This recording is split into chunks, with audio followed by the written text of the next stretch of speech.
Hey everybody, Cheese Apothecary Geek. I'm Mechanics of Light Nerd. So, sometimes when you're feeling creative, just divine jokes flow through your head. So we are doing Mechanics of Light, this is going to be the beginning of what we call auric programming. For those of you that have been following some of the previous classes, we've done a deep dive in several areas. We've done kind of a deep dive in protection, right? We've done a deep dive in the three brains, which is the brain, the solar plexus, and the root brain, which is the sex chakra, and harmonizing those three to help cultivate intuition, right?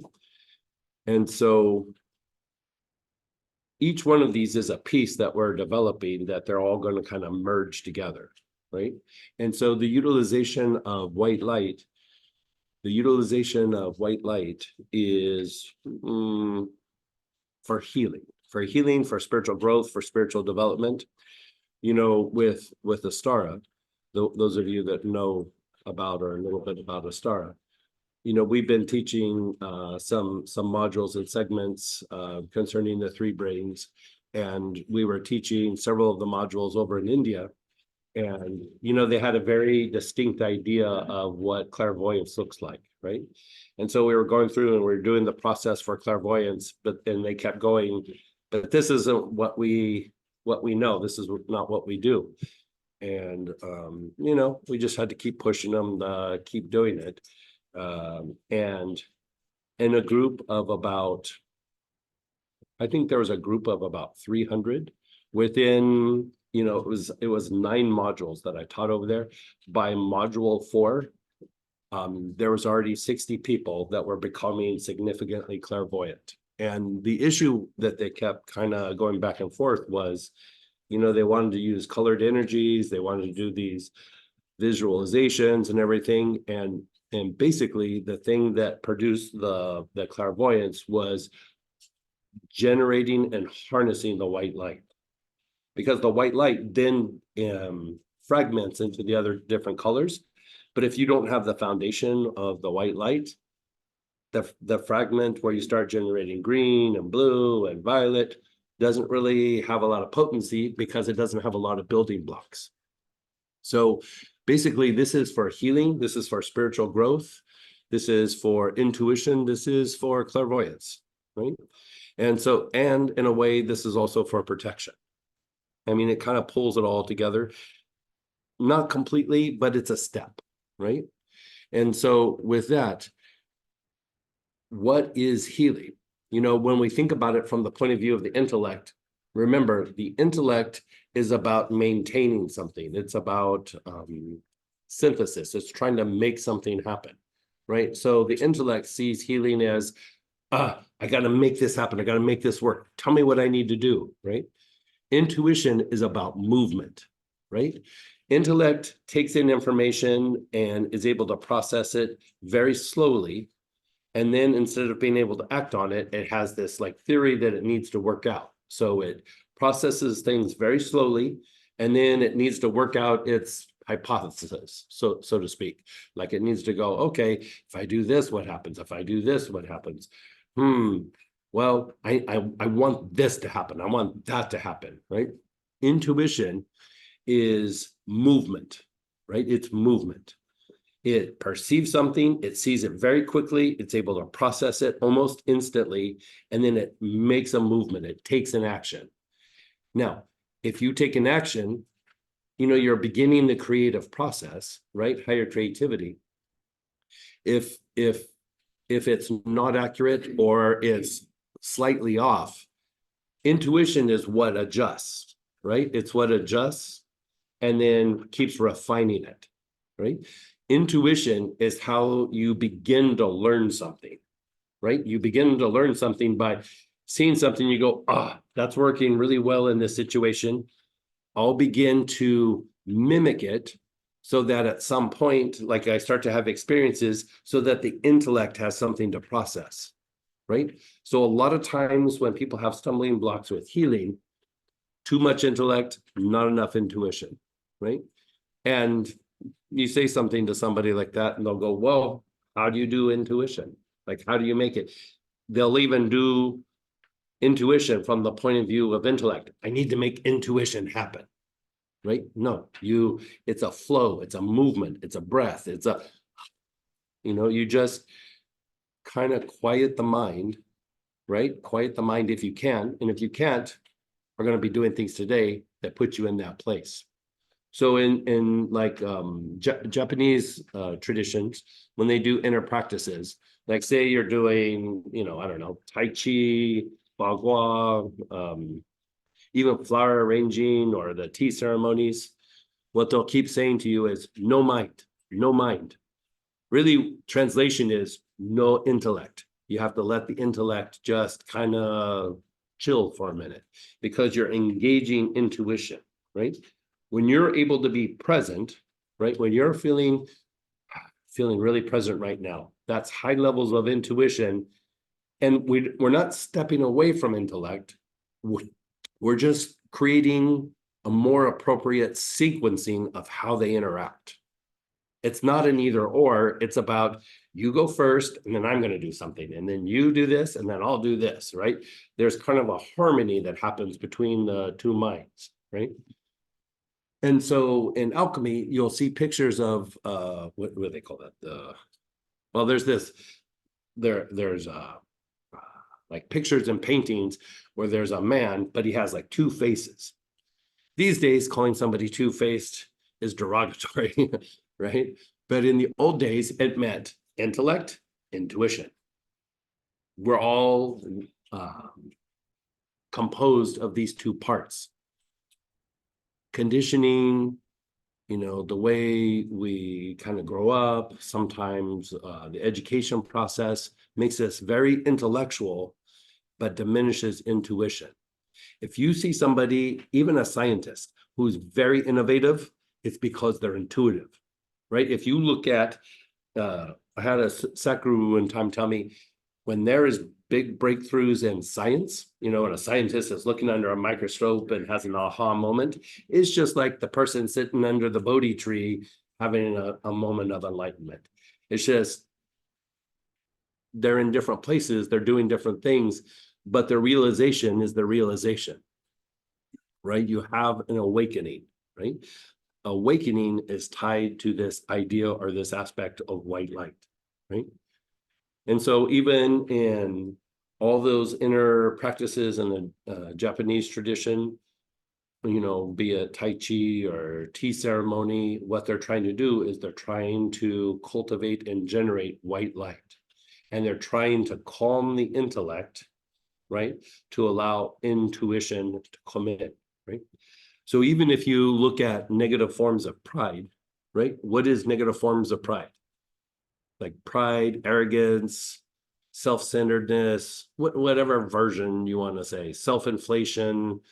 It's too much intellect, not enough intuition. The intuition cleans those things up, right? Those are being generated by intellect, right? So when we go through and we do these practices, you're basically generating the potential for movement, right? Be it that there's some health issue, some psychological issue, something in the psyche, something in a relationship, something at work, something, it's something in your family, whatever it is. The thing that's going to make that better is healing, right? It's not heal, it's healing, which implies movement and action, right? So we want to generate movement. When we resist the movement, what starts to happen? The body gets tight, the body starts clamping down, the jaws tighten up, the body will start to get a headache or a migraine. Like, you just start clamping down because you're trying to maintain, like, I don't want to move, I don't want to shift. I want to feel better, but I'm not wanting to move. I want to maintain everything that I'm doing. And so that is actually what disease is, right? That is actually what disease is. Dis-ease, right? And so we want to be able to generate the movement. We want to be able to generate the flow. Basically, you're also starting to identify more with the higher nature and not your lower nature. Right? So a lot of times, well, I'm starting to open up a can of worms. We'll open up the can of worms, but we'll do it over a period of time. You know, because I'll just end up yakking. It's better to have an experience and then we can talk about it after the fact, right? So with that, basically how I teach classes is, even the format of the classes is to cultivate intuition. We do something which is engaging the intuitive process, because you're like, I kind of don't know what we're doing. I'm just going to follow along, and then I'm going to have an experience, and then I'm going to process it. So you're using intuition, right? You're using intuition, and then later you use the intellect and say, what just happened? Now, if I was trying to learn computers, which I'm not very good at, and somebody said, okay, do this thing on the computer, I'd go, I don't know what you're talking about. And they'd go, just do this step, do this step, do this step.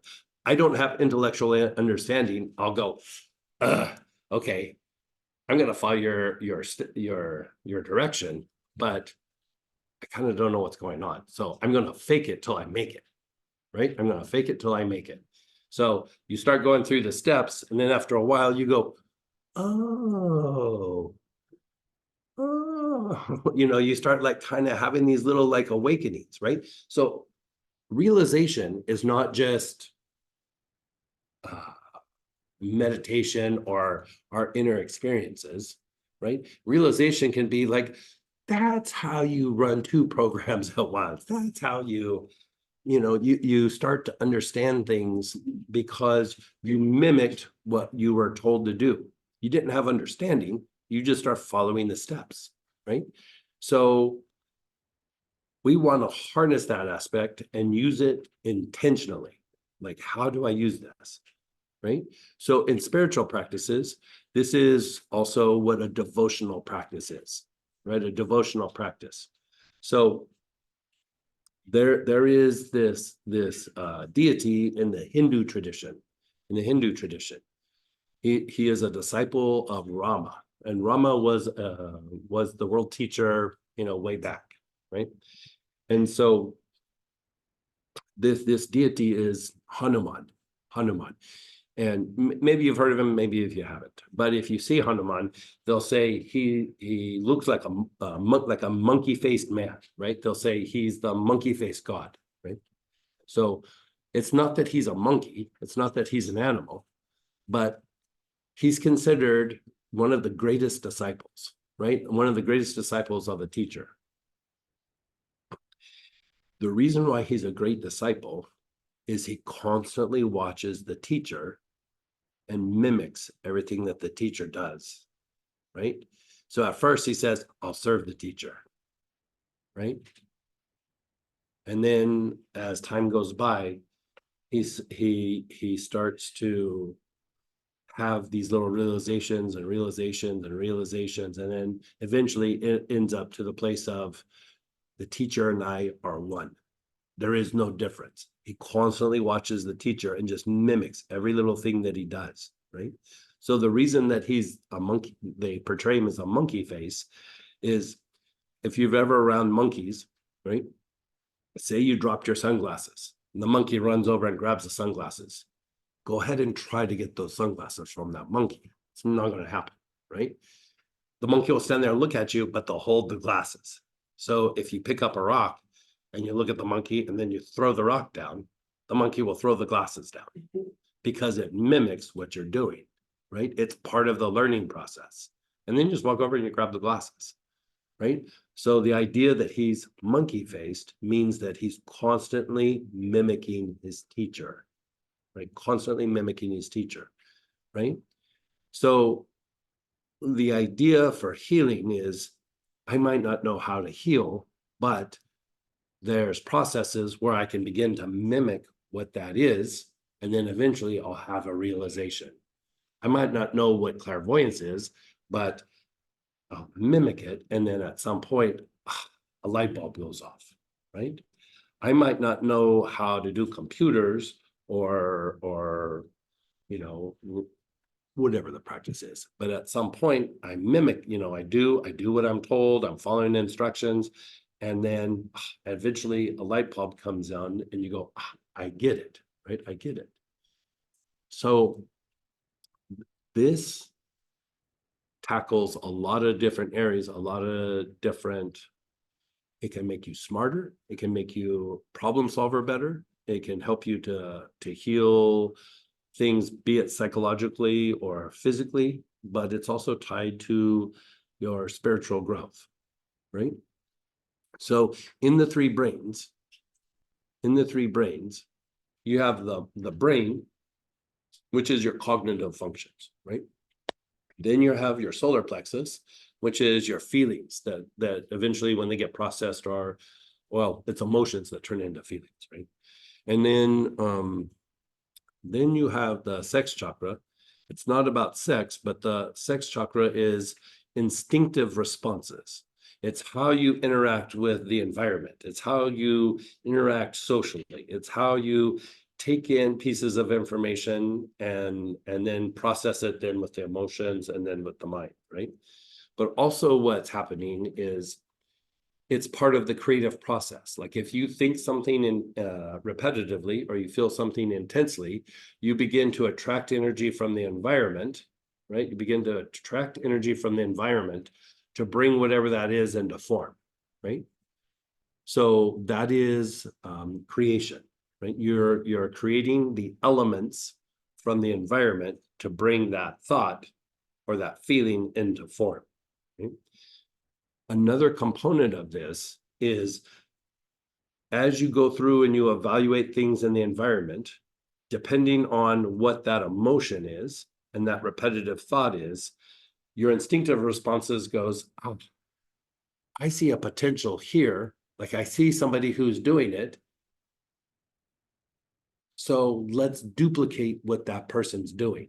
I see Warren Buffett being super successful. Maybe I mimic what he does, and eventually some of that success washes over me. I see a spiritual teacher doing something. I see the example.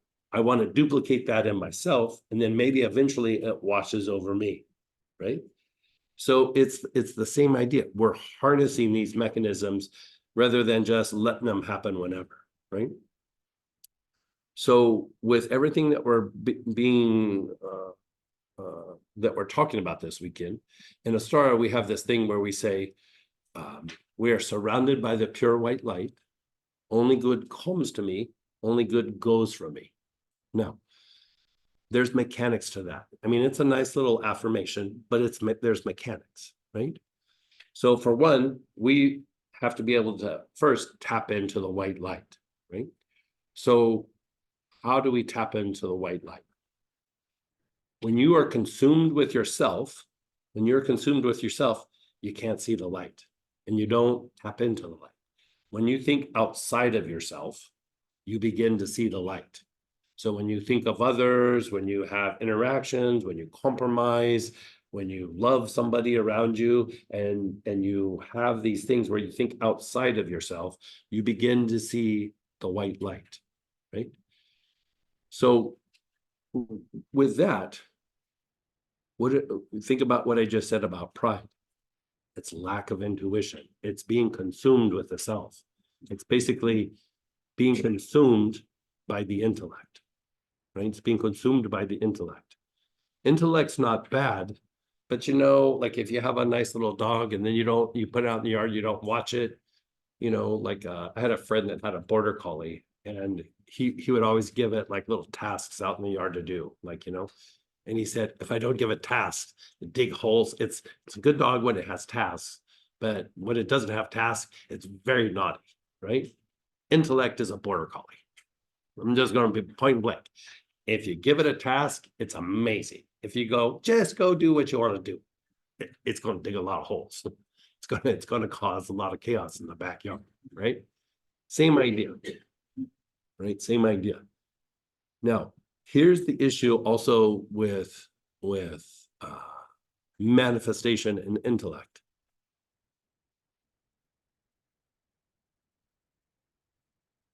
This is why it's only good comes to me, only good goes from me, right?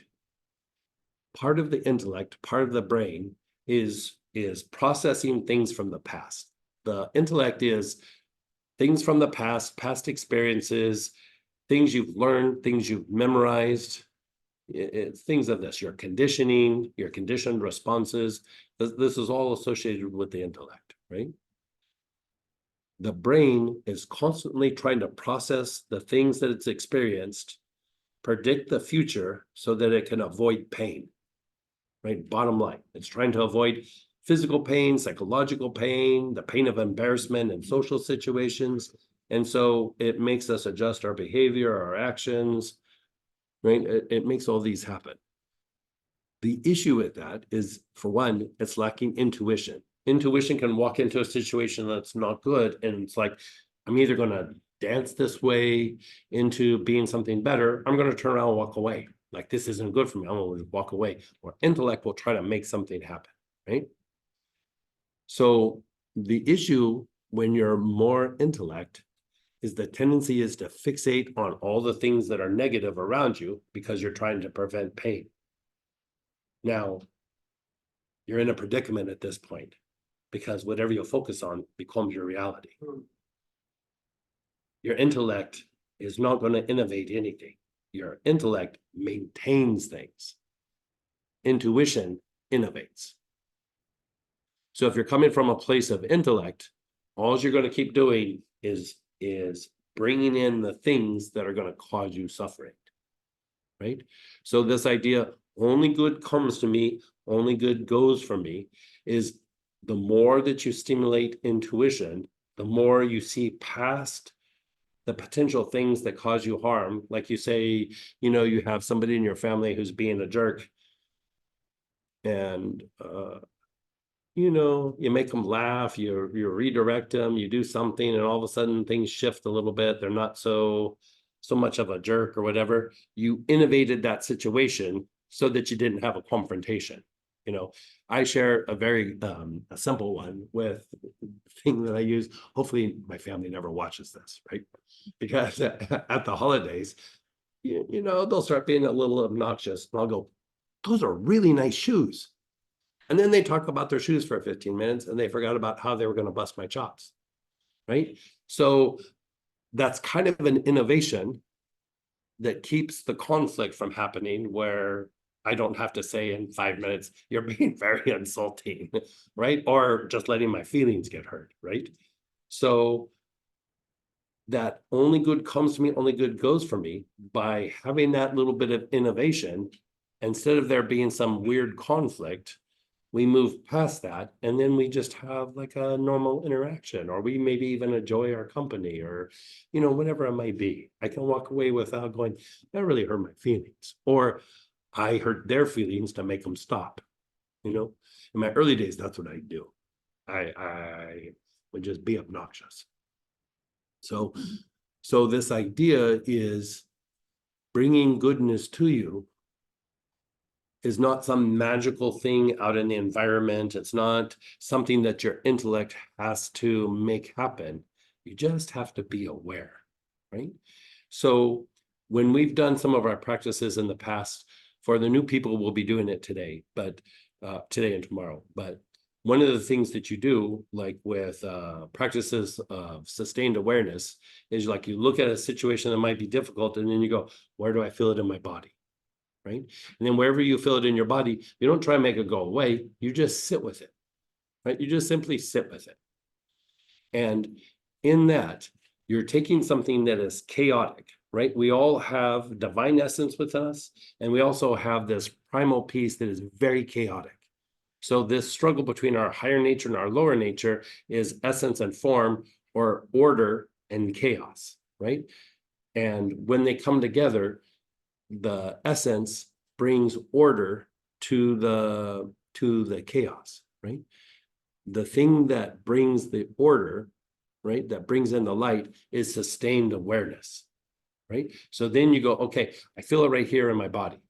And then you're not trying to make it go away. You're not trying to relax it. You're not trying to manipulate it. You just go, okay, I'm going to sit with it. And then you sit with it and you go, okay, that's pretty uncomfortable.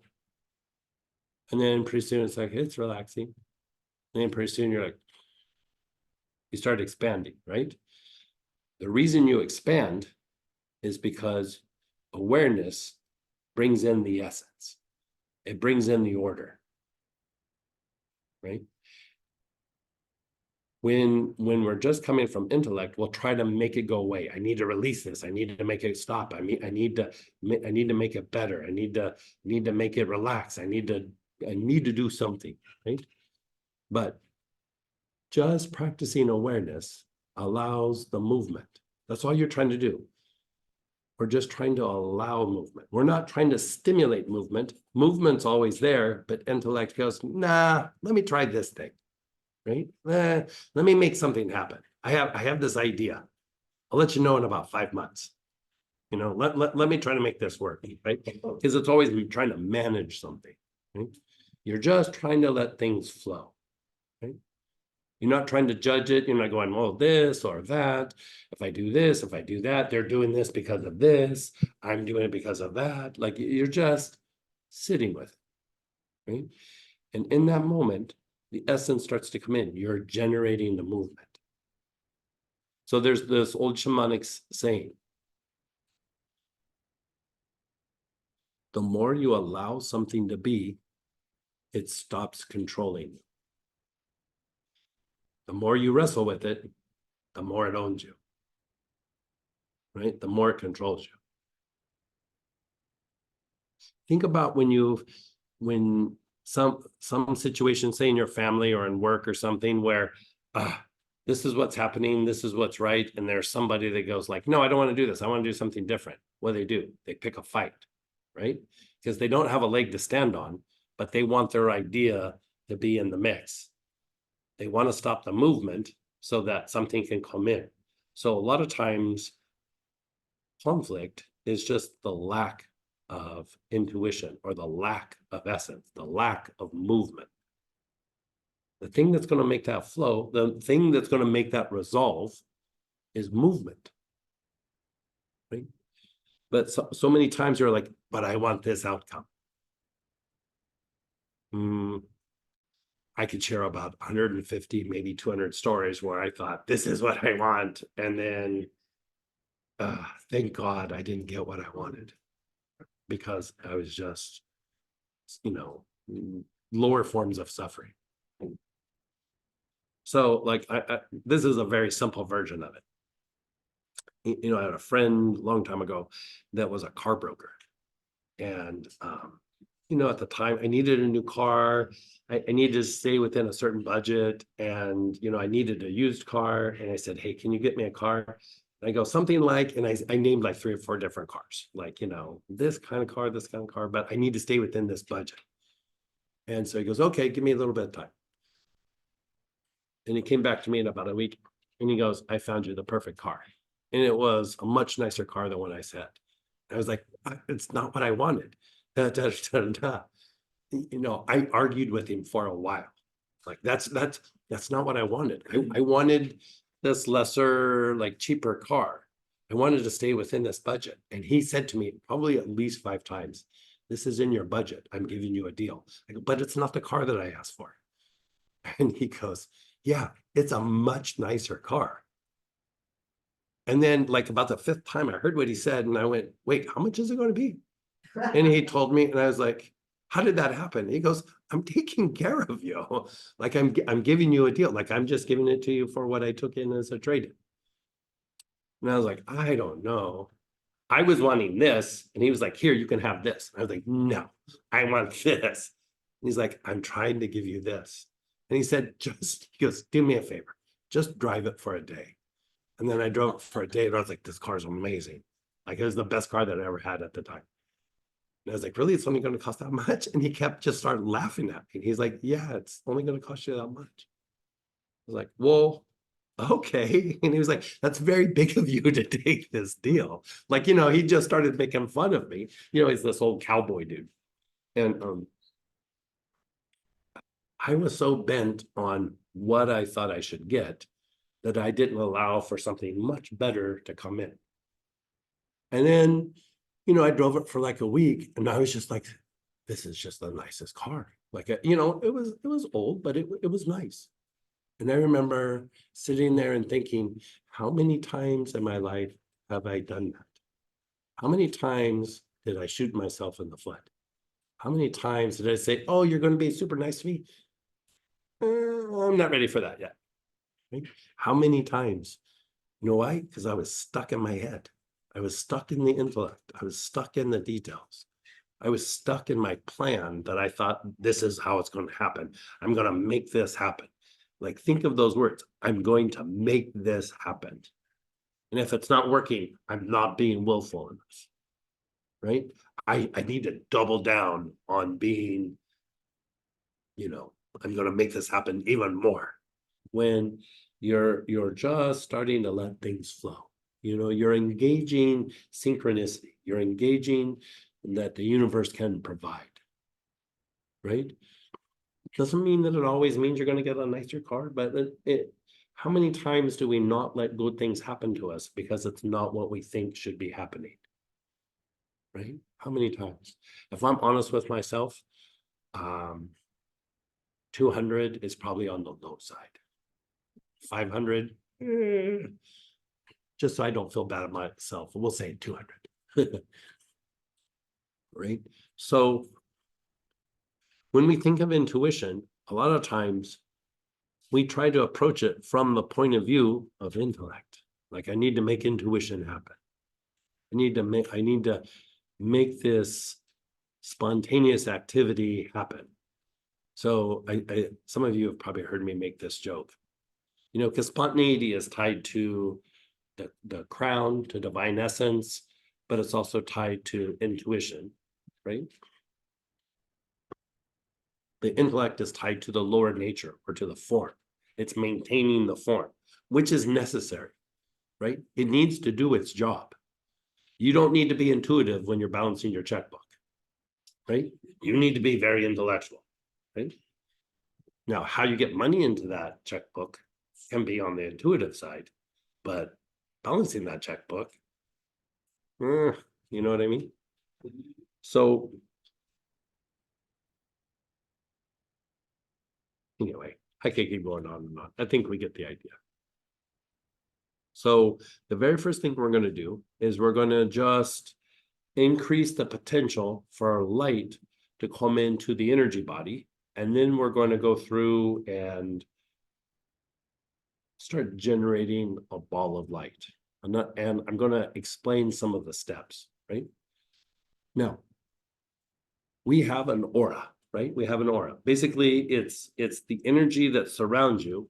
There's an energetic mold or blueprint, right? It's an energetic mold or blueprint that your physical body follows. Eventually, your emotional body follows. Eventually, your mental body follows, right? But at first, it's just what your physical body follows, including your physiology, including your instinctive responses, right? Now, this is highly susceptible to conditioning, right? To conditioning, right? So all your previous experiences, you can almost look at the inner part of the aura and see the conditioning that's happened throughout a lifetime, right? And so what happens over a period of time is we start getting less energetically fluid, right? If you think about as you get older, what happens? You start getting stiff, you start losing flexibility. That is a manifestation of what is going on in the inner aura, right? So the more light that we bring in, the more we start breaking patterns, and the more that we allow things to be more fluid, right? We start to allow the light to be the thing that physicalizes in the body, that allows for movement in the body to happen, which breaks out of health issues or repetitive patterns that are degenerating the body, right?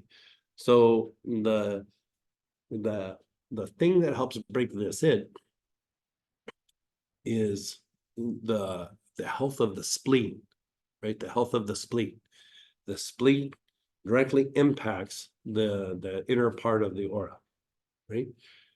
So when the spleen is depleted, the body doesn't have the vitality that it usually does. right?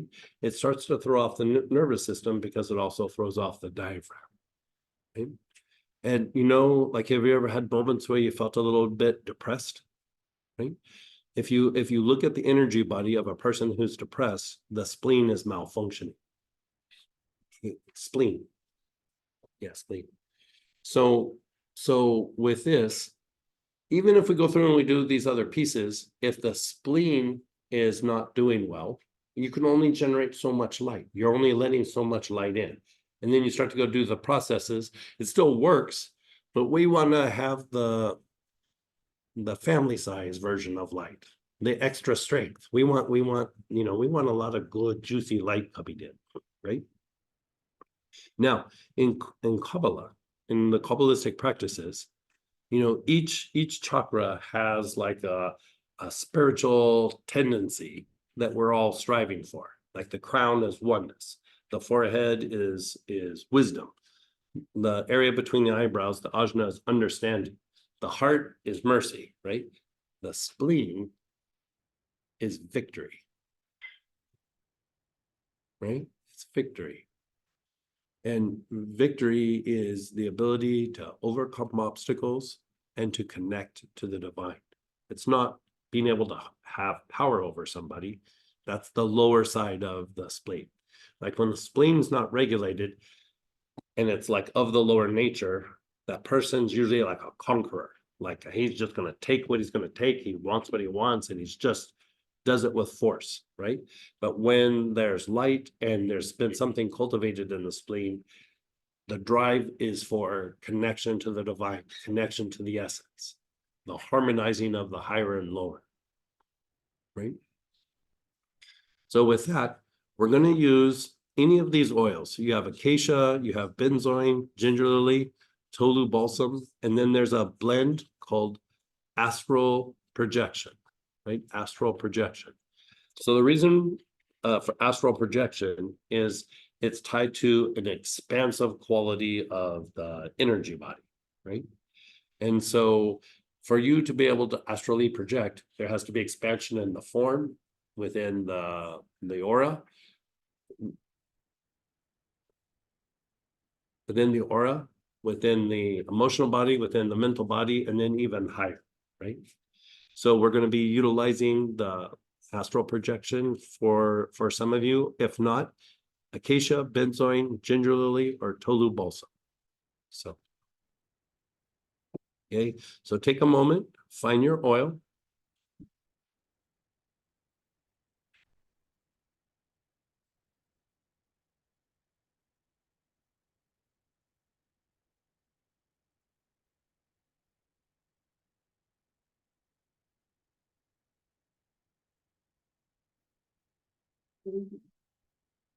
Astral projection. And then once you have your oil ready, just sit and check in with yourself. Check in with your body, your emotions, your mind, and also things going on in your life. Active situations, past events.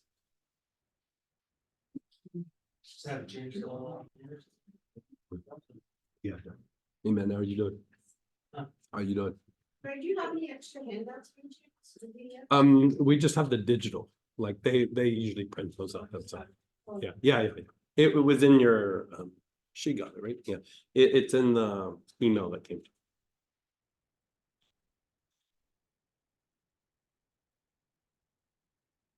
So can I ask you to repeat something? When you were talking about the old shaman saying, the more you allow, it stops controlling. The more you allow something to be, the more it stops controlling you.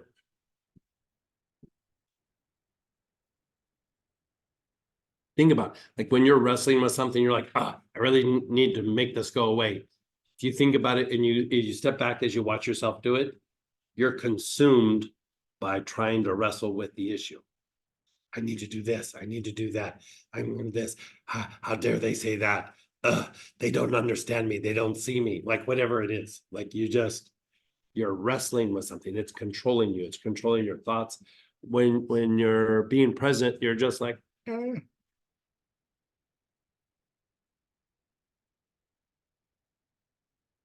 Basically, it's not because you don't care. It's almost like there's this confidence, like, I'll work it out no matter what happens, or I'll walk away. That's that. Like, I know that it's going to be good because I'll adjust.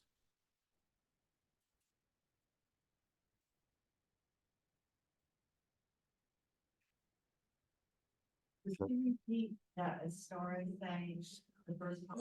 I'm surrounded by the pure white light. Only good comes to me.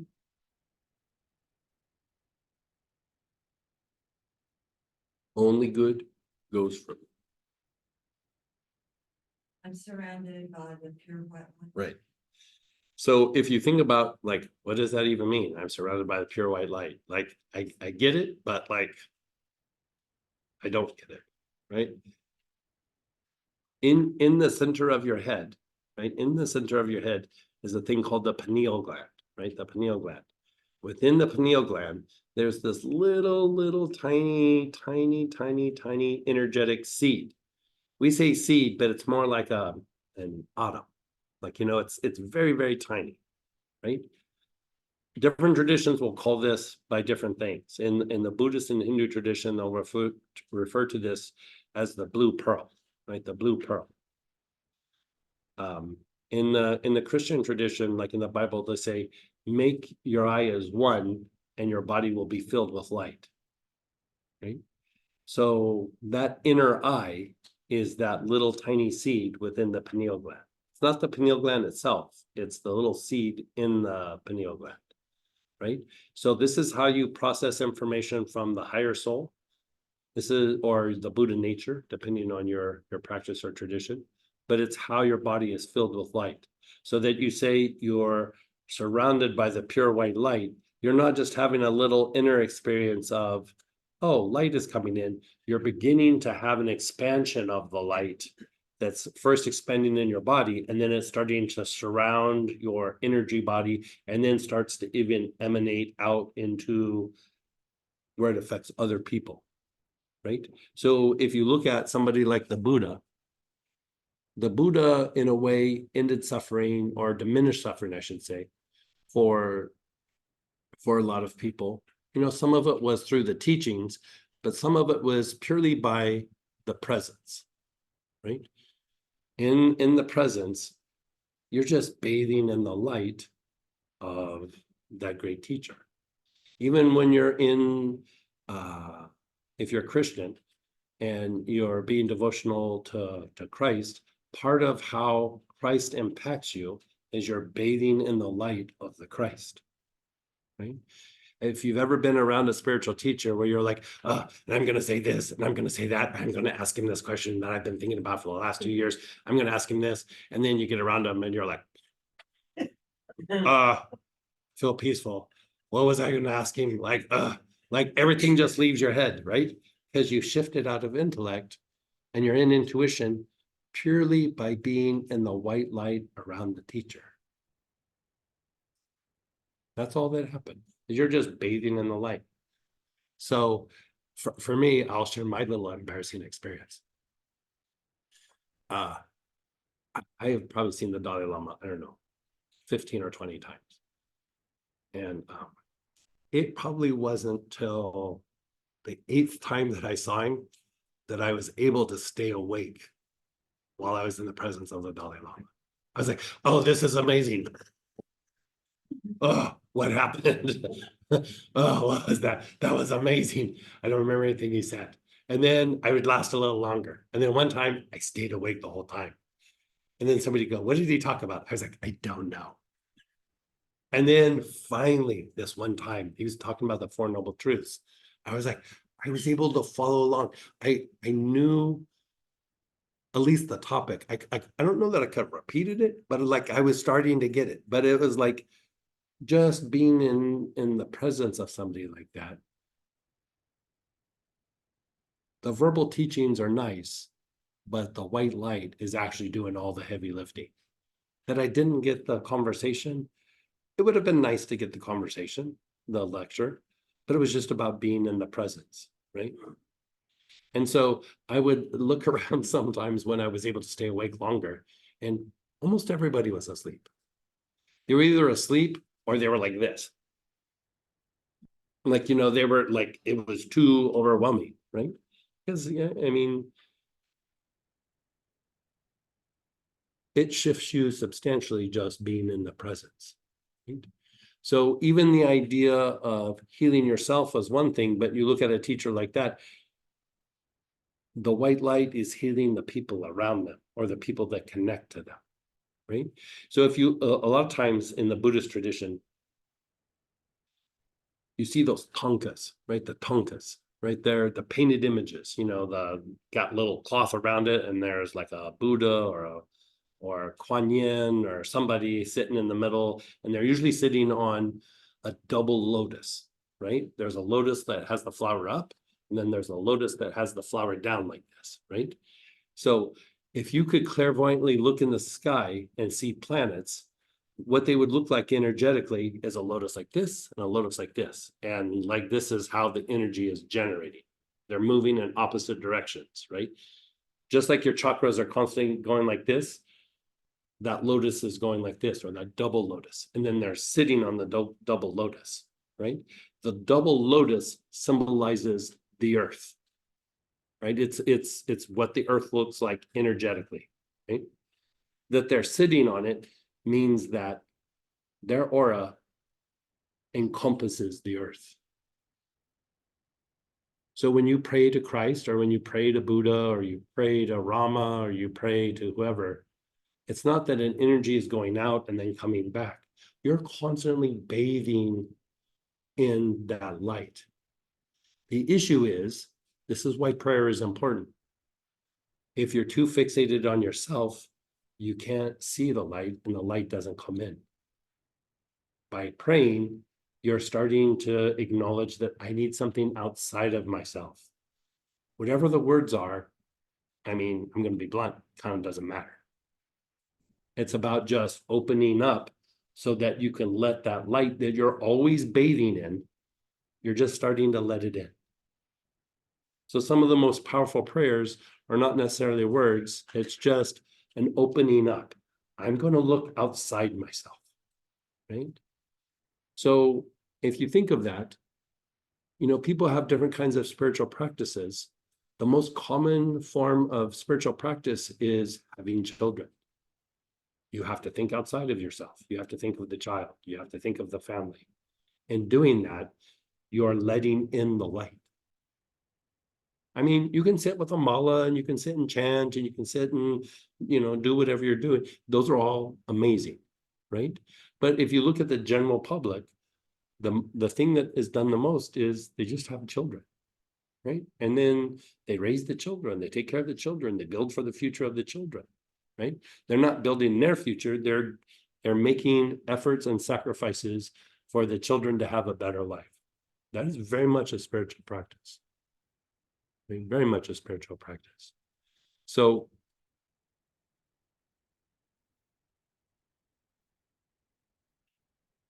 part of, if you think about like what I'm saying about the spleen, when it's driven by the lower nature, it's a conqueror. It thinks about, this is what I want, and I'm going to do whatever I need to do, and I'm going to take it by violence, right? When the spleen is starting to have victory or beginning to experience like its higher aspect, right? It's letting in light. It's opening up to the divine, right? It's opening up to the divine and letting it in. Whatever resistance is, instead of being driven like I'm going to take what I want from the environment, you're like, okay, I'm going to break down the blockages or the resistances within me, rather than just trying to take what I want from the environment. I'm going to shift myself internally so that I can let in the light, that I can evolve, that I can innovate, right? So now I'm to the left side of your head. Yeah, left side for we're just going to do this practice. So if you go to your center line right here, it's about halfway down below your ribs. We're going to do like, it's like about right here. It's not quite to the side. It's not in the center, just off. Pancreas, lower or? God, I'd have to look at the picture. It's like kind of a little bit lower and a little bit behind. Yeah, oh, it's on top. Right, there you go. Okay, so just take a moment, just think of things going on in your life. We're not even go, let's focus on your life and let's shift this. Let's just see what the practice does when you look at it before and after, right? Before and after.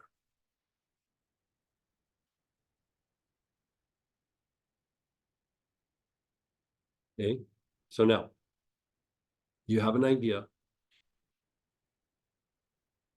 Your awareness, first just inhale the oil a couple times. Let's just do that. The astral projection. So you're inhaling through your nose, exhaling through your mouth. So hold it up maybe an inch or two from your nose. Inhale. Exhale. Inhale. Exhale.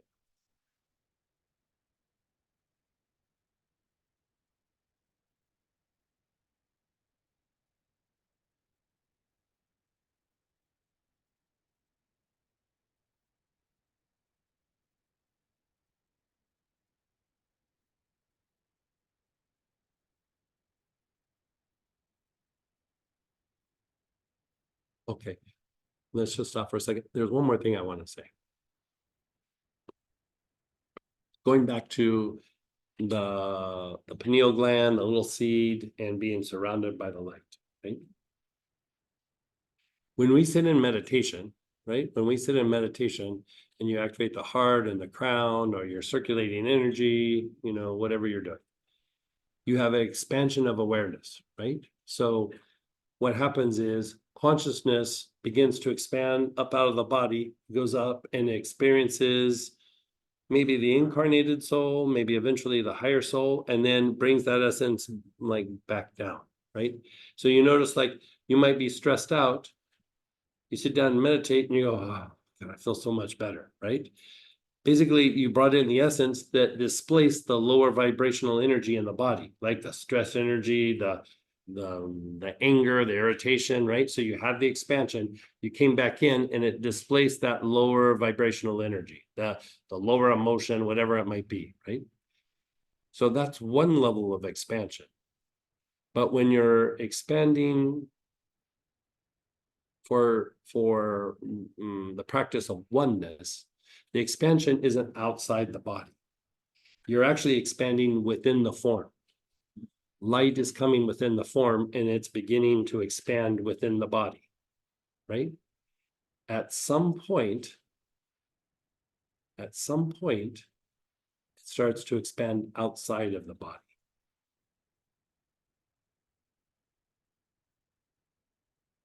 Now, here's the catch.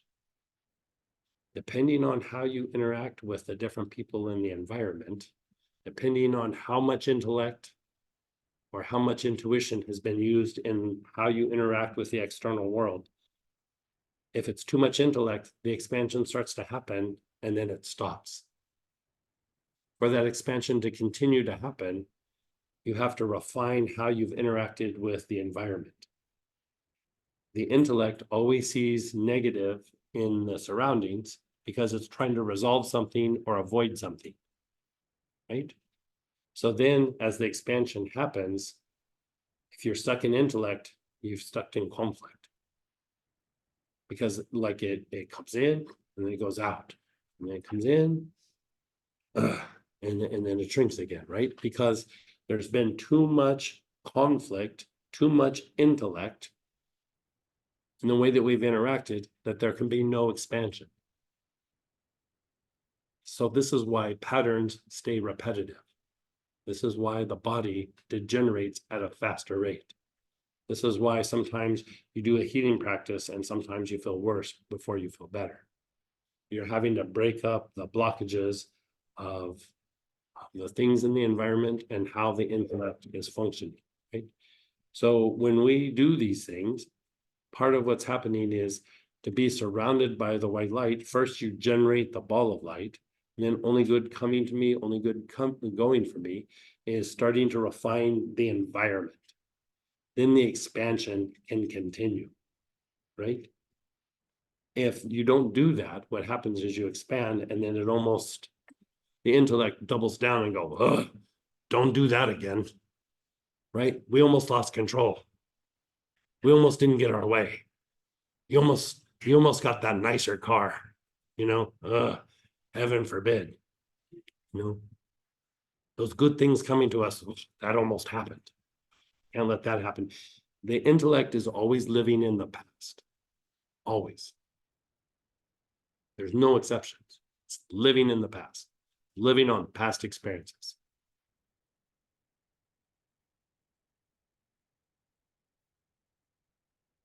So being surrounded by the pure light is a step, but the only good coming to me, only good going for me, is then the white light starts to expand outside you, and then more and more. And just like being around that spiritual teacher, it starts to impact the people around you without a conversation. Right? And then it keeps expanding, it keeps expanding. As it expands outside of yourself, you also are expanding more internally. This is the whole idea of service. Service is good. Yes, service is good. Tithing is good because it helps other people. You're supporting like maybe a church or something like that. But part of what you're doing is you're allowing for that expansion. You're thinking outside of yourself, right? You're breaking the patterns, right? I can tell you there's been like 4 or 5 times in my life where I was like, I don't know what's going to happen, but whatever this is, it has to stop. I don't even care if it's a lateral move. I'm so done with this. Like I want change, even if it's I don't care. It needs to change. I'm well beyond my threshold. Like I can't stand this anymore. But that repetition, it's very strong. If the intellect is strong, the pattern is very strong. Right? So that's what we're doing. We're going to just embrace this in a way that the intellect doesn't have to make it happen. It's just going to flow. Right? So with that, you have your astral projection. Your awareness is on the front spleen. Start taking long, slow, deep breaths. You're inhaling with your awareness on the front spleen.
And then just pause for a moment.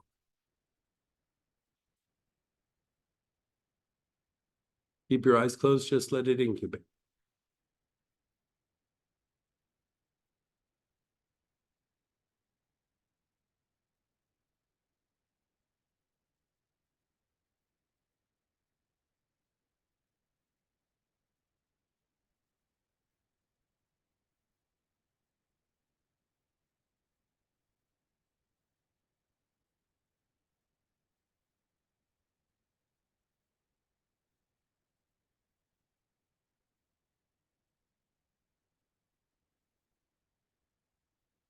And then begin inhaling again. Your awareness is on the spleen, front spleen.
And then just pause.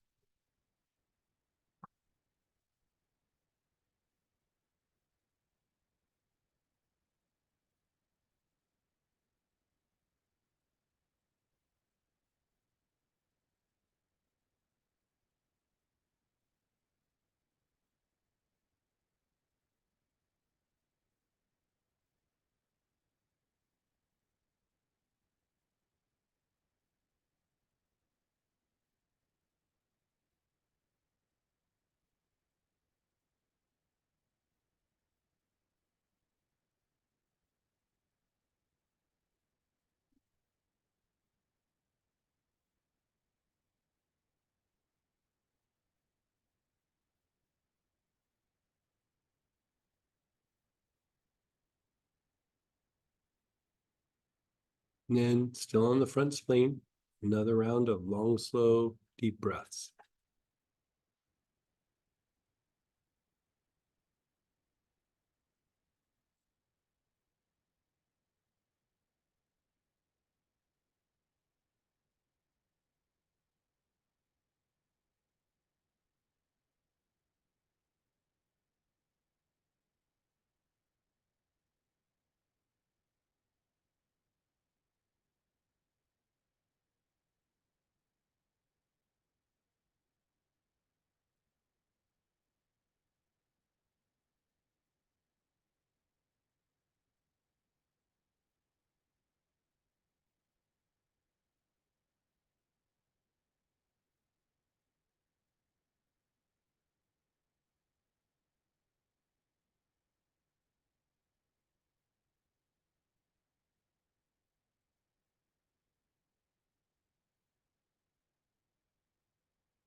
And then just pause and be still.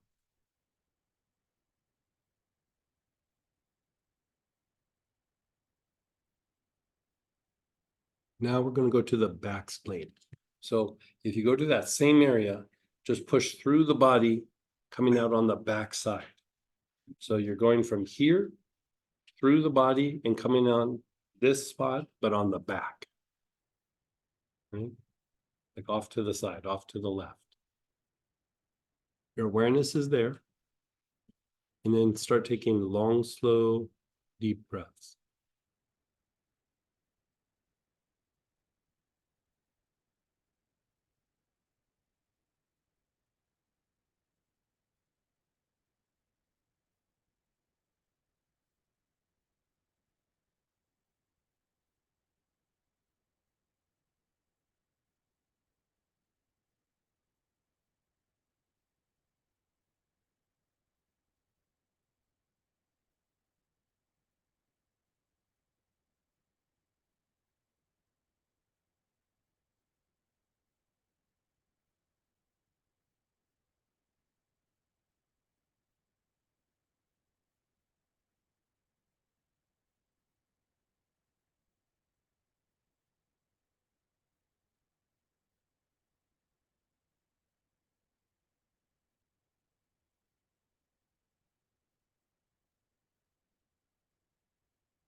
And then pause and be still.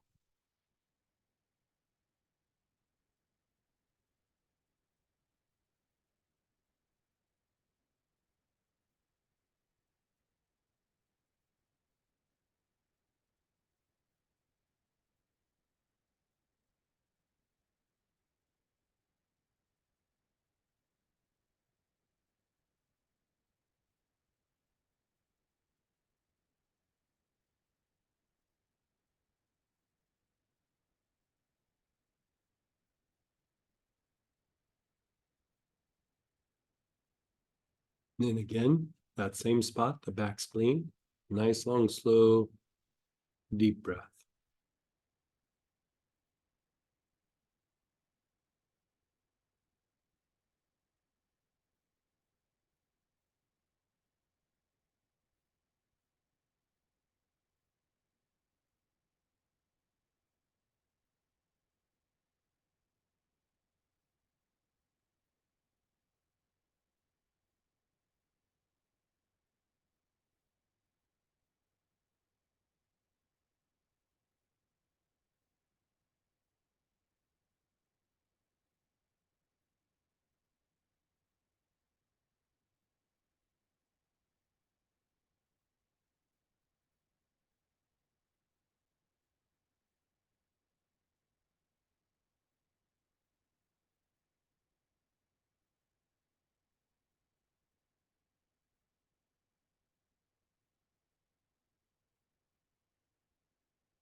And then just pause. Just be still for a moment. Notice how you feel inside, your mind, your thoughts, your emotions.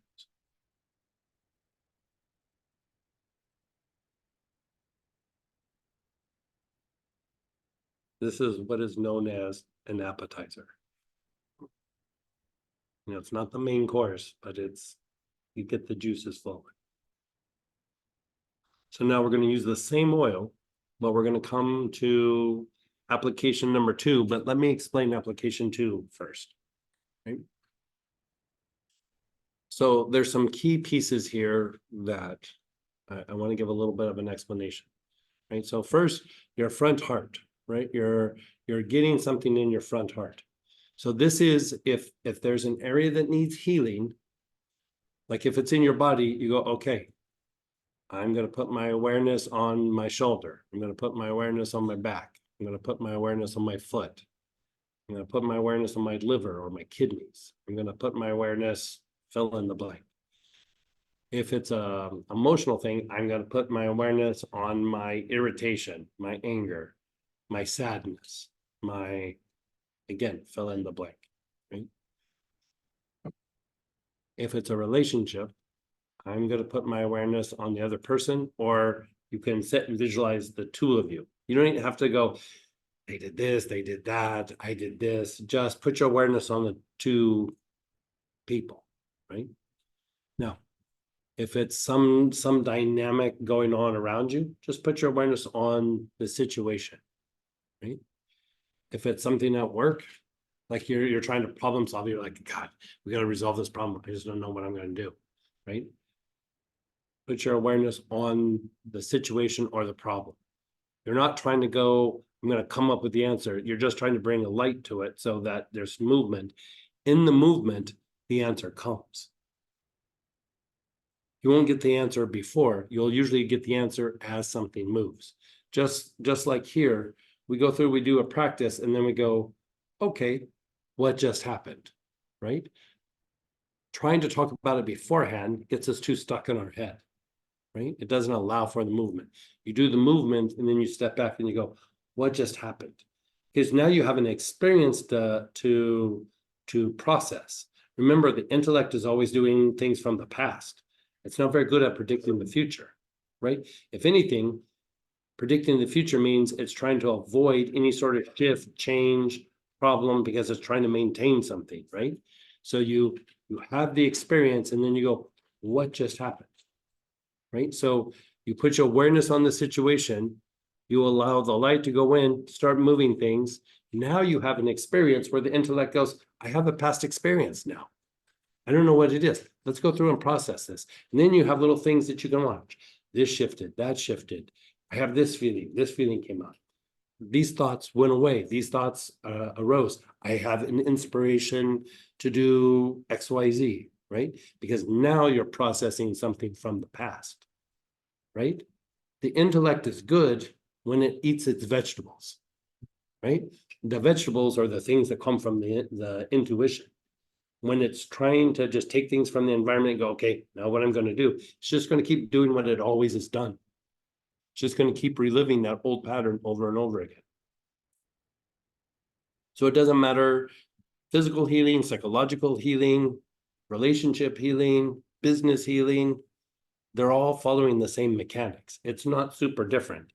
The intellect sees it as different. Intuition is like, it's all the same. It's all good. We'll make it work, right? So then you go to the back heart, right? You go to the back heart.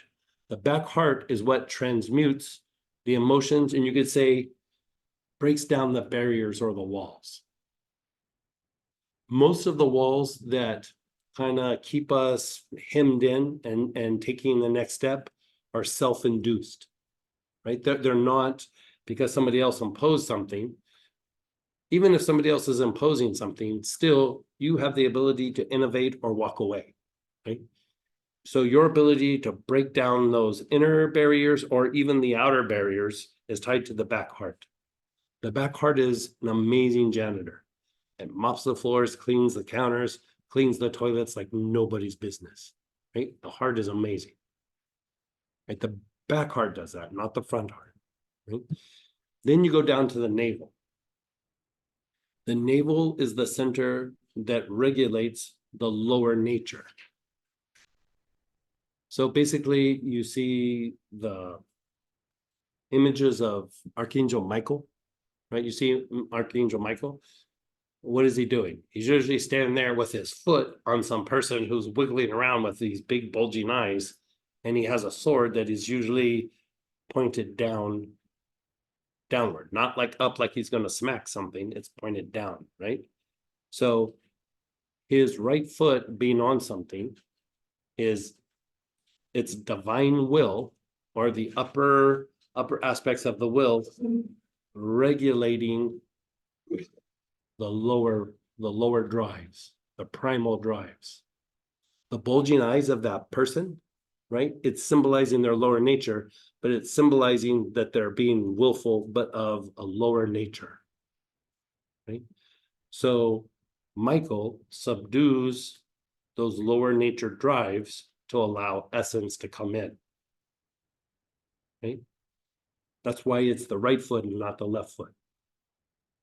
Then the sword pointed down, it's pointed down towards the earth, shows that he has dominion over the lower realm, right? All of that is expressed in the navel. In the energy centers, each energy center has an archangel associated with it. The archangel associated with the navel is Archangel Michael. Different than the solar plexus or the same? Different, yeah. Yeah, somebody asked, difference than the solar plexus are the same. Sometimes in 7 chakra systems, they'll combine some. So you do have to differentiate that a little bit. But this would be more based on Kabbalistic teaching, right? So with that, you're starting to regulate the lower nature so that you can allow more light to come in, right? Then you go to the crown, right? There's some other steps in there, but we'll talk about as we do it. Then you go to the crown, right? So then this is allowing for higher perceptions, higher states of awareness. You're starting to access the spiritual realm. So this practice of heart, navel, crown was actually in the Old Testament, the Torah. It was instructions given by Moses to heal karmic issues, right? He did it in a very veiled way, but it's there. Now, if you look at the physiology, what this does when you go heart, navel, crown, is this helps to stimulate the thalamus which is in your head, right?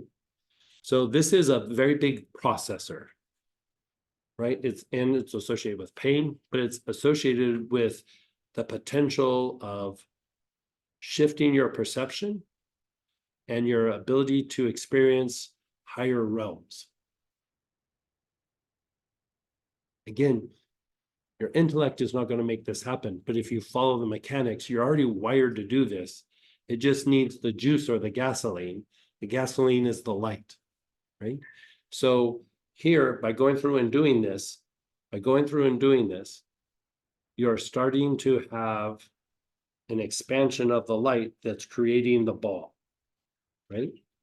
So with that, when we go through and we hit the navel and the navel minor, we're going to do a thing where we take the energy from the navel and we move through the body, right? We move through the body from the navel to the low back area, right? We let it sit there for a moment, and then we maybe lower the camera for just a minute. And then we kind of bring our awareness around the outside of the body back to the navel, right? So first you're going to go through the body, and then you're going to bring it around the body, right?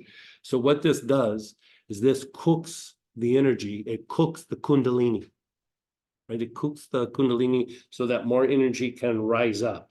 You're building a better, bigger ball of light, right? A bigger ball of light. So when Kundalini gets cooked and more refined, it refines the nervous system, right?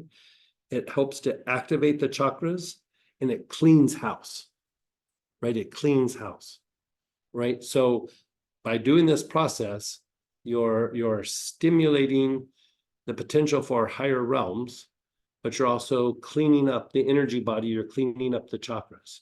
You're allowing for greater levels of expansion so that the light can begin to manifest as a ball around you, right?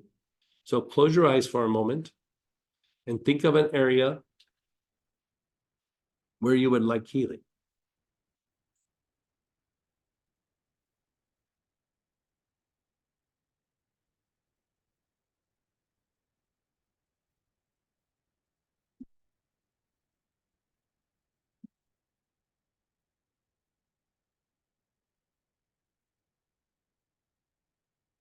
Keep your awareness on that area and just begin inhaling the oil.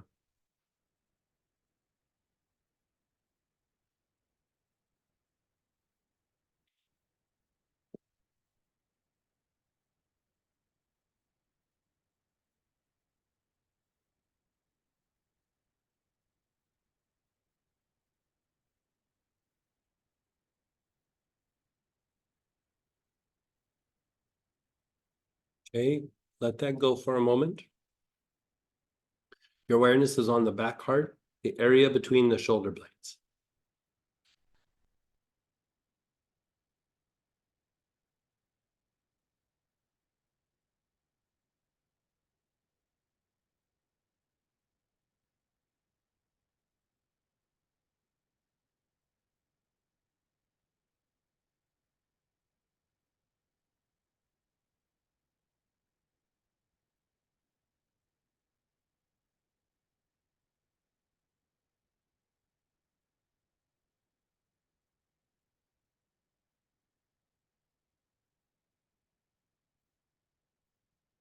Now, move your awareness down to the navel.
Now go an inch and a half below the navel.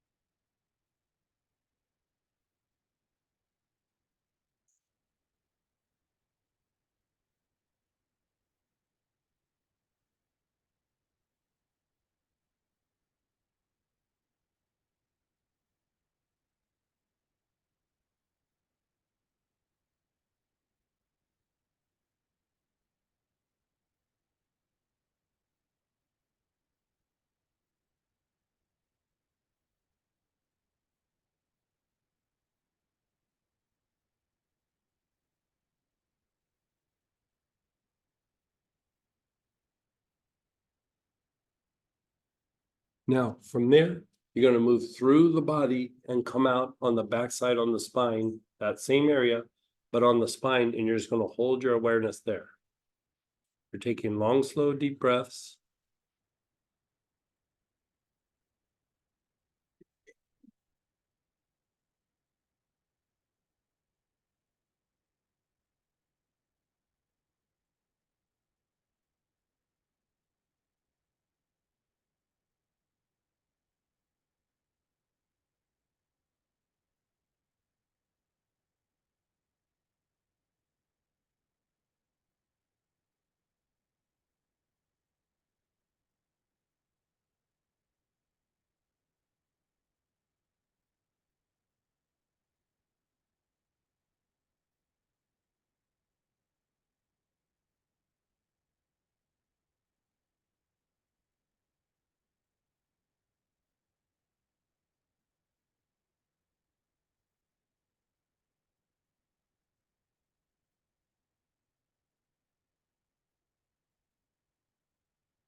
Now you're floating it around the sides of your body. You're coming all the way back around, back to the navel. You just float your awareness around the sides, coming back to the navel.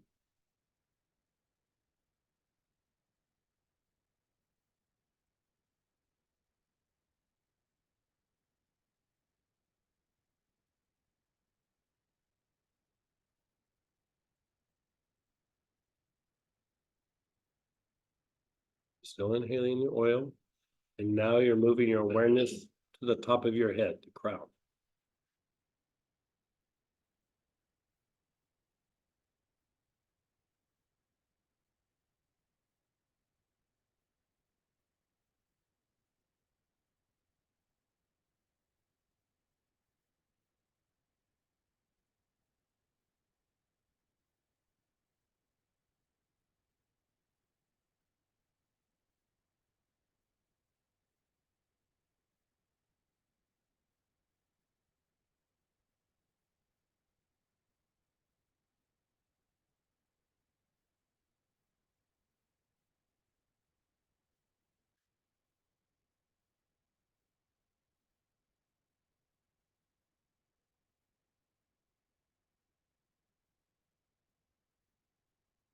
And then just let go, be still, be aware, just let go.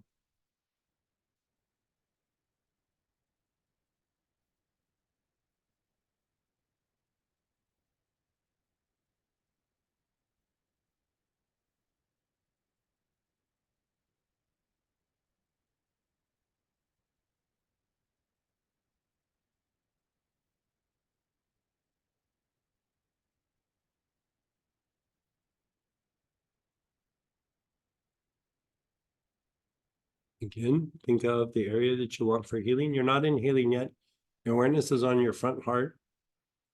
Your awareness is on the area that you wish for healing.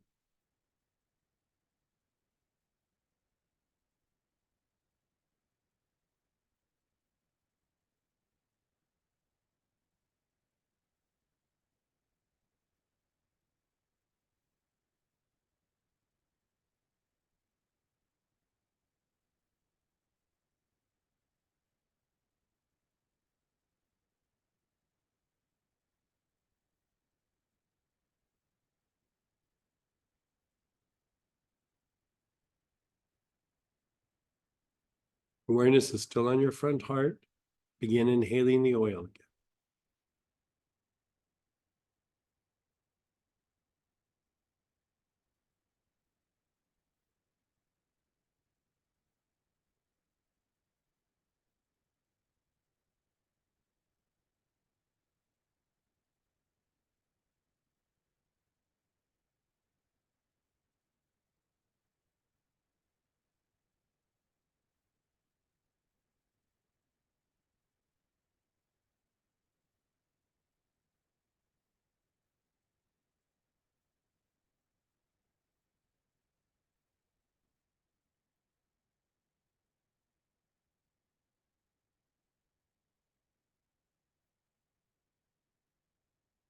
Let go of the imagery. Your awareness is on the back heart. You're still inhaling. Awareness is on the back heart.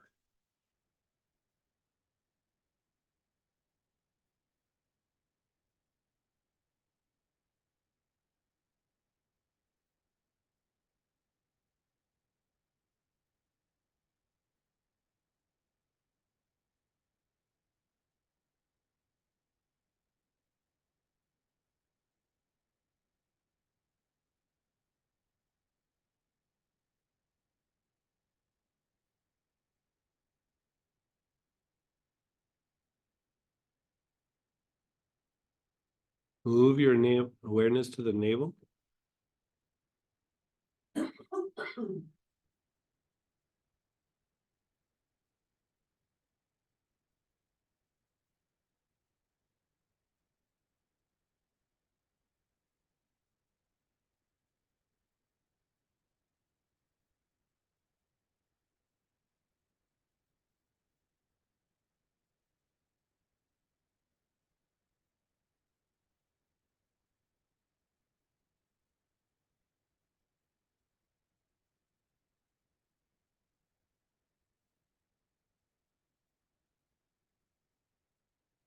An inch and a half below your navel.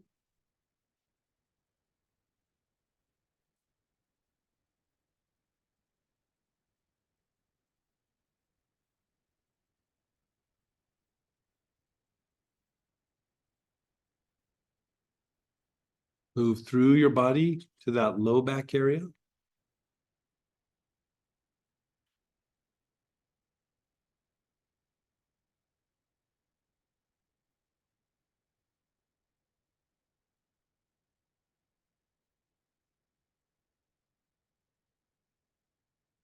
Float your awareness around the hip area, coming back around to the navel.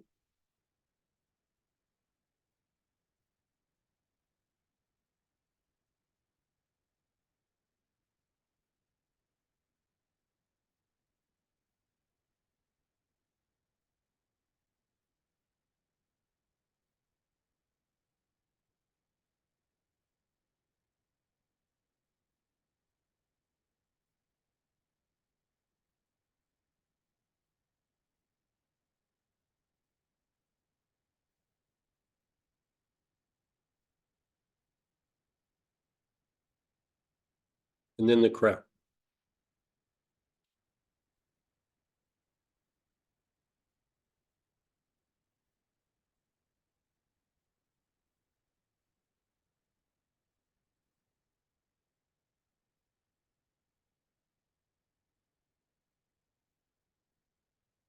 And then just let go. Just be still. Just be aware. Don't need to think about anything. Just let it incubate. Keep your eyes closed.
Notice your body, your emotions, your mind and thoughts.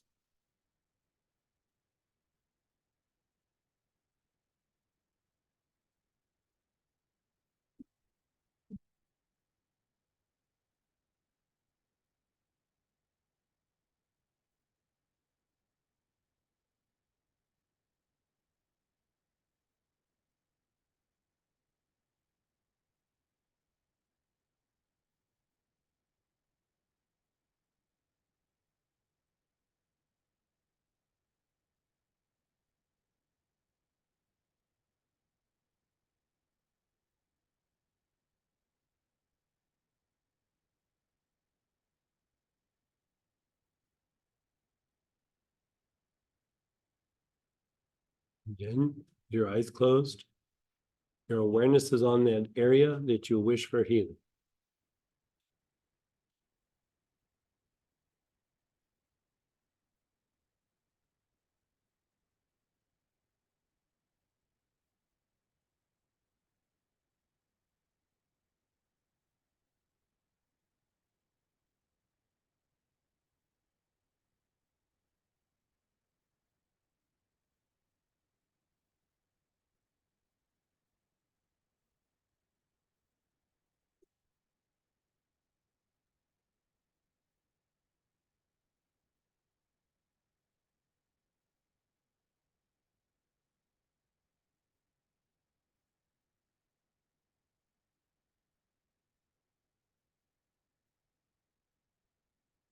Your awareness is still on that area, your front heart, and you're inhaling.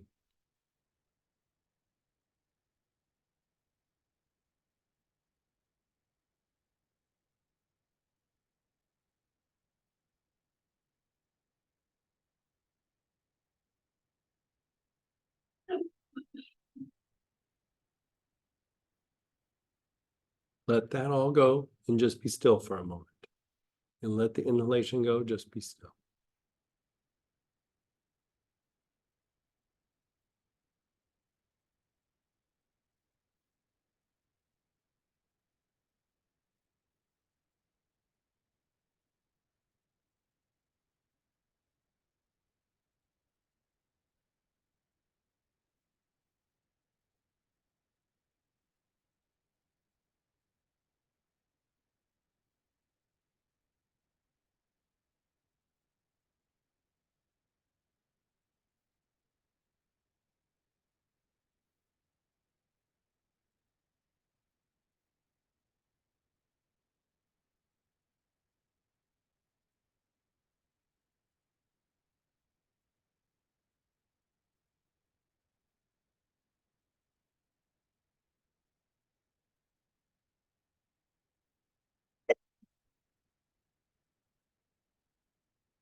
Your awareness is on the back heart. Taking nice, long, slow, deep breaths. Area between your shoulder blades.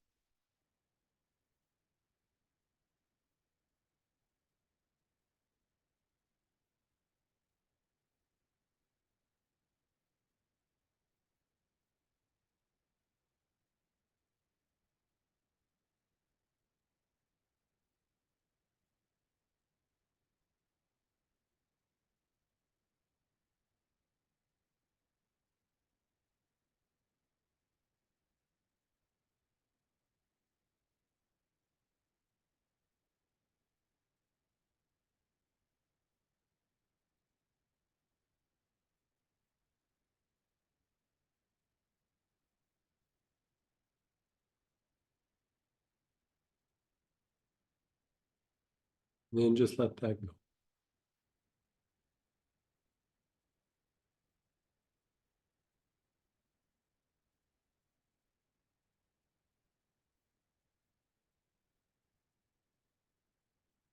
Your awareness is on your navel. Taking nice, long, slow, deep breaths.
And then just be still.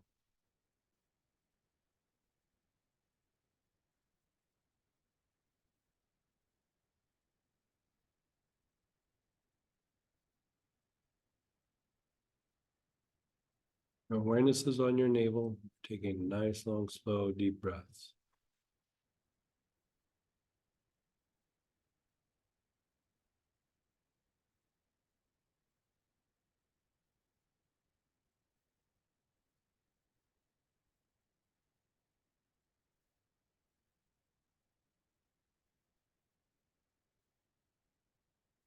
Move your awareness an inch and a half below the navel.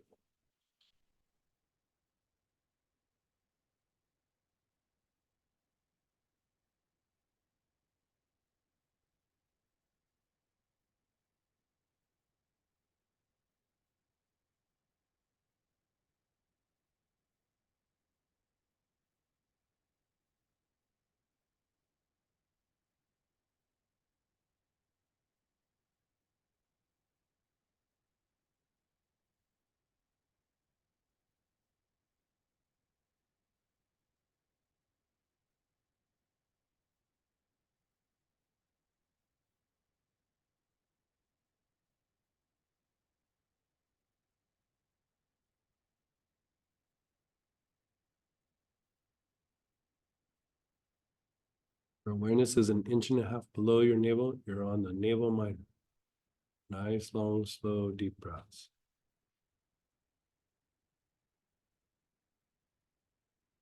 Push through your body, coming out on the back side.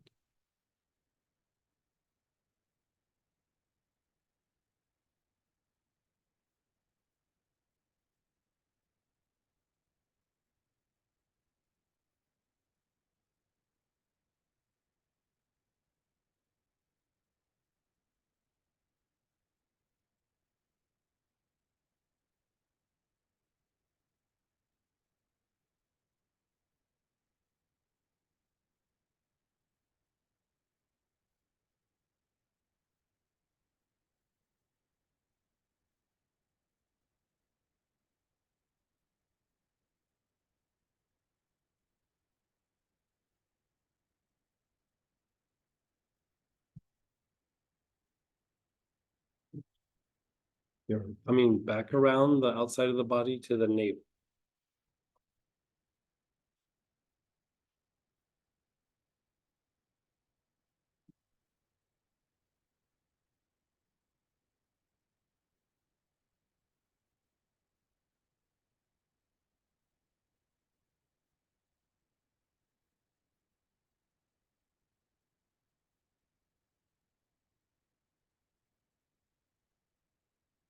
Then your awareness is on the crown.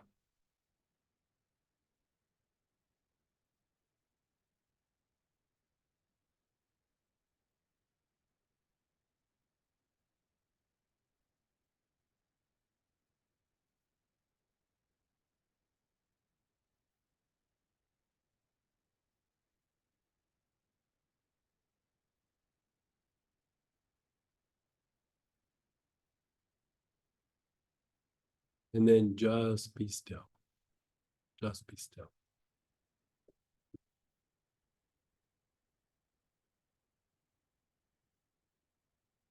Notice how you feel. Your thoughts.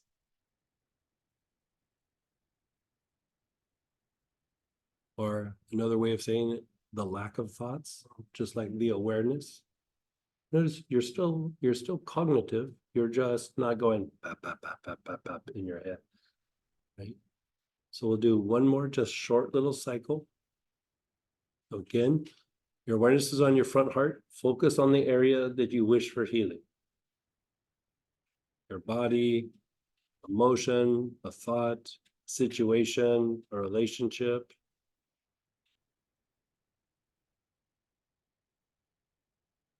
You're inhaling the oil with your awareness on the front heart.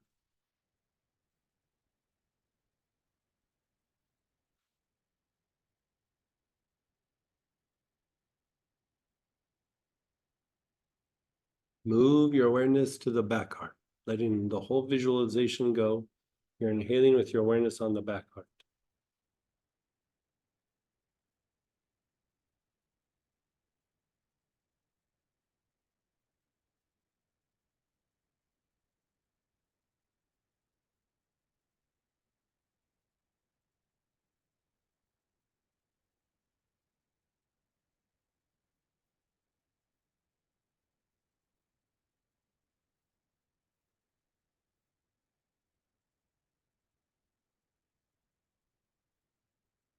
Awareness is on the navel.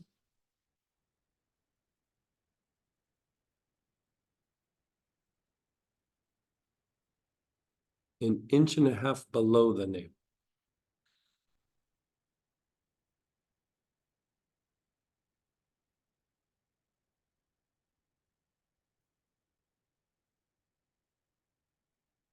Now push through the body, coming out on the low back.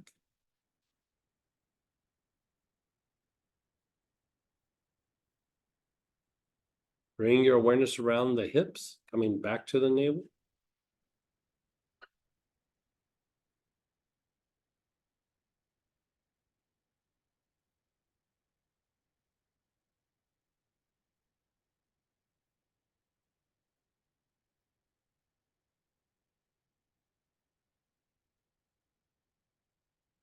And then the top of your head, the crown.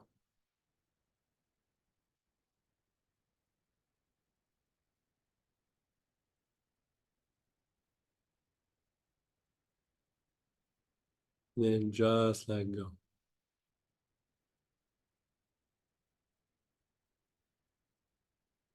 Be aware of your body.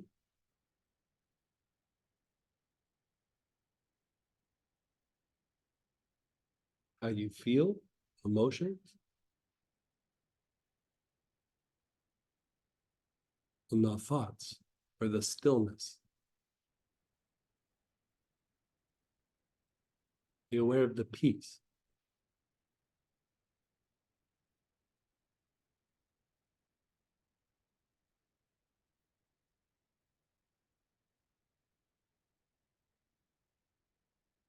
Be aware of your bladder. Because it's time for a bathroom break, right? I intuitively picked that up. Okay, so let's take a little break and we'll come back and process.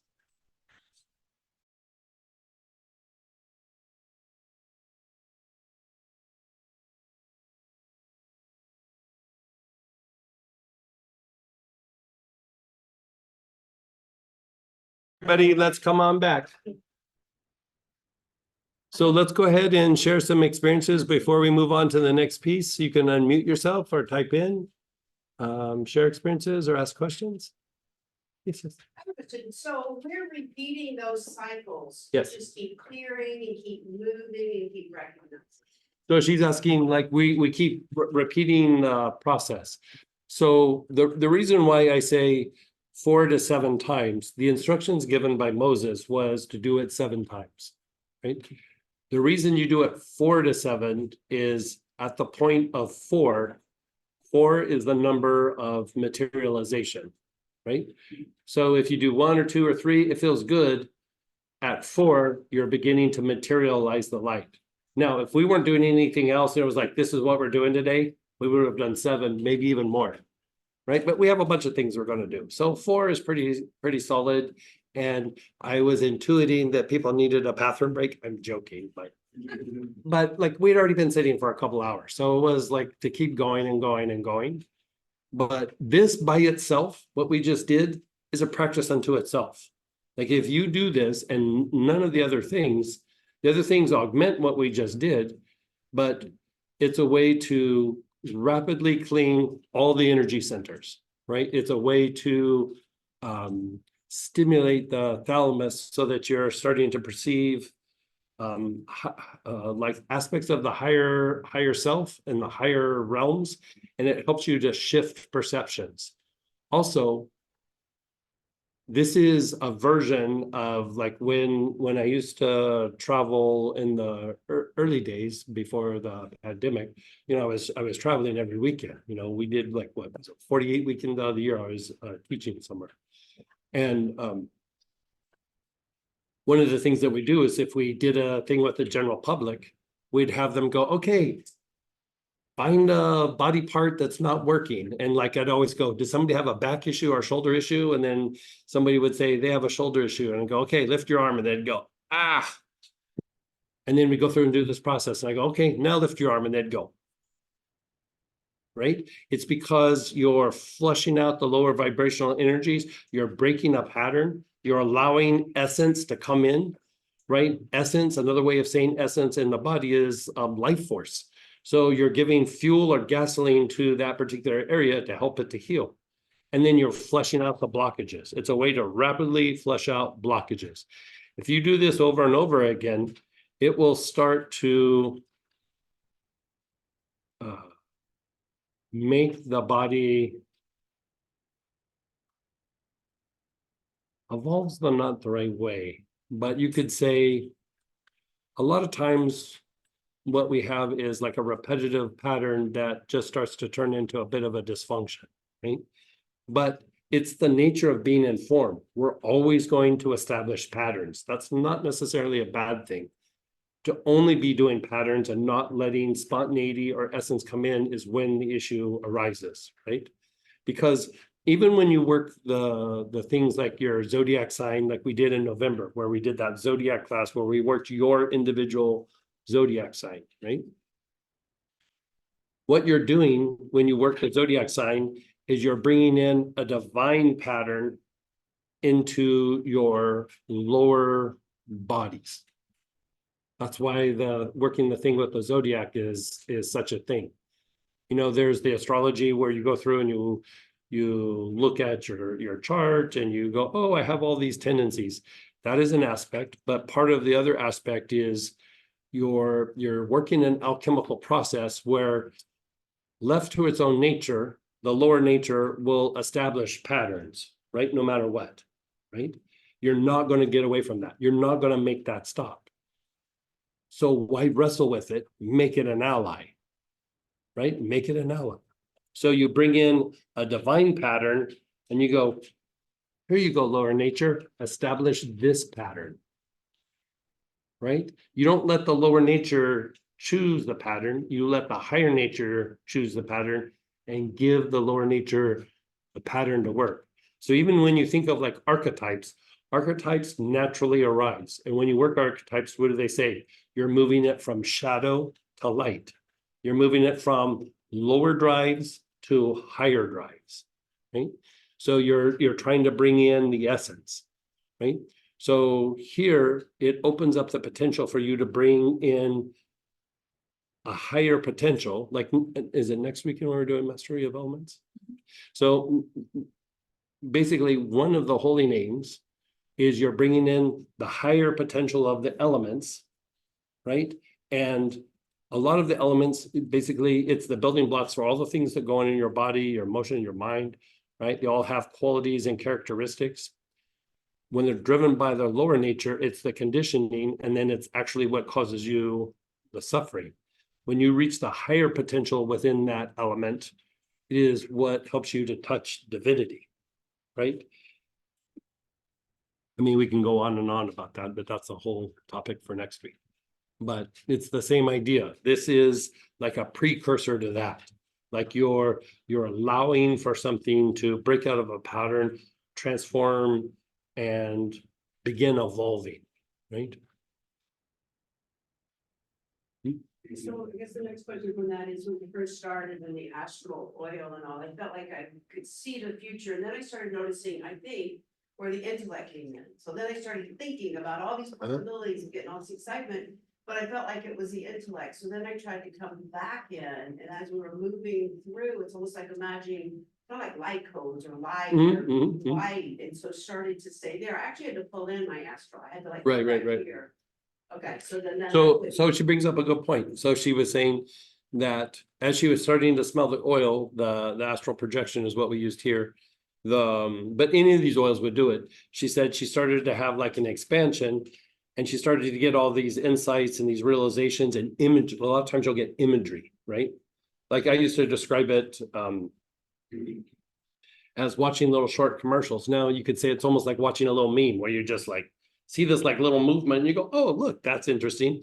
And then she goes, the intellect that got involved. So the intellect begins to process what that is, because now it's had an experience and it's like, oh, fascinating. It is good to do that, but at some point you just go, okay, go back to awareness, because images are going to come, right? And you can have inspirations, but there's a little bit of you could say there's almost like a little bit of a predicament. you get all these images coming in. And what potentially can happen is you get all this imagery and then you try to make sense out of it all. But what it is, it's motion, right? You're seeing these things that kind of fly by you. And it's okay to sit and go, oh, this situation, look, I have some insight. But there's something beyond the imagery.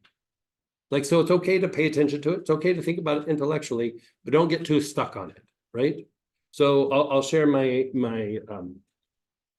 personal experience. So I was with the Sadhguru.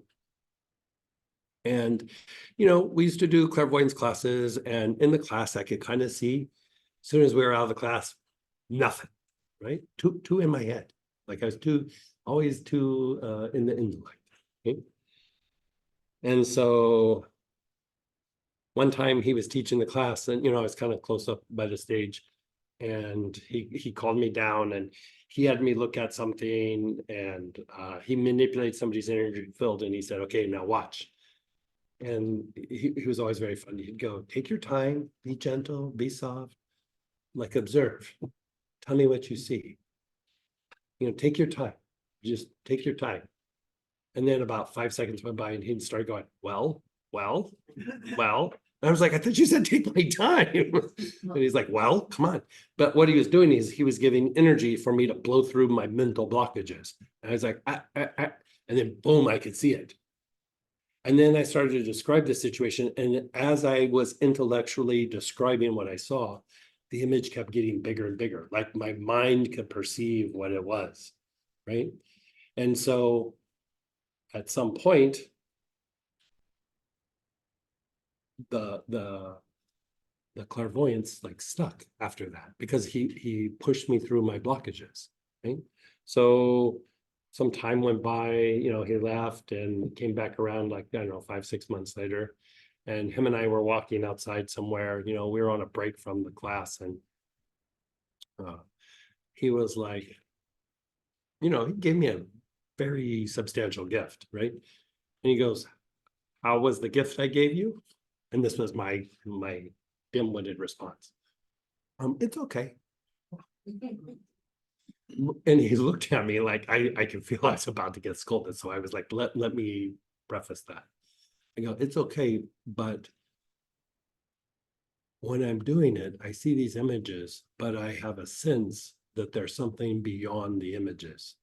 And so I enjoy seeing the things, but there's something out there that I can sense that I don't know what it is, but it's there. And like, I keep trying to touch that. And his first thing that he said is, he said, who told you that? And I went, no, nobody told me that. It's just my sense. And he leaned in and he went, very, very, very good. And I was like, well, can there be an explanation to that? And he was like, very good. That was the explanation. And in the moment, I was like, well, I would really like to know, because my intellect wants to go like, tell me something, right? But there is the predicament, like you get too stuck. So at some phase, you go back and forth with it. That's natural. Don't fight it. But like you'll be looking at the information, you go, it's almost like you get a bump up. And then you go, okay, I've processed some of the imagery. Now go back to the intuition, just like she did. She went back to like, okay, now like start observing it again. And then it'll be a bump up again. And then pretty soon there's this space that opens up that something else happens. So that's what we're shooting for. What was it? Astral projection. I still don't feel I forgot about that one. Yeah. So what else? If you have more than one area of the body that's heal, or that situation as well as area of the body, do you do this 7 times and then try it again? Right. So somebody's asking, so what if you have, multiple areas, or you have other situations? Do each one at least 4 times, because remember, 4 is the number for materialization. If you do 3, it'll feel good. 4 anchors the light into the body. And then after that, you just keep refining it, refining it. So you got to get it to at least 4. But you can do 4 and then like say, okay, I got my shoulder. Okay, I did it 4 times. Now I'm doing my hip, another 4 times. Now that Uncle Bob or jerk at work. And for those of you, I use the term Uncle Bob to not disclose who that is in my family. Like, so it's an Uncle Bob, right? But it's just like those people around you, especially in your family, who maybe is a little abrasive or a little bit of a jerk. So I used to call Thanksgiving the meeting of the Bobs. The meeting of the Bobs. Is it something you would do all in one day, or would you take? You could do it either way. You could do it all in one day, or you could do like Monday, I'm doing this part. Tuesday, I'm doing this part. It kind of depends. Usually pain is a motivator. So like if you have some sort of discomfort or something, you can go through it and do it like that. And then, you know, like I'll do it, I'll feel amazing, right? I'll do it, I'll feel amazing. And then all of a sudden I'll go, man, I got to be doing this all the time. And then I stop doing it. It's because I felt good, right? And then I start feeling bad again. And then I was like, got to do that again. Better to have a routine, but life happens, schedules happen, you know what I mean? You get distracted, you move on, you forget about it, you know? I leave the oils on the coffee table for me to do it. I look at them and still don't do it sometimes. You know, all the things you guys struggle with, I'm right there with you, right? So. So the astral projection helps us to have that kind of prediction of the future, yet we It have. just helps, experience. yeah, it helps with expansion.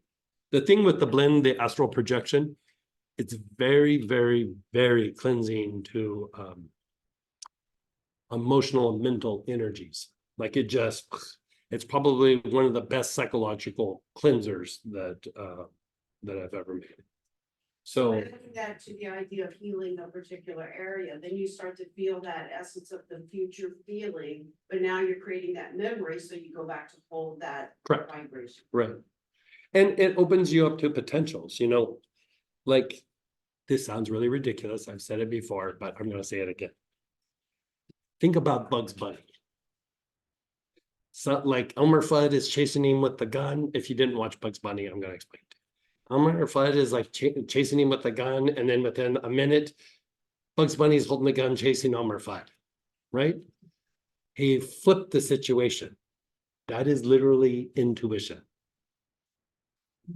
The reason why it's a bunny is it's instinct, but when instinct is harnessed, it is a contributing factor to intuition.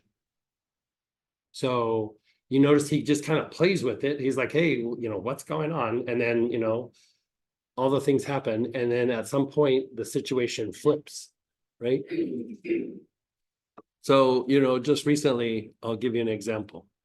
Well, I think you get it. You're gonna, use astral projection on a daily basis and, you know, especially like self-image, self-worth, self-confidence, where would you apply that? So he's asking if you wanted to use it on a daily basis, just putting astral projection on the wrist and doing this is good. But doing this practice where you go, okay, he's asking about self-image, self-worth, self-esteem. You can sit and just go, okay, I'm going to tap in. I'm going to think about myself. I'm going to think about the things I like about myself, maybe the things I don't like about myself.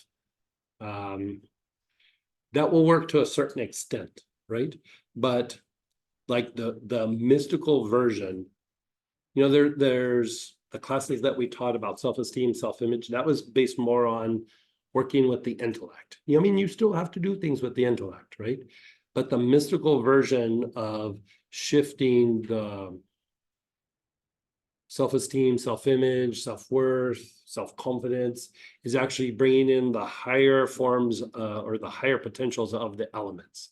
Because a lot of what we're doing over and over with the self-esteem and self-image is we're just expressing the elements that are in us. And so we try to refine them. We try to make them a little bit better. We try to make them so that light can go in. But part of even invoking certain holy names is to bring in the potential of what those elements can do or what they are, like almost like a divine or astral element, right? And so as that happens, it displaces the lower vibrational emotional component, the lower vibrational mental component to allow something different to take hold, right? So wearing it works, but doing this would even make it stronger. So for me, during the practice, I didn't see things. No, that's okay. I was more of thinking things and I was like, okay, I acknowledge you're there, be present. Mhm. And I had to keep doing that. And I didn't, you said choose one or two people, but I don't know how many people came up and I was like, okay. We're gonna focus on heart because most of these things are pertaining to the heart, so I just focused on heart. Yeah, that's okay. And I wasn't feeling anything at first, I was just like, okay. I know what I'm doing, I Mhm. know I have to do hard work, so let me continue to just focus on healing heart. And eventually, I actually started to feel something around the third breath. Mhm. I was like, okay, got it, I feel you, and I'm supposed to just allow you to be there right now. And then by the time we made it to the circle around, it came to a peace and a stillness of mind. Beautiful. And then by the last time and I had something in my shoulder, but the last time we did it, everything was chilled. Yeah. Like I felt the chills come down my arm. Yeah. Thanks. So, well, coolness, not. Yeah. Because I didn't get bumps, Yeah, it yeah. was just a coolness. Yeah. So. Very nice. Very nice. Very nice. And how about, Yeah, go ahead, Laura. hey, Miss Laura? Hey, Greg. Hey. My question is, if you've lived with somebody that had poor mental health and poor behavior for a Yeah. long period of time, there's some general categories that are easy to kind of lump a whole lot of things into. Sure. But sometimes, I mean, what the question is it better to focus on the individual Yes. and not go into specific behaviors that hurt you? So you could do both. Like, so, great question, by the way. A lot of times you could just focus on the person because that kind of engages that whole dynamic with that person. But every once in a while, there's like, but they did this one thing that really upset me or hurt my feelings or caused me trauma or whatever. Focus on that. Like, go, okay, there's Uncle Bob, but there's that thing that Uncle Bob that year at Thanksgiving 9 years ago. I still can't get it out of my head. Do this so that, because when it's there and it's like it's still kind of stuck in your mind, it's because there's still, and we're going to be talking about this later, there's still like a connection with something in the environment. And that is still actually, even though 10 years might have gone by, there's still a little piece of that is active that still feels like it's happening right now. So you want to kind of like break that connection. And so if you think about, like when people say they have a near-death experience, they go, my light flashed before my eyes and it just started going like this. The intellect goes, well, there's probably something that I needed to resolve. If you needed to resolve it, it would have got stuck, right? But what you're experiencing in that near-death experience is movement. You're seeing everything flash before you because the light's expanding and you're blowing through these things and it's just going like this, like, through all these different experiences. And then someone gets stuck. That's the thing that needs resolution. Not that the images came. Those were just your past experiences. But when something's stuck, that's the thing that needs resolution. So in this situation with the person, you go, okay, I'm working this, but there's that one thing. That's the thing that needs to be healed. So you can work on the person, but you're like, still there's that thing. Then address that thing. So we may be working on one person for a very long time. If like personally, my Uncle Bob's, especially the closer they were in the family, it took a while. Yeah. I mean, I would find relief, but then I'd get around them and I was like, really? After all these years, really? And so. and you feel like, gosh, I thought I did my work on this. Right. And it's still here. I don't like that. Right. And the thing that happens is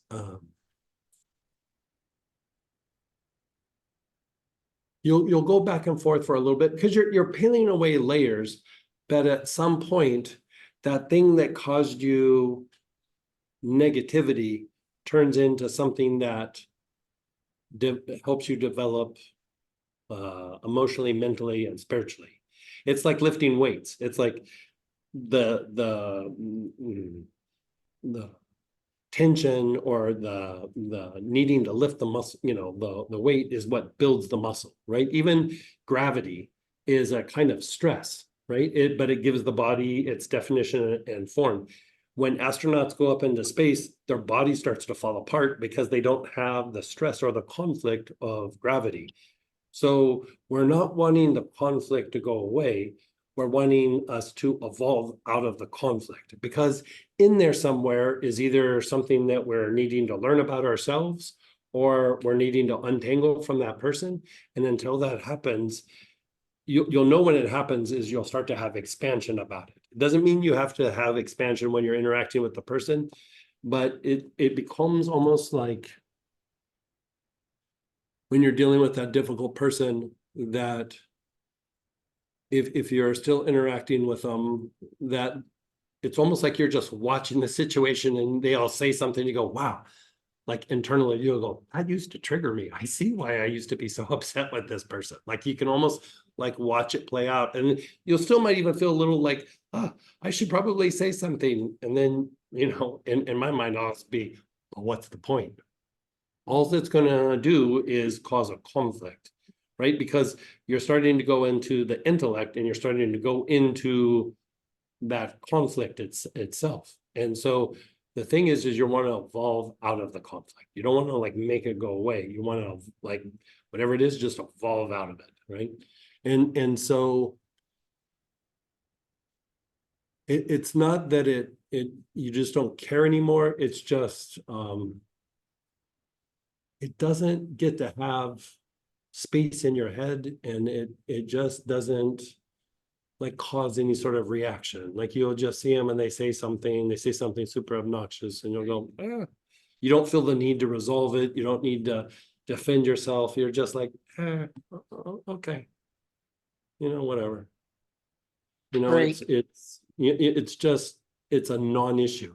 It's like, it's that Chinese saying, takes 2 coins to ding, right? To make that sound, it takes 2 coins. You just take a coin away.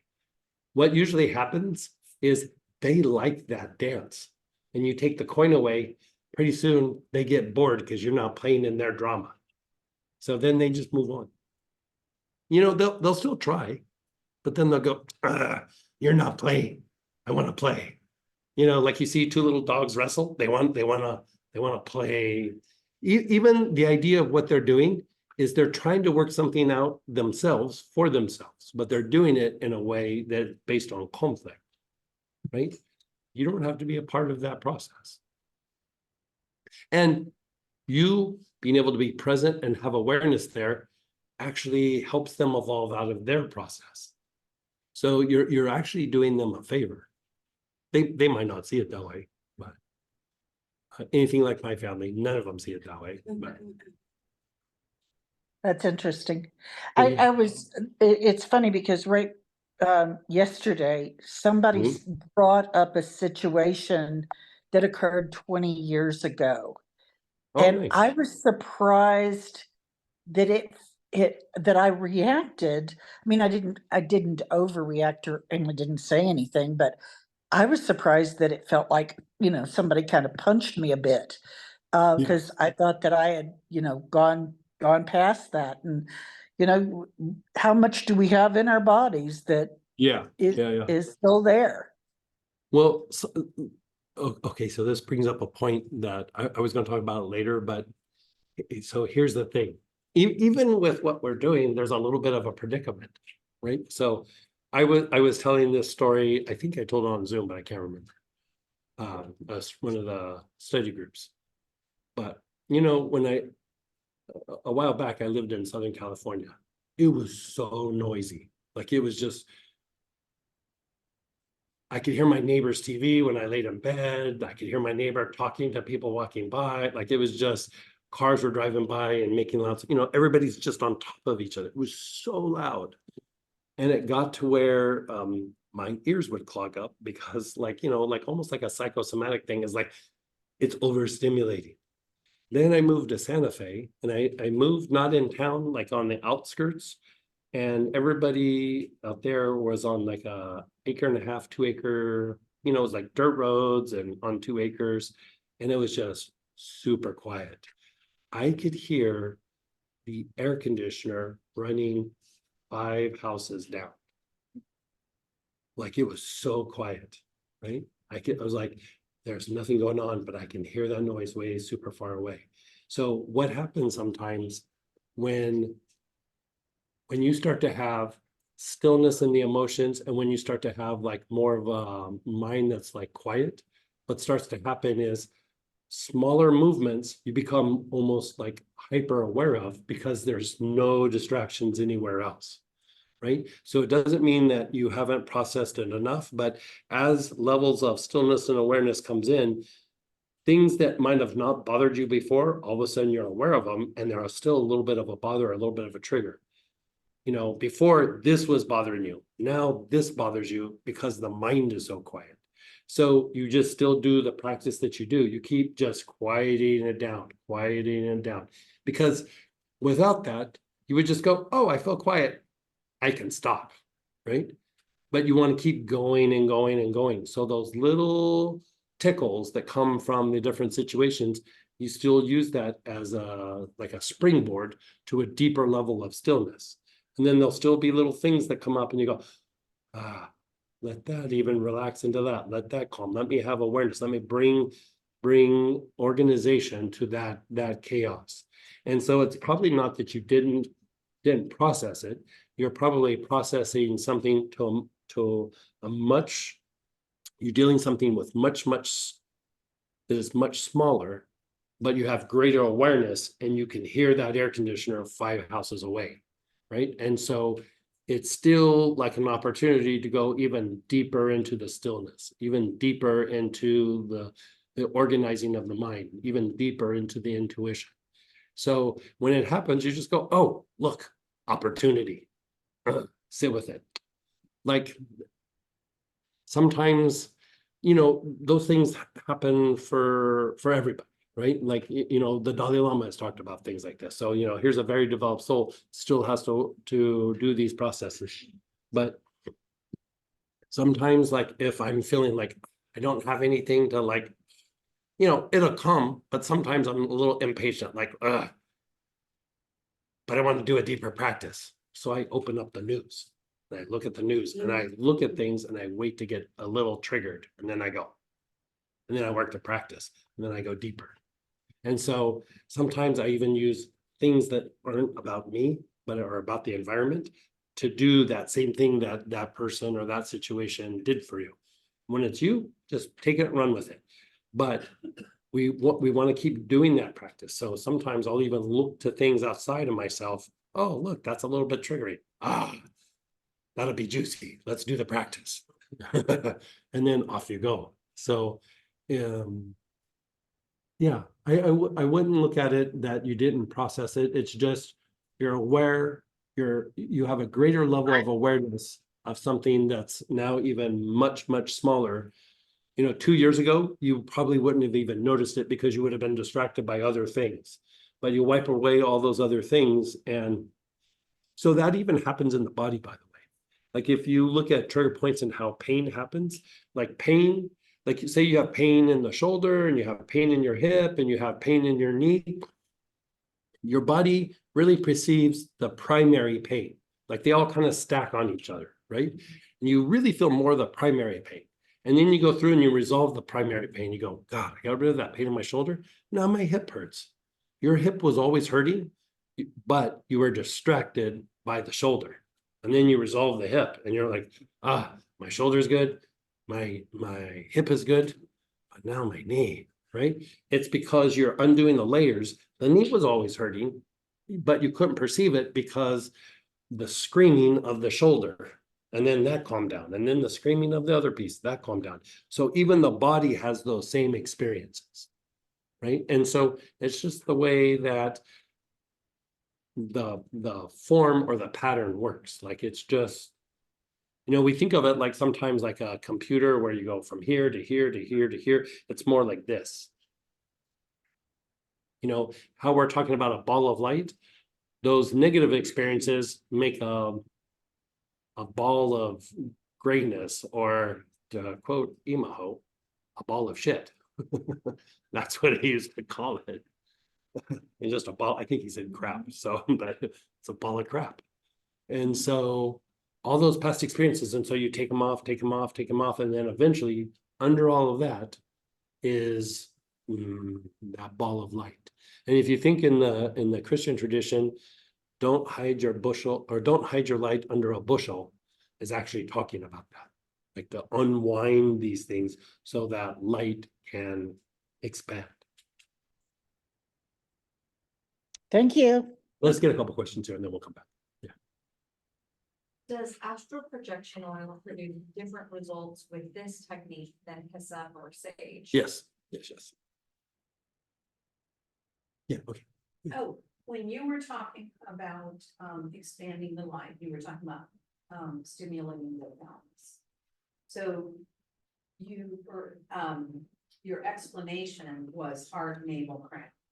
So when you're putting your intention on the heart, for example, are you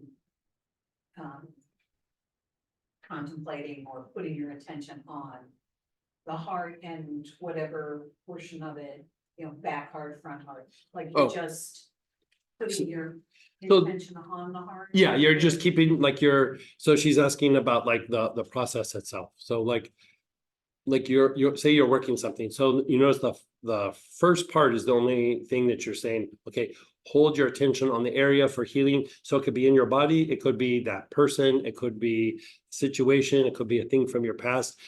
But the front heart is integrating, right? You're trying to get it in. You're trying to allow it in. The back heart is the janitor, right? So as soon as you get it in, you're gonna let it go, right? Like the energy body has the program. The back heart then cleans it up. So even if you go back heart, navel, crown, that's still doing it, right? That is very deep practice just by itself. Even just doing heart, navel, crown works. It's just a lesser form, right? Now, when you go and you do the navel and then you shoot it back to the Mingmen and then you float it around, that's doing the practice on steroids. Like it's amping it up probably 10, 12 times. So it's making it much more potent.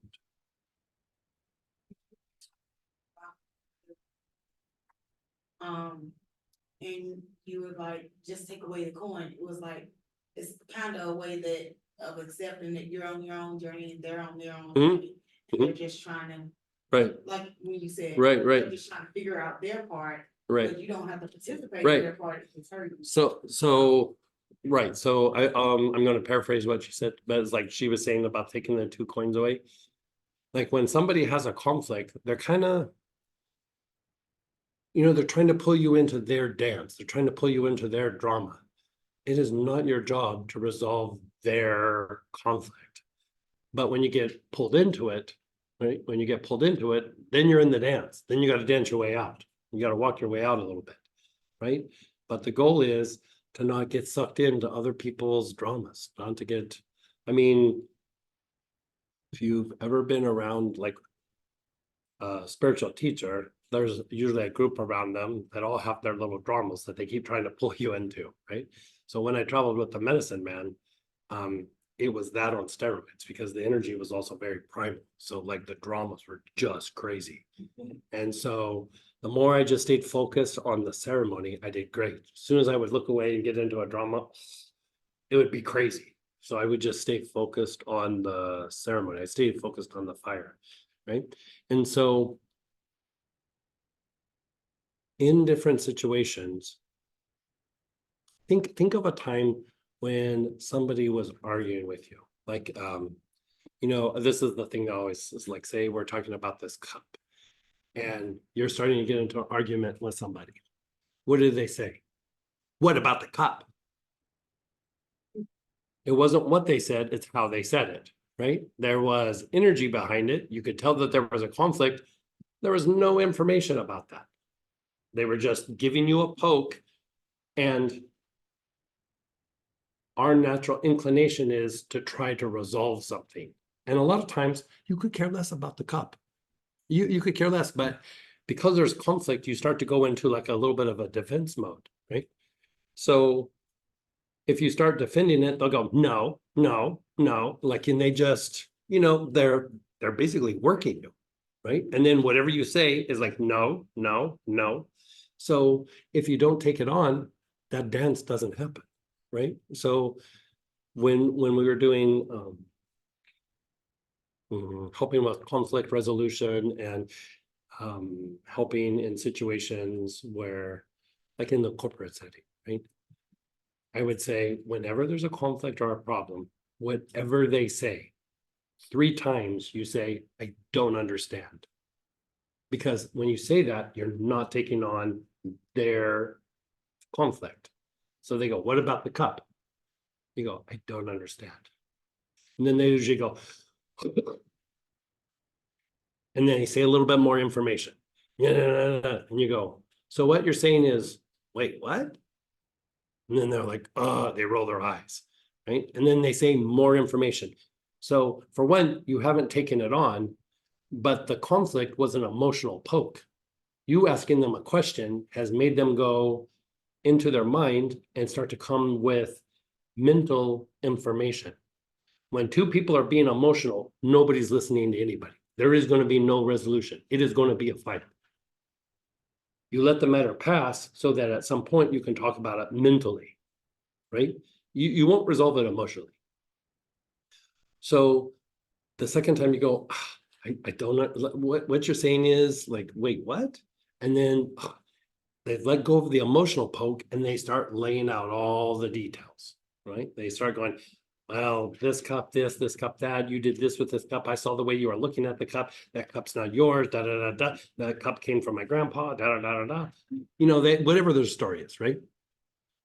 And then even at twice, you still, you want to ice the cake, so to speak, right? So this one's my personal favorite. Explain it to me like I'm 5. Because then they get really condescending. And they really lay it out because they think you're not smart. And then you know what you get to do when they're done with their explanation? You go, no, that's not accurate. No, you've Bugs Bunnied them. You flipped it on them. Instead of them going, no, no, no, you just go, no, that's not accurate. If you want the cup, just take the cup, or whatever the conflict was. But if you leave it in that emotional state, you get pulled into their drama. You want to pull them into your light or your intuition, because that's going to get resolved. Intellect never resolves anything. Intellect maintains something. The thing that resolves something is intuition. Intuition is innovation. Intuition is new movement. Intuition is spontaneity. It's something different. If you keep going back and forth in intellect, you're just strengthening the pattern. So trying to talk it out like that doesn't work. You have to keep bringing in essence. You have to keep bringing in intuition. So when they engage you like that, you just go, wait, what? You allow that to shift and you don't take on their accusation. And so there was this one CEO, I told her to do that and she was like, I am not comfortable with that. I am not comfortable with that at all. And I was like, trust me, just trust me. Trust me. And she was like, and so, she had this situation where she had a really bad conflict and there was going to be a confrontation. I go, follow the steps. I go, on paper, whatever you say to this person, you are going to lose the argument, right? So what do you have to lose? And she was quiet for a moment. She goes, you're right. I'm not going to win. I'll give this a shot. And she went in, she did the meeting and everything, and she came back out and she was like, that was amazing. She was like, she discovered candy as a little kid. That is amazing, right? And she goes, I can't believe how well that worked. I was like, because you didn't take on her accusations. She's trying to make that real, that figment in her mind She's trying to make it real by being forceful with you. So you just don't give it energy. You don't give it your intellect to make it a pattern. You give it intuition. Intuition will just blow it apart. Right? So intuition is tied to the forehead. What does the forehead do? It's tied to wisdom, but it's also tied to breaking down thought forms, breaking down emotions, breaking down patterns. So all you're doing is you're allowing for your forehead or wisdom to come into this arena. But it's simple as putting the awareness there. I would do it more through your actions, but what you're doing through your actions is stimulating the forehead. Question. During this process, I've been feeling very tired, sleepy, wanting to take a nap. What's that about? Am I trying to avoid something? You could be processing something, and sometimes when you shift, you go into more of a parasympathetic state, and if you're needing to rest your eyes for a little bit, let it happen. Because even if you're avoiding something and you kind of go into a little bit deeper awareness, even that will resolve itself. So So if you have, this is my massage point of view, like, Hmm. if somebody has an injury or scar tissue, is that gonna hold even longer? Yeah. Do they have to keep doing the process? So injury or scar tissue, oh, you're just talking about like working this process with him? Yeah. Yeah, I mean, some things are very quick, like she's saying, what if there's like a chronic issue? You have to keep doing it over and over again. If it's acute, it'll go away very quickly. But if it's really chronic, you have to keep doing it over and over again. When you referred to drummers, it made me think about Silver Sleeping Prophecy. Yeah. Very nice. It's just, So did I understand you to say that this is actually resolves pain body? it can, yeah. Pain, and it can increase range of motion, like, if you work it right. Like, I think, we even had a couple of situations where I didn't even have them focus on a part of the body. We just did the process. And I was like, okay, check in with the area in your body that hurts. And they would move around. They were like, I couldn't move my shoulder before. Now I can move it. So, the thing with the shoulder or like the back and bending over, you can visually see, like, I can validate that. Where sometimes you go, where did that go? Is this just my imagination or da da da da? But when you can move it and you go, wow, I have more range of motion, or I can bend over more.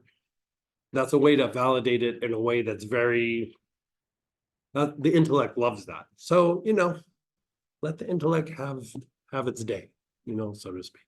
So I was working with a client, that would be the intellect for them Mhm. to validate. Mhm. I think it's still getting. Right. Right. Yeah. Go ahead, Teresa. Hey, mysteries. Hey, Greg. Really fantastic as always. I have just a subtle question. I think I understand the whole taking it on and Mhm. using light to not absorb it. Mhm. I guess I have a question about like really deep energies that I've been releasing that I've taken on. That's not mine, right? Like from the work environment, but from, childhood and previous experiences. Would this process just keep helping the body release the old stuff? Yeah. So in the corporate setting or in situations that are a little bit more, it's one thing to have like personal things in the family, but like in the workplace or in the corporate setting, the pattern is more ingrained because many people have been contributing to it. You know what I mean?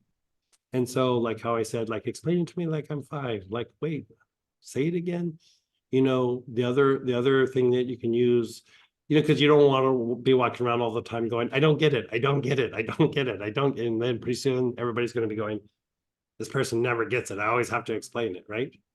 So the flip side of that is go, interesting. Let me think about that. Let me sit with that.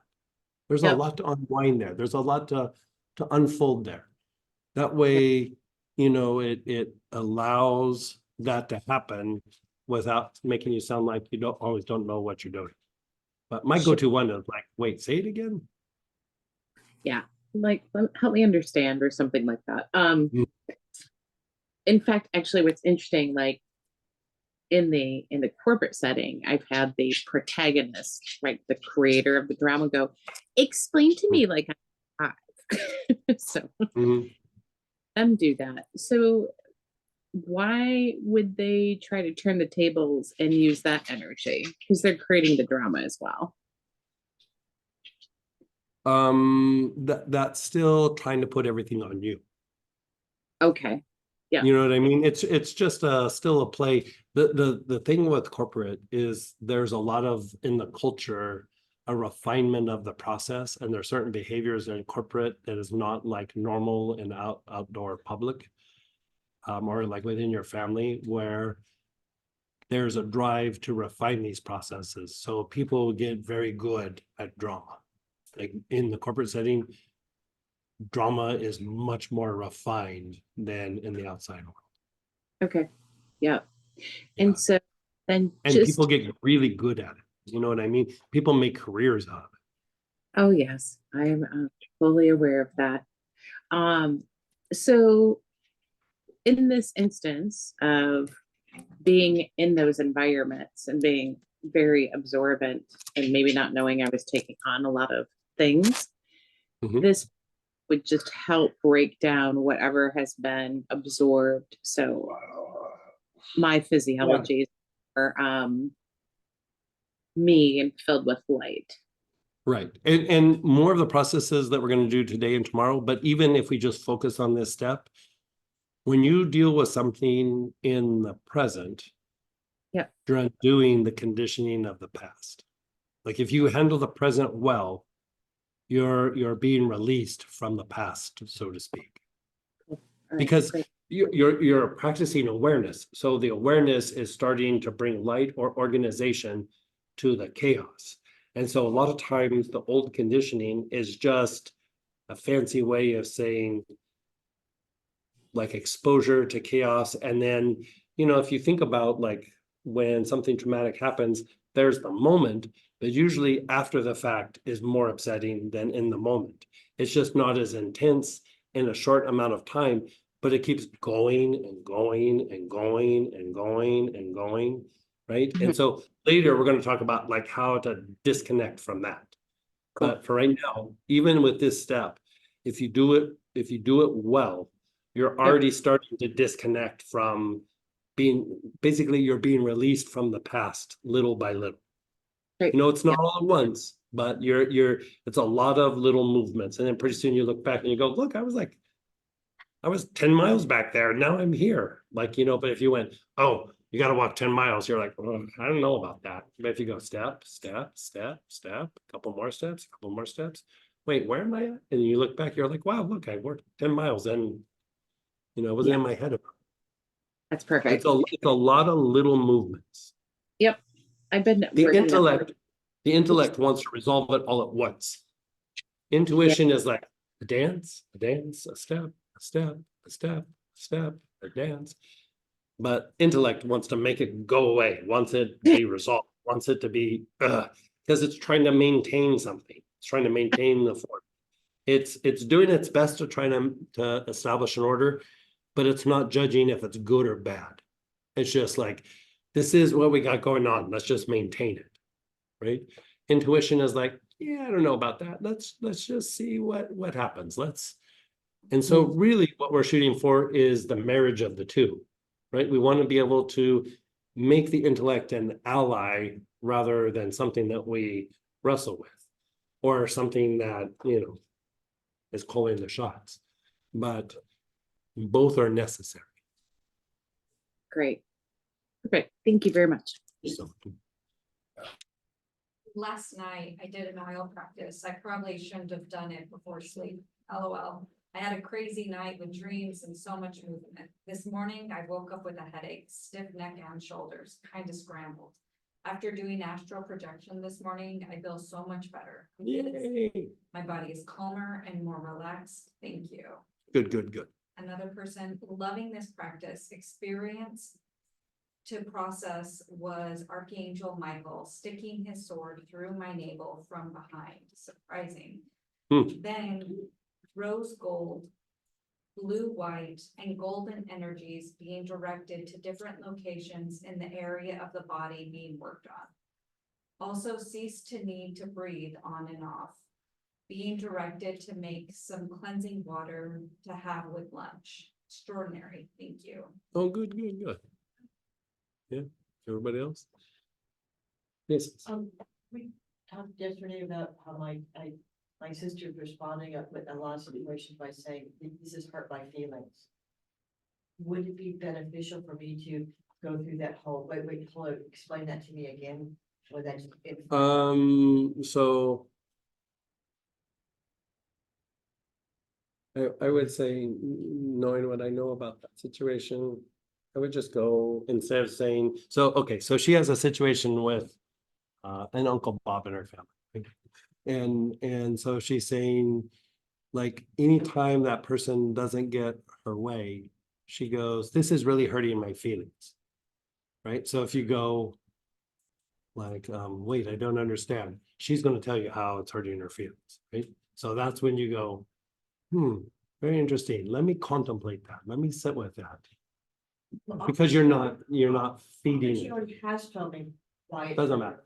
Doesn't matter. Don't give her an opportunity to keep doing it. So you just go, let me sit with that. Let me think about that. That's Kind of just leave it on. yeah. Because then what you're doing there is you're going, okay, let me sit with it. Let me think about it.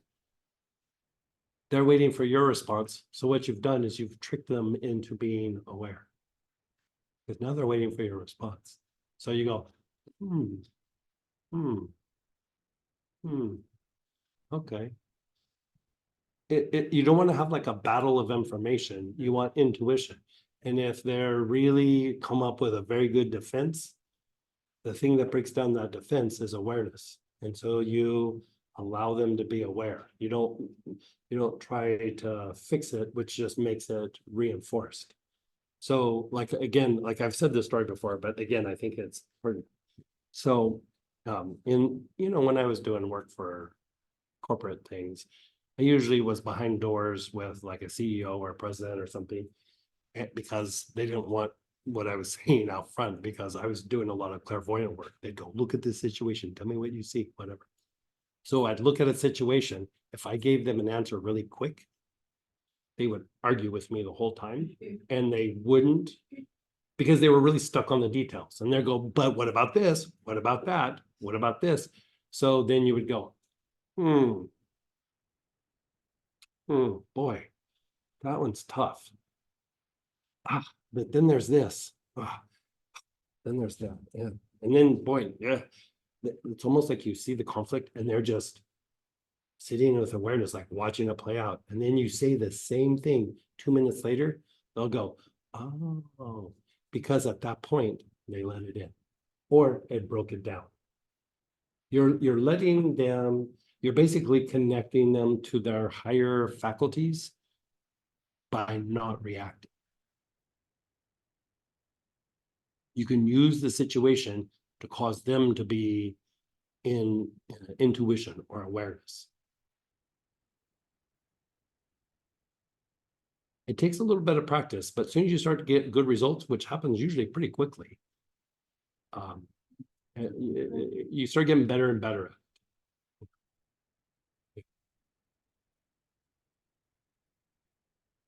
Anything else? We're good. How about we'll just do a little tiny bit before lunch, because I want you to have an experience of now starting to deal with elements and the energy of thought. So in the list, you had angelica, Cape chamomile, frankincense, myrrh, neroli, opopanax. If you bought the kit for purchase, it's Cape chamomile.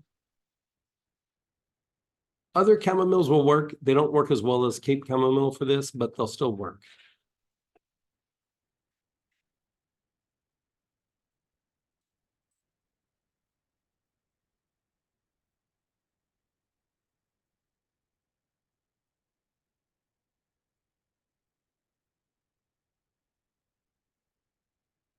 So take a minute.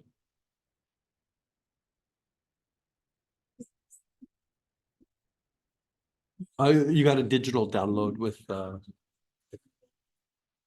digital, it should have been email in your email. Did you not get an email? We'll resend it to you.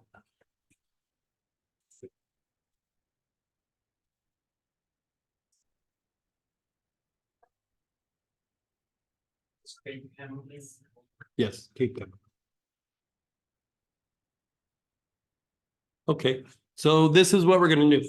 Like we talked about, like, okay, the person, whatever, we're gonna take this now. You're starting to establish the light, but now you want to start looking at the environment because let's just say Intellect has done some long-term investing to make sure it like reinforces its little dramas, right? Even the way you interact with people from the past, you want to still unwind that so that this expansion and intuition can continue to expand. So this is what you're going to do. Think of a person around you where there's a little bit of an issue, right? Whoever it is, you don't need to think about what they did or whatever, just focus on a person. And as you think about them, just inhale the oil. You're just keeping your awareness on them like you're looking at them across the room and you're just in through the nose, out through the mouth.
And then just pause and be still for a minute.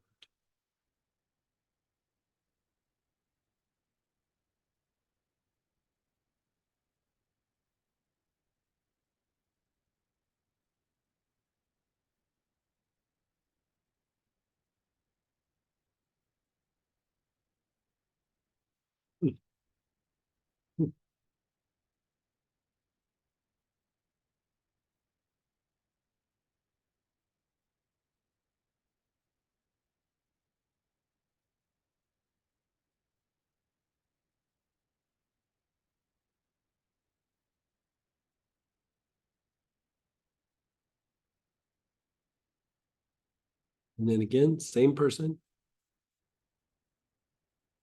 You're thinking of the person, you're taking nice, long, slow, deep breaths.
And then pause, and be still.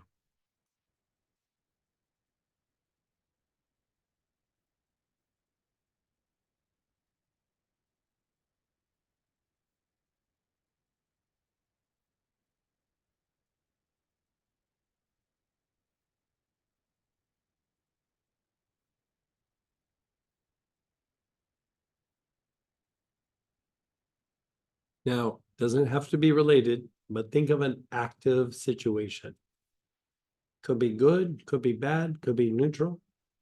Whatever it might be, think of some situation that's going on that's active right now. You have some project, a thing at work, a relationship, interaction with a friend, something that you're trying to do, whatever it is. Contemplate it and then begin inhaling.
Then pause.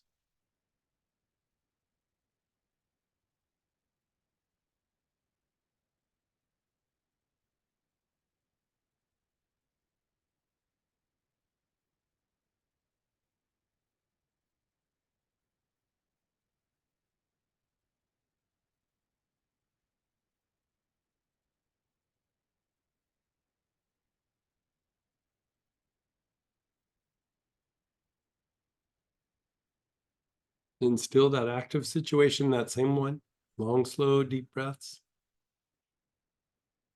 Thinking of the situation.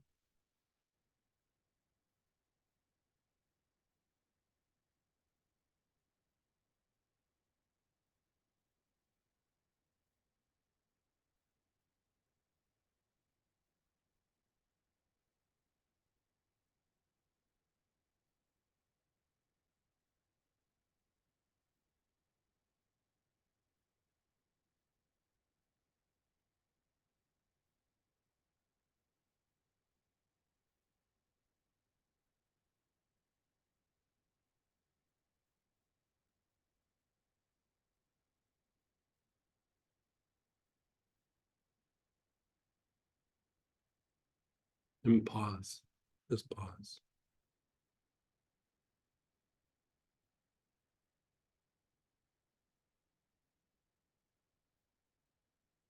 Now go to a past event. Could be a year ago, but it's like it's like done. It's not like it's a thing that you keep. I mean, you might have to interact with it from time to time, but it can be just a past event. A year ago, 10 years ago, 20 years ago.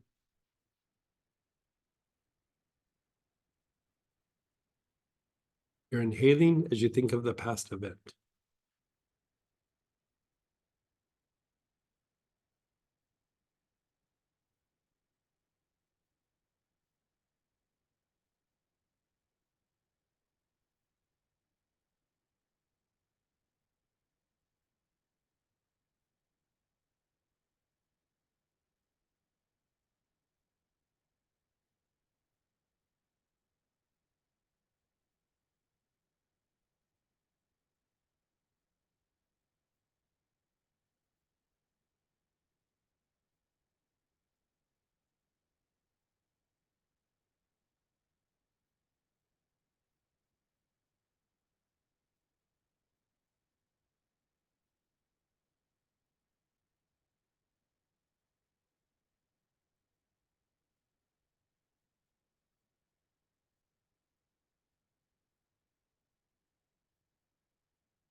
And then pause.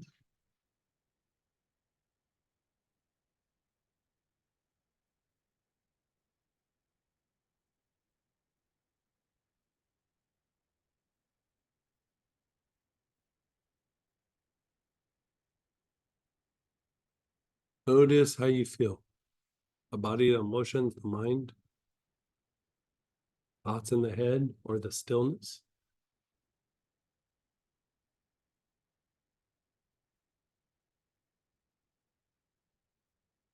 When we talk of anxiety, for example, first we think of it as being an emotional thing or a mental thing. Then you can go and you say, if you really look at anxiety and you refine it, a lot of anxiety is actually more physiological than psychological. If you refine it more, most anxiety is a lack of awareness to things going on in your environment. Your intellect is trying to resolve these things around you, right? And a lot of times it's the connection to these things that stimulates the physiology that then stimulates the emotions and then the mind. So a lot of times trying to resolve anxiety, why it's so hard is we look at it under the microscope and go, it's anxiety, let's treat the symptom. Okay, let's treat the emotion, let's treat the mind. Then if you refine it more, you go, let's treat the body. If you refine it even more, unwind the environment and then do all those other things. Like in the Buddhist tradition, they say anxiety is very simple. It's lack of awareness. That's it. Just lack of awareness. Not that you're not being aware of having anxiety. You're not practicing the intuitive or awareness practices with things in the environment that then stimulate a process in your physiology, your emotions, and your mind. Going back to the three brains, your physiology, your emotions, and your mind. It's taking food from the environment and then trying to process it, right? Or not process it or have these blockages. And so we're going to break for lunch, but when we come back, we're going to talk a little bit more about the mechanics. We're going to do what we just did, but we're going to go deeper with it, right? We're going to unwind the things that impact us from the environment, because only good comes to us, only good goes from us, right? We want to reinforce the mechanics of how that plays out. Okay?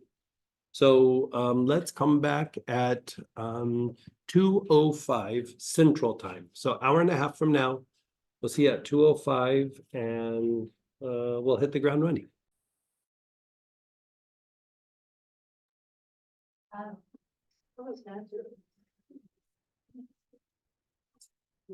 Hey, everybody, let's come on back. Let's get everybody settled here for a moment. And we're going to pick right up where we left off. Give me a second here.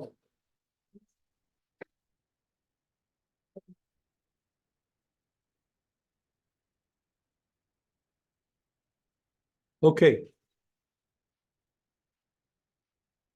So, we did the process before lunch, and then we just did a little like taste of what we're going to be doing right after lunch, where we used the Cape chamomile or angelica, frankincense, myrrh, neroli, opopanax.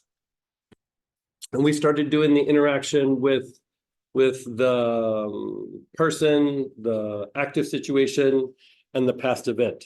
No.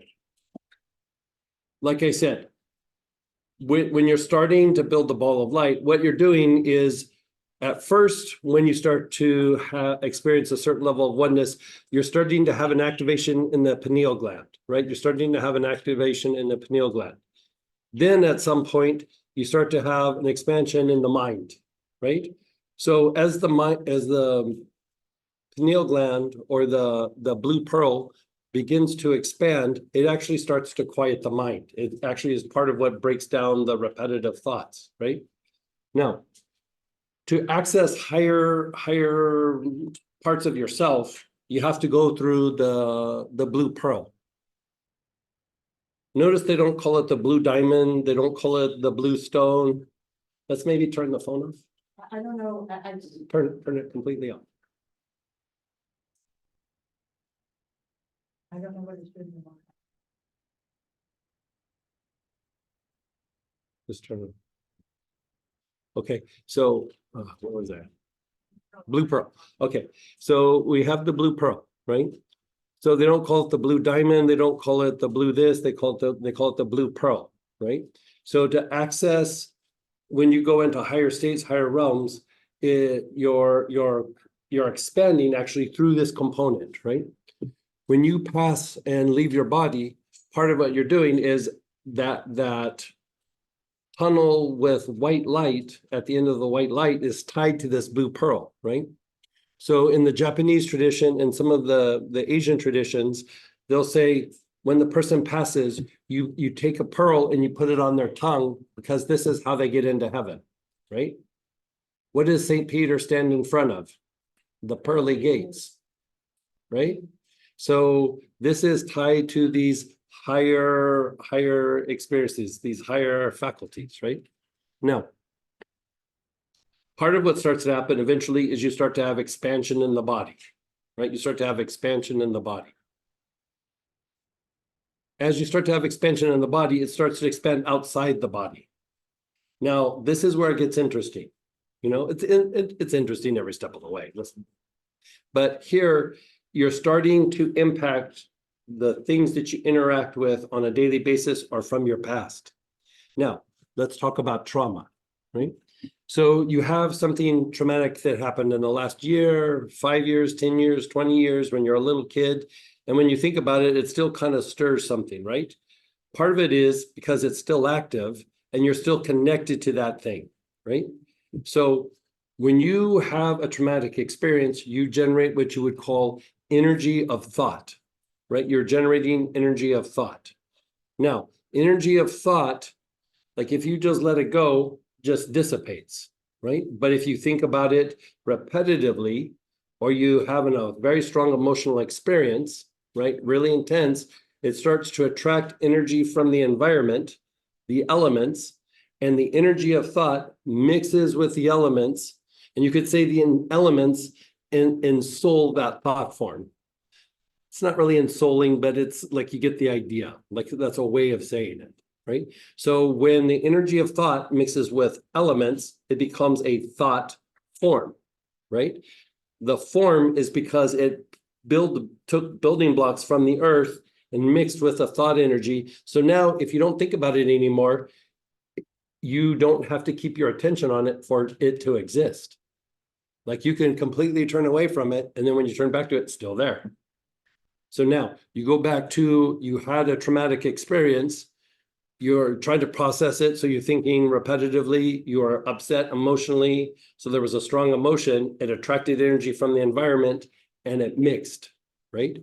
So when you're trying to process trauma, for example, you're trying to deconstruct it, right? So we always think about it must be in us.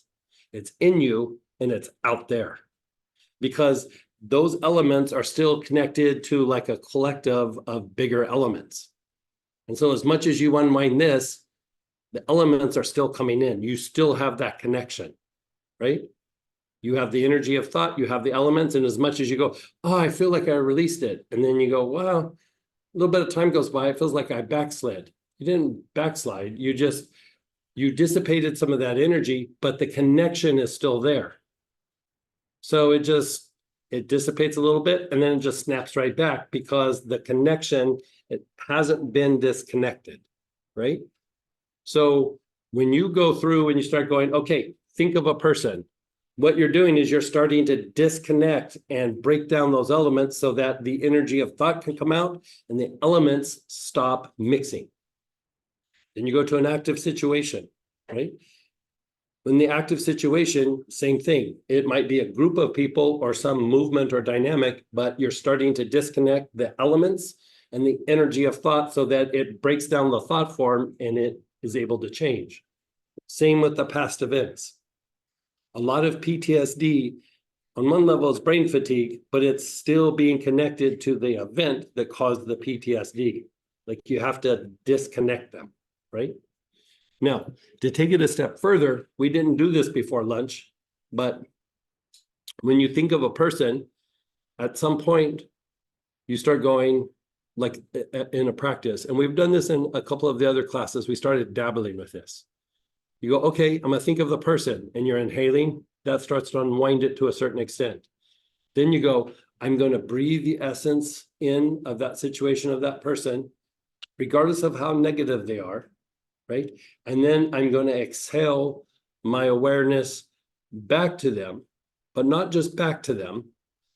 You keep your awareness going and you pass through them, right? So you inhale and then you exhale through the situation, through the person, through the past event, right? So the thing that happens here is you're inhaling the essence so that it integrates so that your energy body can go through and process it. As you exhale, you're exhaling, you're making the connection to the situation, breathing through it, you go past the form and you're going into the essence of the situation. As you pass through it, you're starting to connect to divine intelligence. When you breathe through something like that, this is a very old alchemical process. They used to do it with stones. They used to do it with all kinds of things, but they would draw in the essence and then they would breathe through the stones, right? And what they would do is they would draw in the essence of the stone and then direct it to the parts of their body where that stone could do some healing, right? Or help refine the energy body. And so by doing that, remember what I said at the beginning? The intellect is always trying to resolve a problem. So it's always fixated on the negative. When you breathe through the situation, you're going past the problem, you're tapping into divine intelligence, you're starting to tap into something that is divine, something that is positive, something that is of the light. So you take it from, this thing keeps triggering me, right? And then you breathe in the essence and you breathe back through the situation. You're turning it into only goodness comes to me, only goodness goes from me. It's not the energy of the intellect, right? Because intellect is not light, right? It's form. So it's intellect with no intuition is darkness, right? So when you breathe through something, you're starting to shift it from being of chaos or negativity and you're flipping it to now it's of light. So first you're practicing awareness. Then when you start doing these steps, you're basically refining the body until you start seeing goodness in the situation rather than the negativity, right? You're making your mind go, stop fixing on the negative, right? Because whatever you fixate on becomes your reality. So you're saying, stop focusing on the negative, start focusing on the light, on the movement, on the essence, on the soul. It's you're cultivating that innovative aspect, right? So if you want to really truly disconnect from an old situation, or better yet, not have it continue to influence you, cause you anxiety, a little bit of insecurity, even sometimes like when you feel like a little self-doubt or something like that, how much of it is you and how much of it is you connected to something externally that is constantly feeding you, right? So do you have your cardigan? No, okay, so cutting cords is a part of it, but it's not the whole thing. But like that's where I was going. So in the Buddhist tradition, you'll see certain, it's not a very common practice, by the way. You see this thing where the practitioner will have like, it looks like a little blade or a little axe, and they'll be going, oh, mani padme hum, oh, mani padme hum, you know, they're doing their thing, and then they'll start going like this. So if you have energy awareness of energy hitting, you go, oh, they're cutting cords. They're actually cutting the connection between the energy of thought and those elements that keep feeding into this, because they're cultivating an expansion of awareness. So in Buddhism, they have an awareness of that if I want to spiritually grow and evolve, like it's not just about me, it's also about the environment, right? The environment can either hold me down or lift me up, depending on how I interact with it, right? So if you go back to what we were talking about before lunch, where you have a conflict with somebody, the more you're in intellect, the more you're creating that cord that has the energy of thought and the elementals. The reason why you try to do intuition is you don't want to be covered in all these little connections, because at some point you'll have no inner peace.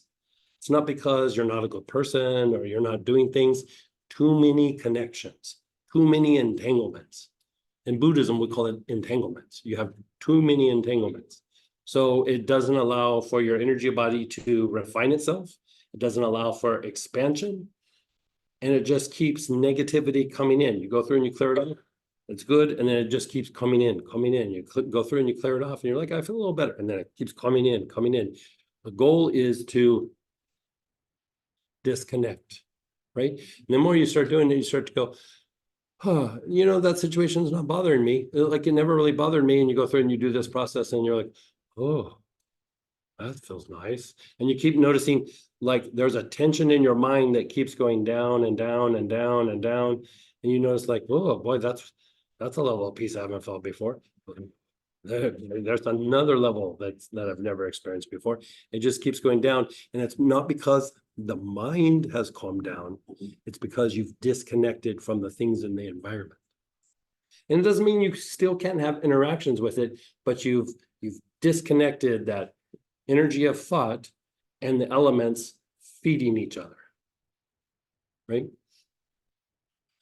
If you look at like in different traditions, like when they do what you would call an exorcism, they're not casting out some big monster or demon.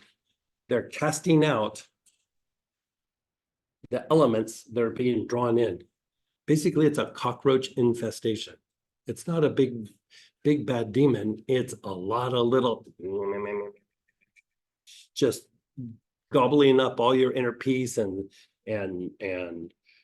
happy, you know, it just gobbles up anything, right? It's trying to re-experience what it was connected to, right? So if you got traumatized in a particular way, you'll notice as time goes by, you keep having the same experiences over and over again. Why? The elements want to re-experience what they're associated with, right? Just like how you like to be around people that you know and kind of think the same way and do the same things or are interested in the same things you are. That's a reflection of what elements do. Like they want to re-experience. If it was some trauma where, you know, somebody, you know, did some weird thing to you, you'll notice like after a while, it keeps happening over and over again. It might not be quite the same, but there's variations that keep happening. The elements want to keep re-experiencing what they are. Then it starts to affect your behavior, your thoughts, your emotions, and then your instinctive responses. After a while, the elements almost like overwhelm the body. So then your instinctive responses go, well, if we want to re-experience what that is, then let's find it in the environment and duplicate it.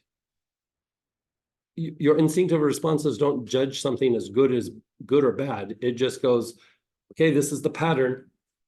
Let's duplicate it, right? So the discerning part has to come from the other faculties. It's not going to come from your instinctual responses. So by going through and disconnecting, then you can choose what you would like to duplicate. Because you are going to duplicate something, right? You are going to duplicate it, but you want to be consciously allowing for something good to be duplicated rather than something negative to be duplicated, right? Why do these things keep happening to me over and over again? The connection and then the duplication, right? So if you cut this and clean this up, you get a reboot and then you go, well, I'm feeling peaceful. The thing that I would like to do is I would like to have a spiritual practice. I like to have a loving partner. I would like to have fill in the blank, right? And then the instinct goes, okay, yeah, I can make that happen. Yeah, maybe give me a couple days. Start looking and it goes, okay, I see some things in the environment. Let's start duplicating that. And then the ball starts rolling, right? So first you have to, before you create, you have to deconstruct. Doesn't mean suppress, doesn't mean make it go away. You just deconstruct what's there, and then you start constructing or creating the things that you want to bring into your life. If that makes sense, right? So we're going to do the thing we did before lunch, but we're going to do a sassy version of it, right?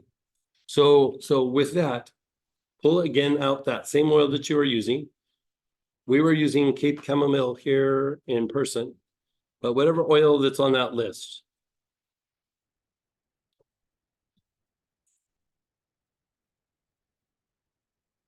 Difference, just to clarify, of the cord cutting is that in the disconnect, it's more that you're disconnecting from here to the environment. So, okay, so she's asking about the difference between this and cord cutting. They're very similar, right? But a lot of times with cord cutting, you're cutting you're cutting connections usually to a person. Like if somebody's a little bit more conscious, they might cut it to an event. But a lot of times what you're doing is you're cutting a negative connection, right? So the negative connections are really not that strong, right? But what happens is something's been there for a while. It becomes a lot more dense, and it can even be like kind of started off like a positive connection. When you go through and cut, those don't cut. Like you have to like kind of clean them up and then disengage them, right? So you can usually cut them if you really concentrated, but I mean, you need almost like a special set of tools to do it, you know? But if it's like, okay, there was a negative interaction between, you know, two sisters or two brothers or two siblings, right? You might go through and cut the good cords, which is, it's hard to do, but it could be done. But they'll just reattach because they're biologically connected. But what happens is you're not necessarily always wanting to cut those cords, but they'll get contaminated, right? So some of what needs to happen is you need to be able to clean those up. So here it's not going necessarily like cutting, you're like diminishing them so they can either reboot or they dissipate and go away. Like it's almost like cutting the cord from the inside out, so to speak. Like if you cut, sometimes what happens, a day or two goes by, they'll reattach because there's so much coming in and there's still some Velcro or something in the solar plexus, for example, and they'll reconnect, you know, even a negative cord, right? And so you'll have to go, oh, I have to keep cutting, I have to keep cutting. This is almost like going from the inside out, like let's dissipate it from the inside out so that it just falls away. Like if you've ever done like meditation, like say you had some like weird thing with somebody like 20 years ago. And, you know, I haven't seen them for 20 years. And then you meditate and all of a sudden, all these weird like interactions or something from the past, all of a sudden everybody starts, you know, calling or reaching out, trying to find you on Facebook. It's because the cords were still there, but they were dormant. You brought in more energy and it activated those cords, right? So we almost want to do it from the inside out. Both ways work. This is just the other side. Like you can cut them manually, or you can go from the inside out and just deconstruct it. So deconstruct or disconnect. Yeah.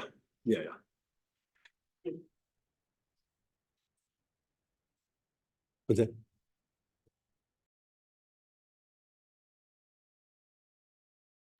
Okay, so you have your oil, right? You have your oil. Think of the person, just like we did before lunch. Think of the person. Start taking nice, long, slow, deep breaths.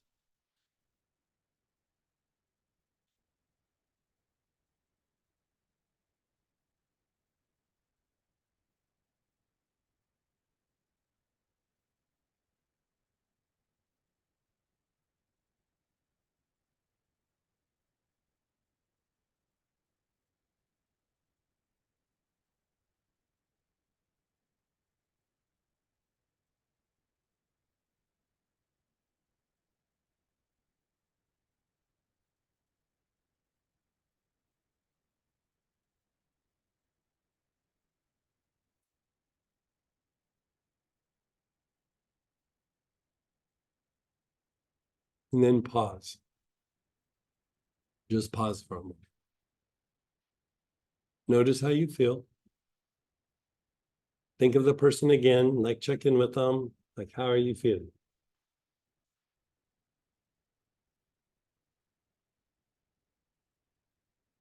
And again, same person, begin inhaling again.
Okay, and then be still. I think my voice is going again.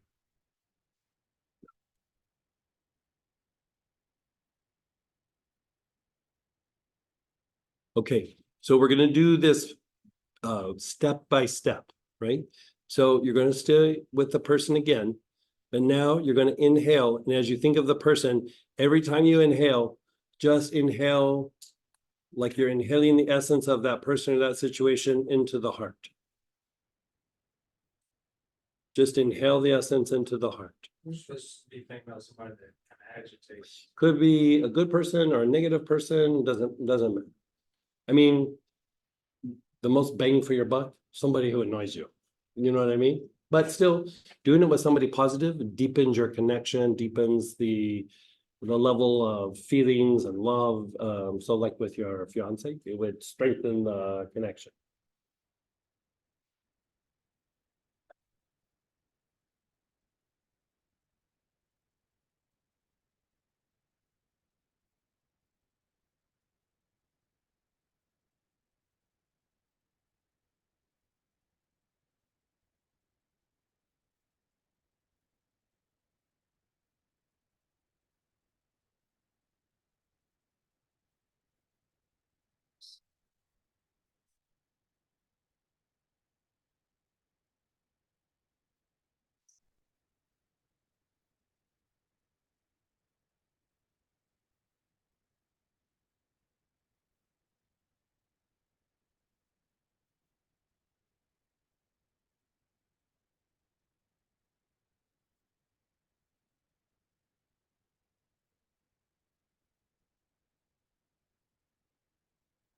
And then pause and be still. Now, with that particular step, how do you feel? How are your thoughts when it comes to that person?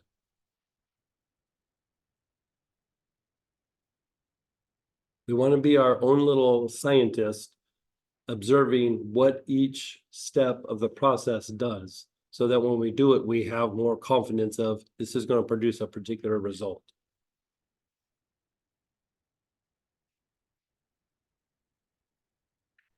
Okay, so now you're thinking of the person again.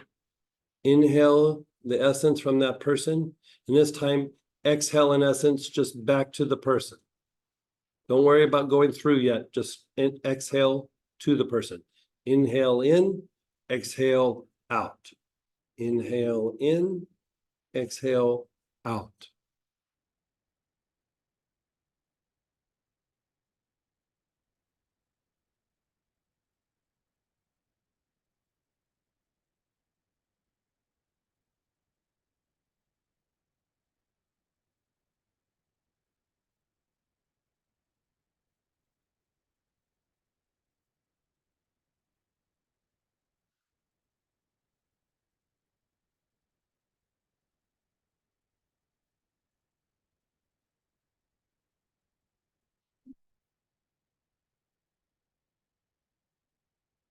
And then pause and be still.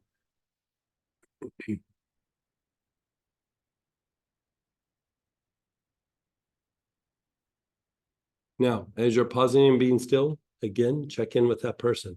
How does it feel?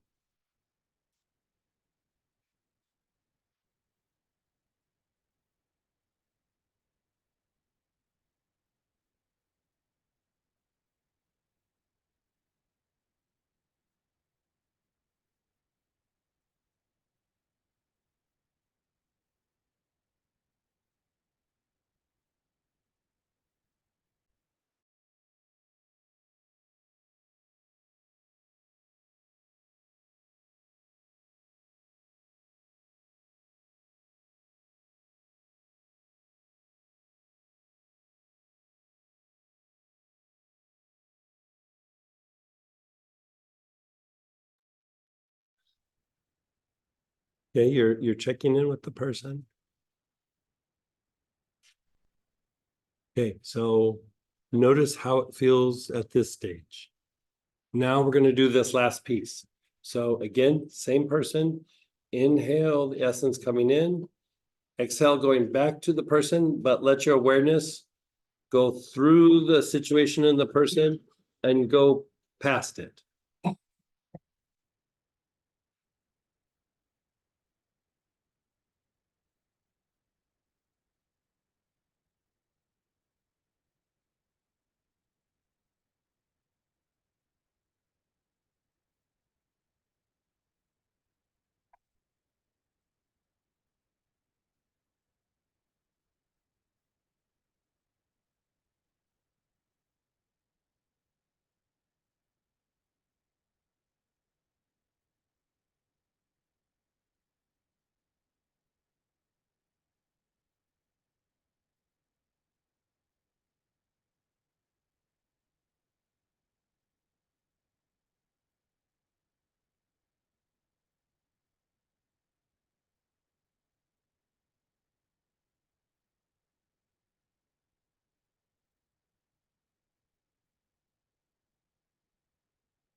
And then let it go.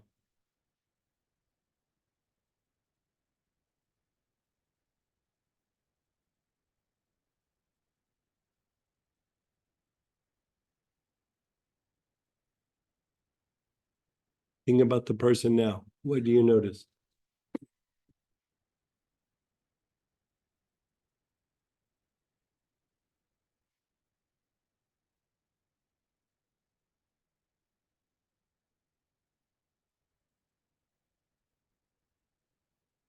You notice every time you do it, it feels a little different, little something shifts, right? And the last one, I don't know about for you, but for me, I almost like go, it's almost like the more compassionate viewpoint of all of them. You go, well, you know, I kind of get where they're coming from. I don't agree with it, but I get why they did it. Like, you know, da da da. It almost just like, we were just kids. Like, you know, it's like you get to this place where you're like, I had so much compassion. right. You know, It's awesome when we can have compassion instantaneously. Usually not my experience. Like, I usually have to work at it for a little bit. Like, when I'm being completely honest, like, in the moment I'm like, but like, the more you do this, you'll notice that that compassion will come quicker and quicker, right? You know. The intellect is a force to be dealt with. It really is. We want to make it our ally, not our enemy or our foe. A lot of times it just does what it does without direction. It turns into that border collie. Like, if you don't give it a task, it starts digging holes and doing whatever. That dog can be retrained, but a lot of times it's just giving it a task. You don't have to work as hard as you would think to retrain the intellect. You just have to direct it in a way where it just goes, oh yeah, I can do that. Yeah, totally, I got that, right? Task at hand. And then after a while, that step, like those little steps, little by little, pretty soon you'll notice that your intellect is different than it used to be. Like, it still has your same experiences, but it's had enough of some different experiences where it has a very different perspective, right? When you've gone through the school of hard knocks, and when you've had bad things happen, or just when you've had stress and just deadlines, the mind can get really rigid. It's not a forever thing. You can actually unwind that. It just takes a lot of little movements. Sometimes they're from society, sometimes they're from our family, sometimes they're from the culture. The biggest one is the collective unconscious. When a large group of people are all going through the same thing, even if you're having somewhat different experiences, you're still being impacted by the collective. At some point you might be able to step away for a little bit, but you still have your foot in the collective. You got your foot in two different worlds. But it's almost like you have a processing mechanism that doesn't allow the negativity or the reactive triggers that come from the collective to just trigger certain ways of thinking to act like the group, right? That is the journey of the soul, is to individualize. Not to be part of the group, it's to be individualized, to keep refining and refining and refining and refining. It's not to fit in. Doesn't mean that you don't fit in, but the thing is not to be just a big part of the social network. It's to go deeper and deeper and deeper, refining who you are as a soul.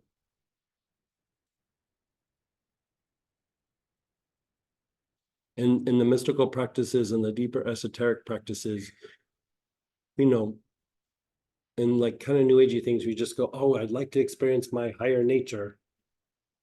That's a step, but as soon as you experience it, you're like, okay, now I've touched the higher nature. To really, truly spiritually grow and evolve, you got to go down, not up. Right? You keep going down, down, down, down, and refining all these pieces. As you do that, in the practice of the Essenes, you keep refining that, and like you keep grabbing up these elementals, and then you offer them up. You could say as an offering, but it's what makes the higher soul grow and evolve. It's not your experiences, it's how much of these elementals you grabbed down, refined, and then offered up.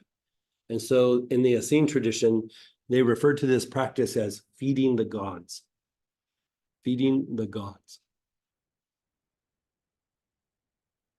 I mean, if you think about it in the Christian tradition, they say, if you do these certain behaviors, yada, yada, yada. I'm a good Catholic schoolboy, which means I don't know anything about the Bible. I spent a lot of time in Catholic school, so we avoided it. But the soul has everlasting life. But they say, like, if you do these particular things, you'll have everlasting life. Are they talking to the soul, or are they talking about something else?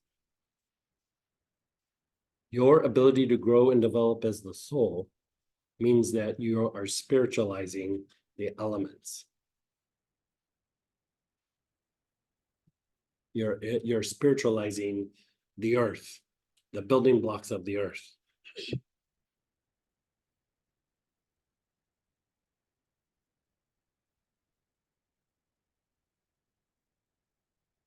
Kind of interesting, huh? Okay, so we did a person. Let's do an active situation. Okay, so first, just think of some, it could be a positive situation, it could be negative, it doesn't matter what it is. Hmm? Like.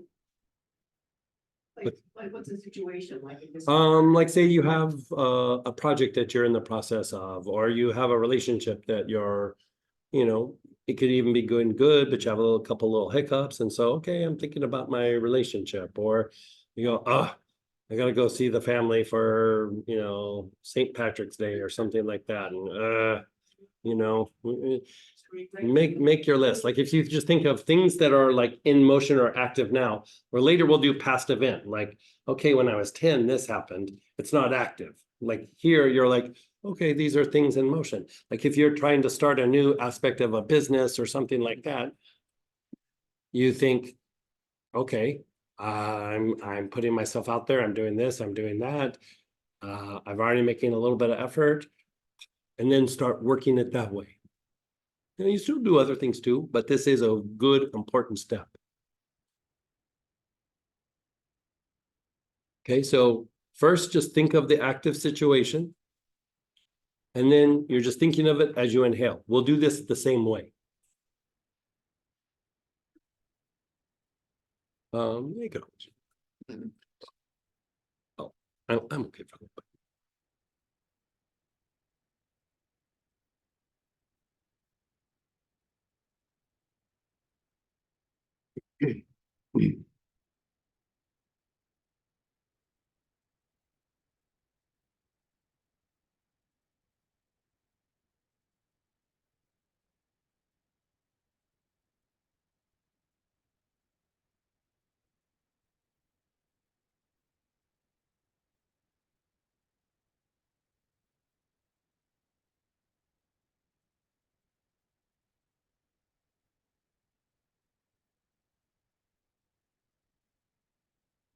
Okay, pause and be still.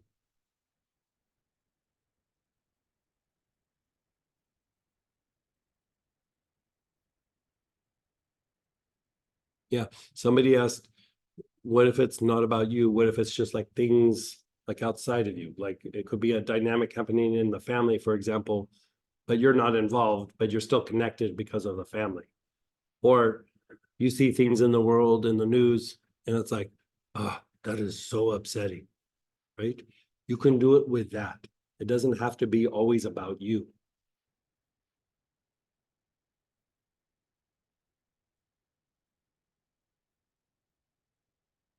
Okay, so now same situation, inhale. But now you're drawing in the essence of the situation.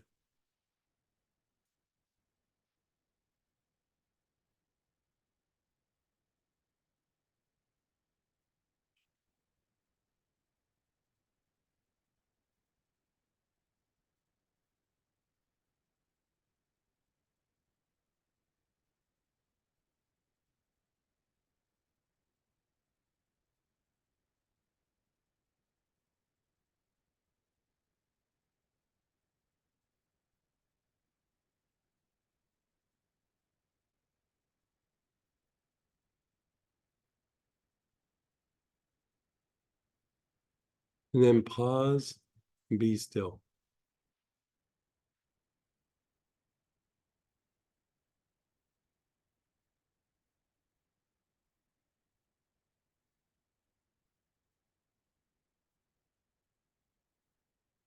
Okay, notice how that situation feels.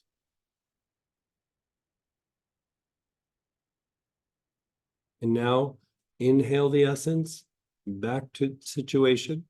You're exhaling to the situation, but now go through the situation.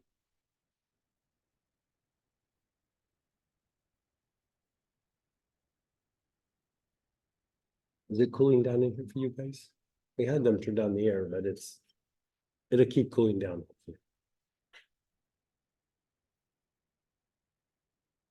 Either that or we're gonna start singing sweat lodge songs.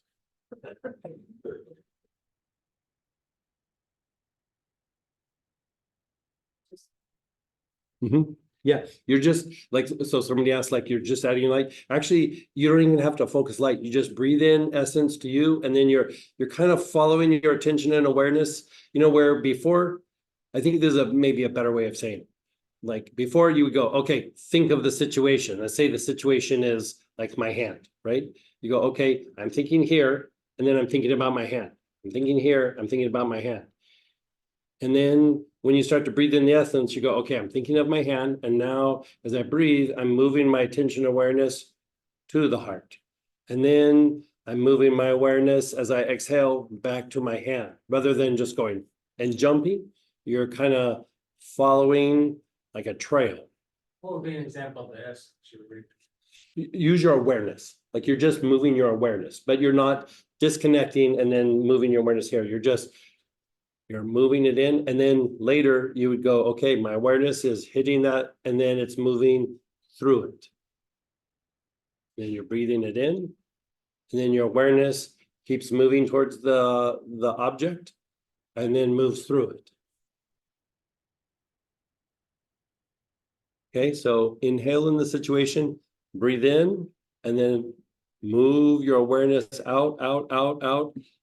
till you make contact and then continue to move through it.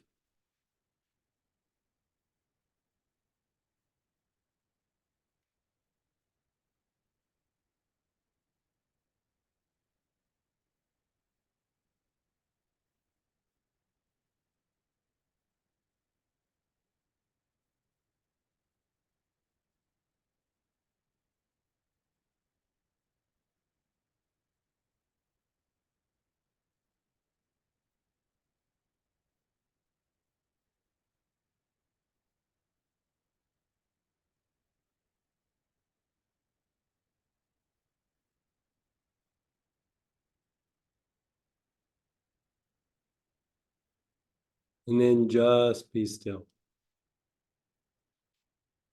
Just be still. Let it incubate for a moment.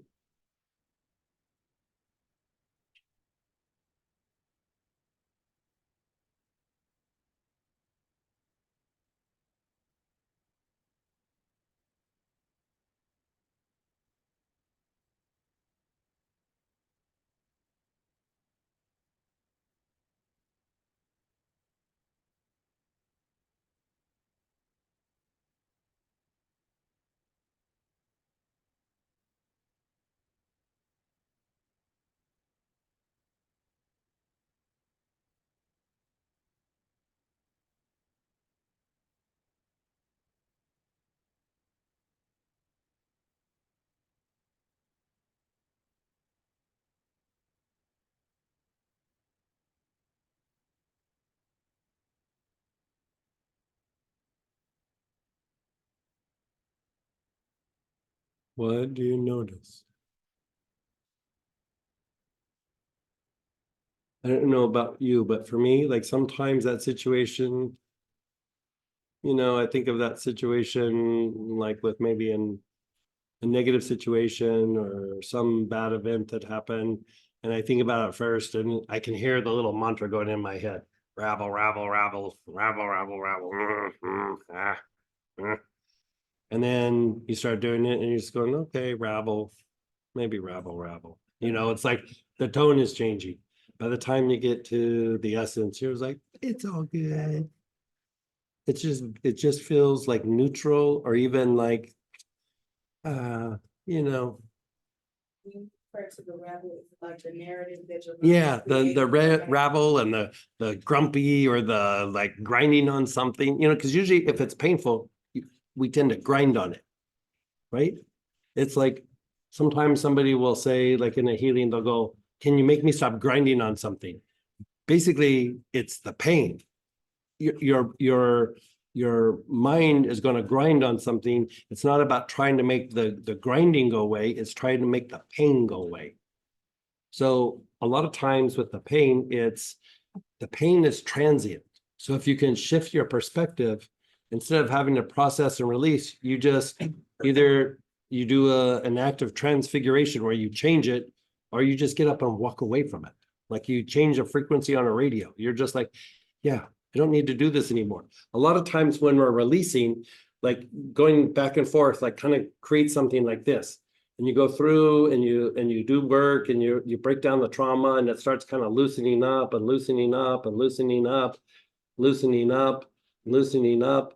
But at some point, it's not just about releasing it, it's being able to say, this is done. I'm walking away. I'm elevating my vibration. I'm elevating my perception, my perspective. Really, what you're doing is you're shifting the stream of consciousness, which when you're in the trauma, you're having a stream of consciousness associated with trauma. So you want to disentangle so you can change the radio station and go, I want to have the radio station that plays happiness and joy and sees potential positive outcomes rather than the same negative traumatic thing over and over again that I have to wrestle with to try to make it go away. But here's the thing. The intellect, it can let things go, but it usually leaves claw marks all over it. Ugh. You know, you try to pry it out and it's like, sometimes that thing of releasing the trauma exhausts the intellect. So finally it just goes, I give up. And then you can go, right? So in spiritual practices, in different traditions, when somebody's coming to like an ashram or under a lama or something like this, what they do, they go, oh yeah, you want to be a disciple or something like this. You know, in India, it's very common. Yeah, you want to have a conversation with the guru, chop vegetables for a year, right? Chop vegetables for a year. In Buddhist practices, they'll go, here, do all these practices. There is basically just busy work, right? So my experience with the medicine man is, you know, when you build a sweat lodge, there's the lodge, there's the fire, but right in front of the lodge, there's this little mound that's like a little altar. And so what he would do to me, he'd go, oh, that's a little off center. You need to move it about 8 inches off to the left. And then I'll go, okay. And so you got to spend all this time moving the dirt and molding it and putting the little rocks around and putting this like staff in there and everything. And then he'd go, yeah, it was better back the way it was before. And then I would do it. I knew what he was doing, by the way, because I had already had like a teacher do this to me in another tradition, but the medicine man was really good at it. And so I'd move it back. And he was waiting for me to get upset. And then he'd go, you know, now that I look at it, I think it was better back when you moved it 8 inches to the left. And so I would do it because I knew what he was doing. So I was just like, yeah, we can play this game all day long. I'm going to Bugs Bunny you. You're going to get tired of it before I am. And so at one point he realized, yeah, this isn't working. He'd start to walk away. I go, wait. Is it better to the left or to the right? And he's like, like he would start, okay, leave me alone. I was like, you know, but when I look at it, you know, at this perspective, it looks good to the left next to the right. And he goes, just do what you want. Because like, it's just a thing where you're trying to fatigue the intellect. So if you know that what it is, I'm not attached to what the outcome is. You want to make it look like a volcano? I'll make it look like a volcano. You want me to move it 5 feet to the right, 5 feet to the left? I can do busy work, right? Because I'm not getting frustrated by it. It's just a game, right? So a lot of times they'll give you busy work until you go, I don't want to do this. And in that moment, it's a teaching moment, right? Because at that point, you're going to let something in, right? So, you know, and even in the workplace, sometimes they just give you busy work for a little bit to kind of break down your intellect, your predetermined things that you think is going to happen and your preconceived ideas. They just fatigue the intellect so that you can shift to intuition and begin to learn. Right? So here, by going through and doing this the way that we're doing, you accelerate that process where you don't have to spend a bunch of time doing physical activities to fatigue the intellect. You just move through the situation so you arrive at that place of intuition. Okay? So now, with the oils that we're using, the angelica, the Cape chamomile, the frankincense, the myrrh, the neroli, the opopanax, all of these are very good for cleaning up the elements. All of them are good. So even going through and doing this, even if you just were thinking about the situation, you're already breaking down the elements, right?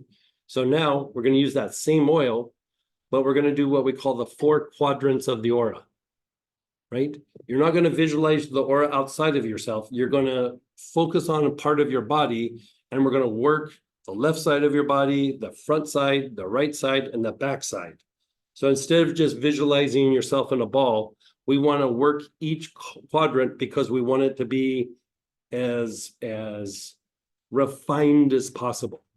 When you do the whole thing at once, it works, but when you do the quadrants, it's probably 5 to 10 times stronger, right?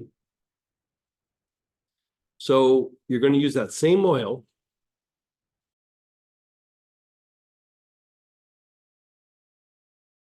Yeah, we'll refresh. Yeah.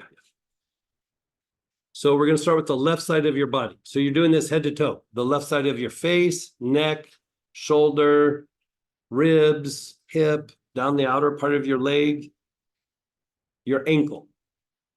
It's not about the body part. You're using the body to anchor your awareness and your attention so that you can transform that part of the aura, right? So head to toe, just down the left side of your body. Working on situations. You're just working the aura now. Yeah.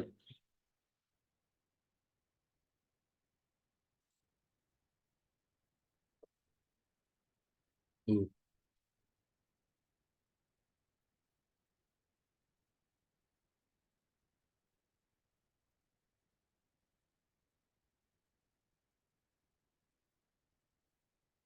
Yeah, I have one upstairs.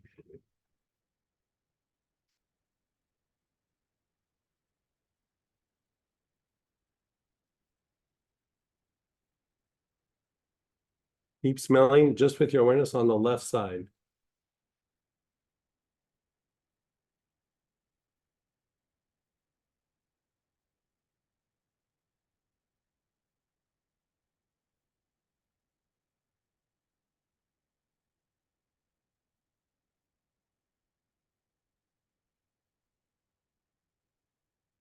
Okay, and then just stop for a moment.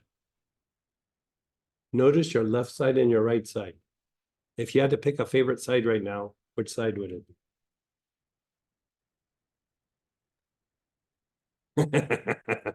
That's been the best answer I've ever heard whenever I teach this. For those of you that didn't hear it, I said, which side is your favorite side? And somebody went, huh. Okay. So now do the front side, the face, the throat, the chest, the abdomen, the pelvis, down the front of the legs.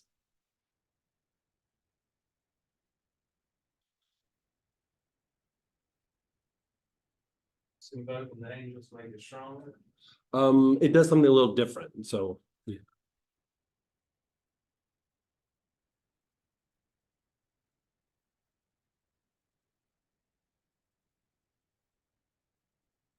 Yeah, it feels like it's cooling down. Yeah.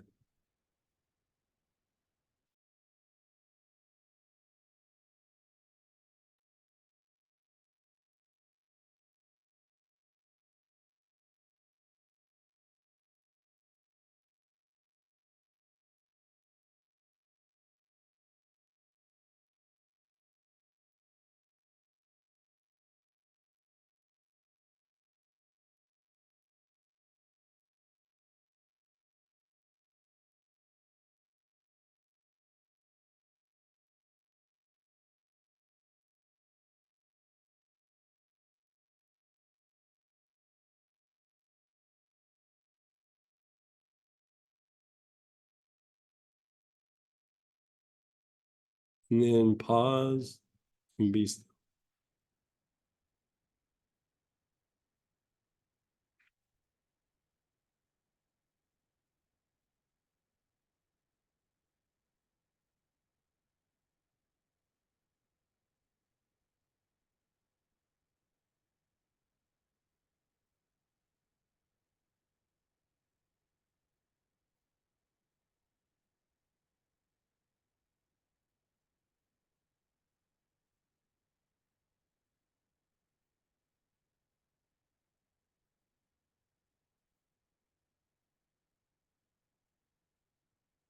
In the right side of your body, head to toe.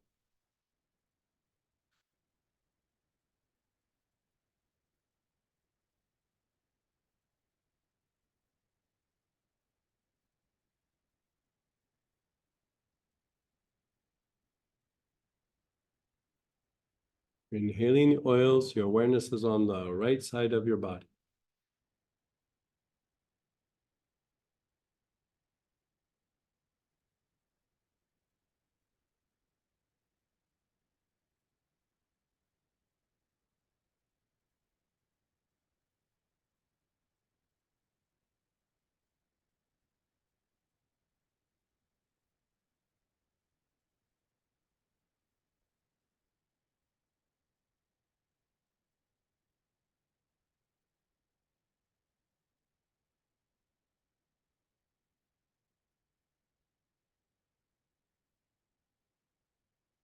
And then let that go for a moment.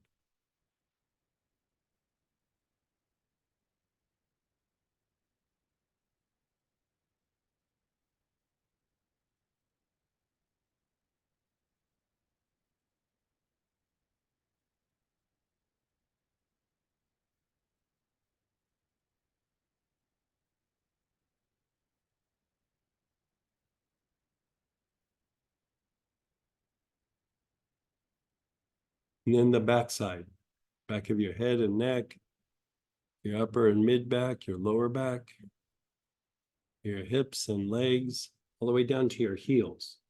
Nice, long, slow, deep breaths.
And then be still. Just let it incubate for a moment.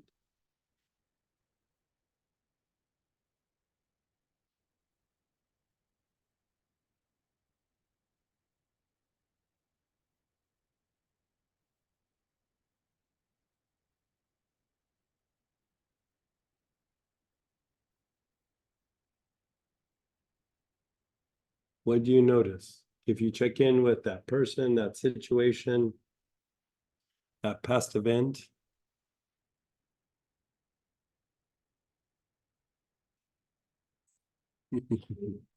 It's like. I don't think you're the only one. Yeah. So somebody said their realization is they keep wanting to fall asleep. And based on what I'm seeing in the group, I told her she wasn't alone in that. Sometimes little pictures come in. It's like- Yeah, that's okay. Like really, like I don't know what to talk. Yeah.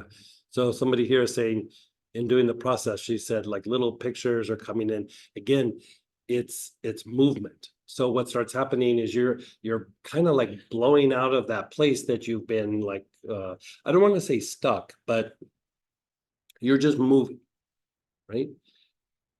what starts to happen is you start to see these images and they fly by. If you can watch them and you'll go, oh, I remember that, I remember that. But if you notice, like if you let it go for a moment and then 5 minutes later you go, what was that again? Like, you don't really can't hold on to it.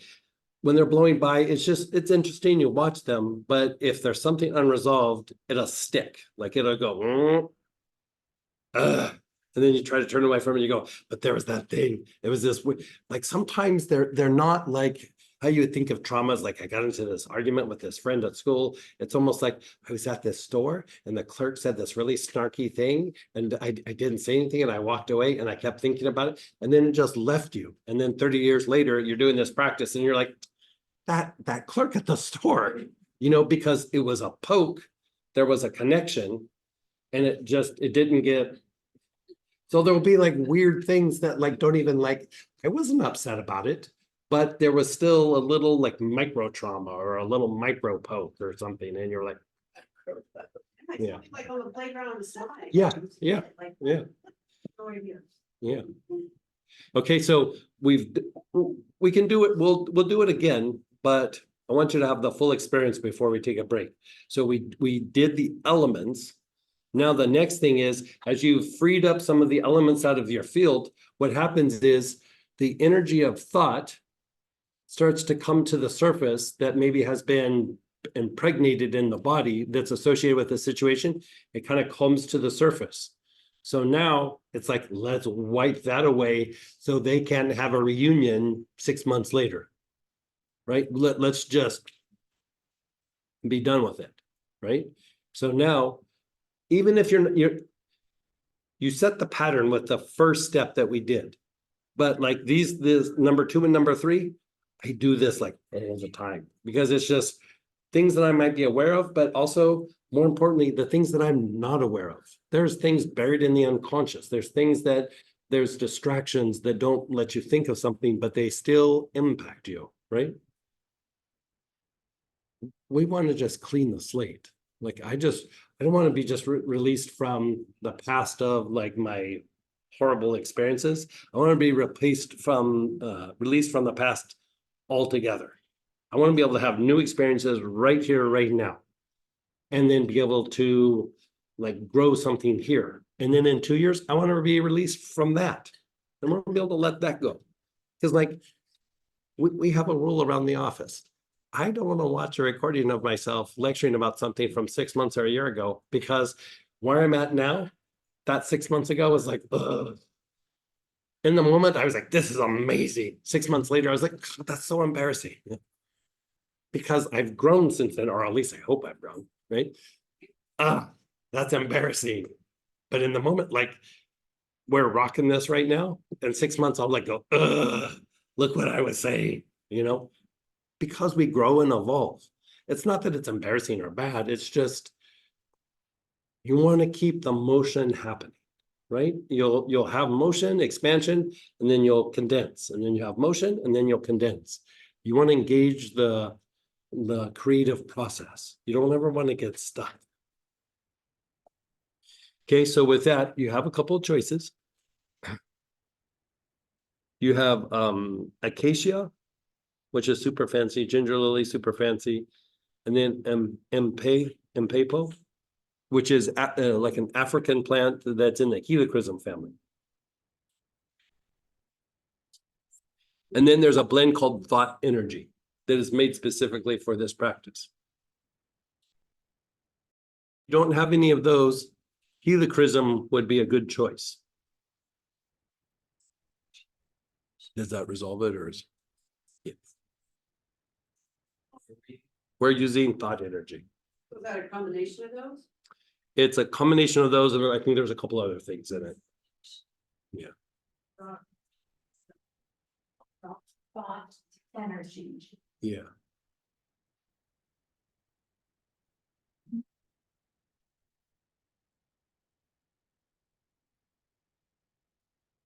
Mm. Mm.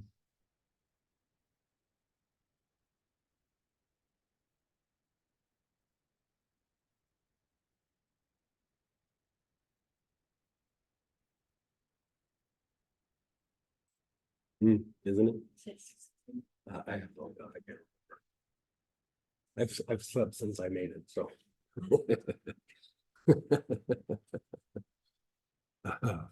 It's a joke, but it's also very, very true. So you're inhaling, your awareness is on the left side of your body.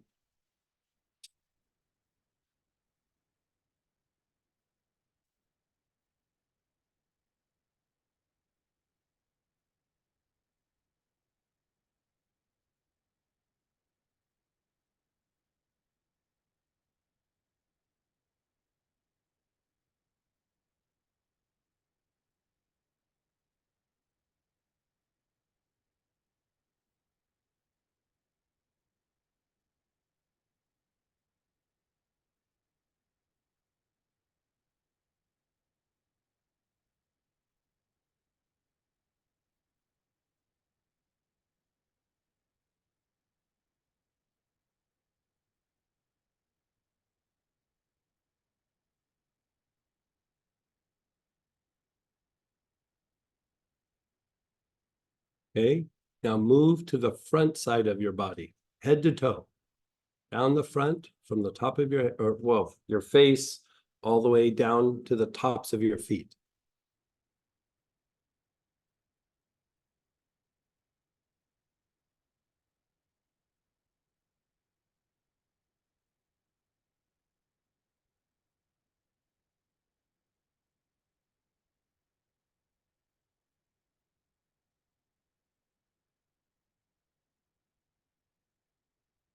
Taking nice, long, slow, deep breaths.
Um,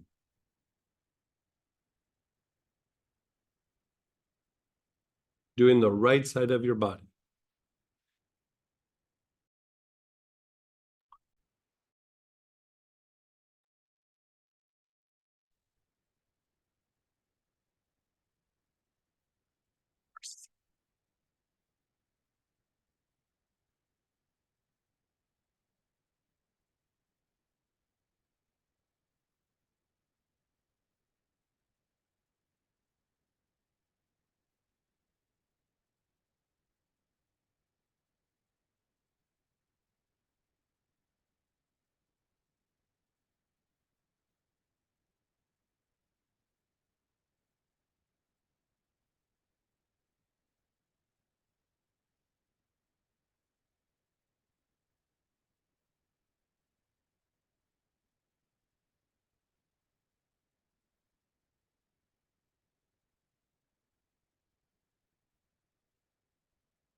Awareness is on the back side of the body.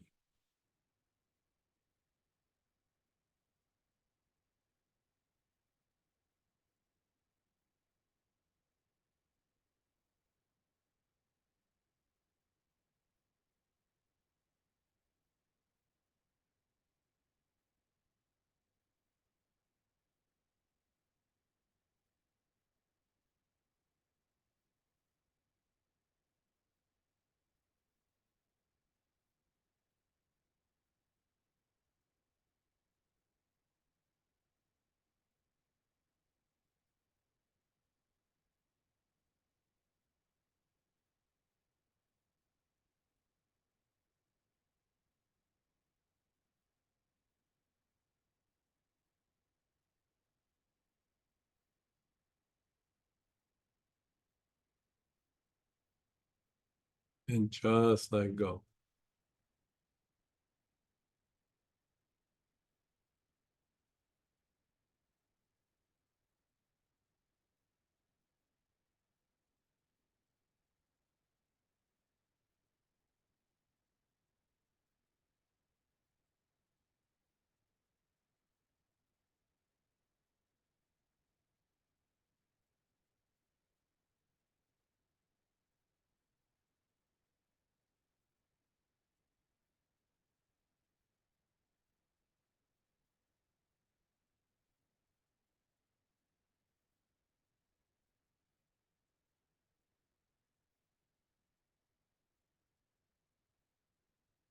Now, notice how you feel right now. Think of your person, your situation, your past event.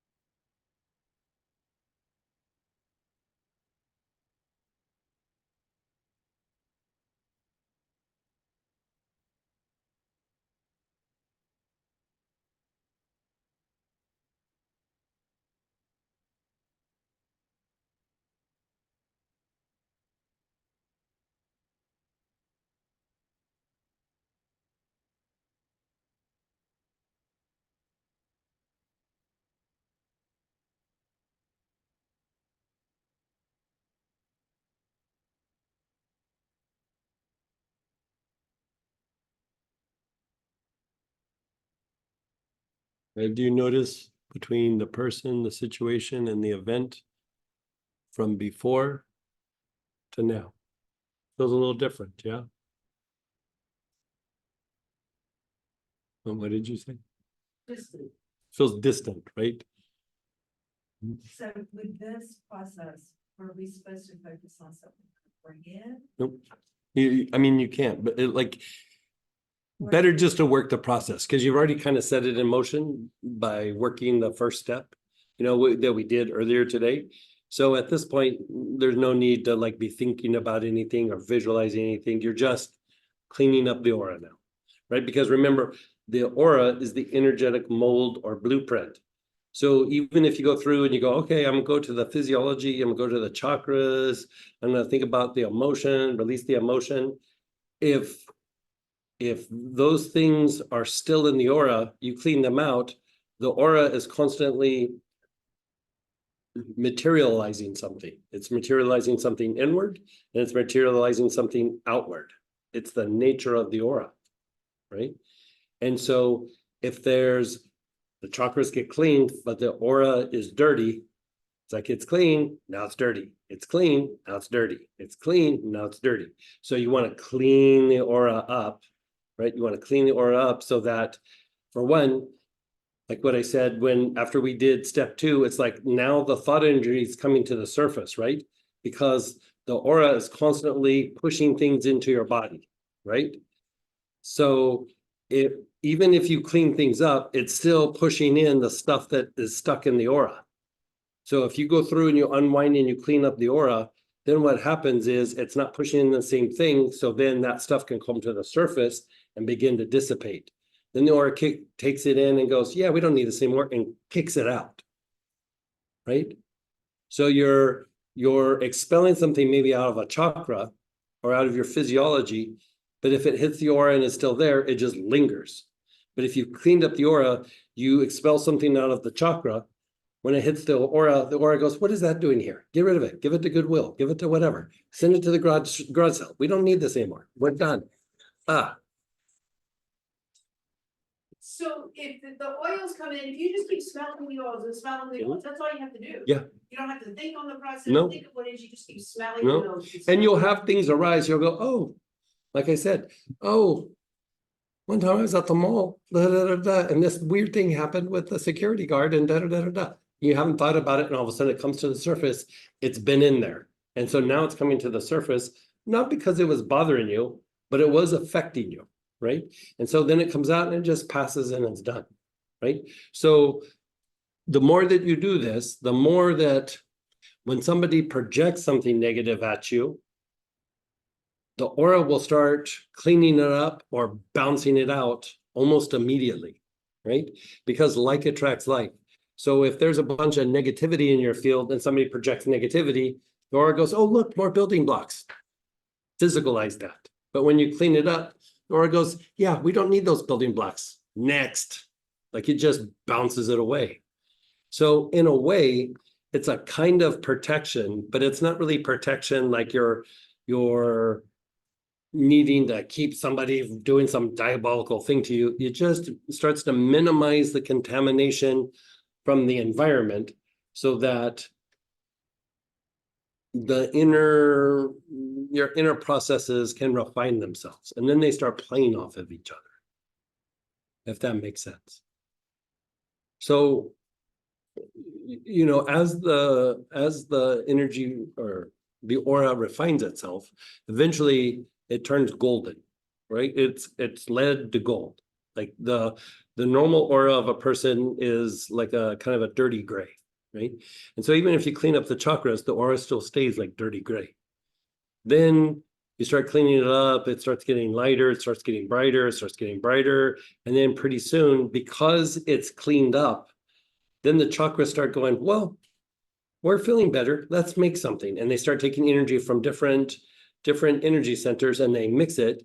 And then it starts to produce like a gold energy in the field. And so it starts off as little flecks and then a little plate and a little flash. And then pretty soon there's segments. And then pretty soon it just becomes golden, right? And then it becomes more golden, and then it becomes more golden, and then it becomes more golden. So the next phase after gold, there's two ways of saying it. In the Christian and Buddhist tradition, they would say it becomes of like multiple colors, right? So the Buddhists call it the rainbow body, but what do they say in Christian? The rainbow colored cloak. What is the? What is it? Joseph in the rainbow. What is it? Coat of many colors. That's what it is. Coat of many colors. I was such a good Catholic schoolboy. Coat of many colors. That is the next phase of the aura, right?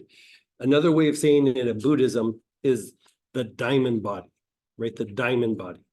So the many colors is a reflection of how well the energy body has been refined. The manifestation in your physical body is you're refining your immune system, because your immune system is point man on how you interact with the environment in your physiology, right? So there's like a chain of events that happens. In the form, it's immunity. When it gets out to the outer part of your aura, it becomes like a protective mechanism, right? It only lets in goodness. It only allows goodness to be expressed or manifested out, right? Now, the reason why sometimes in Buddhism they call it the diamond body is what happens after the gold is like these almost like little crystalline things begin to form in the aura, like little crystals, like diamonds or crystals, right? And basically it amplifies what comes in and it amplifies what goes out. Again, a deeper level of only good comes in, only good goes out, right? So this is what they would say being, in Buddhism, you're almost in this like, unreactive or unmovable state. Regardless of things going on around you, you become non-reactive. In the shamanic tradition, they would say, you've become impeccable. That's actually referring to the same part of the aura. Same practice, using different words. It is the same exact thing.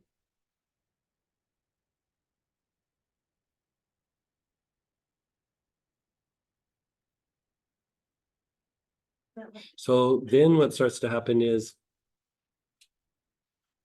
like if you were ever to look when you're in the presence of somebody like a great Swami, a great guru, or like the Dalai Lama, you can actually, like if you fine tune the awareness, you can see like the layers of color. I was like, I want to go sit in green. Last time I sat in violet. This time I want to sit in blue. Yeah. Okay, maybe back to green so I can listen to the lecture, right? Like if you look, you can almost see like these waves of color going out.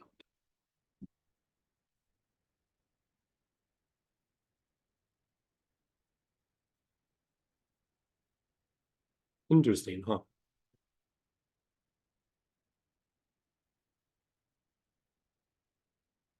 So let's do this. Let's take a break and go to the bathroom, get a snack, stretch your legs. We'll come back at, see, it's 3:45. We'll come back at 3:50 and we'll still do a little bit more of a practice before we share experiences and do Q&A. So we'll see you in 15 minutes-ish. Okay, everybody, let's come on back. We're going to be at the top of page 3, and we're going to do, like here it's called mixing of essence and form, but really what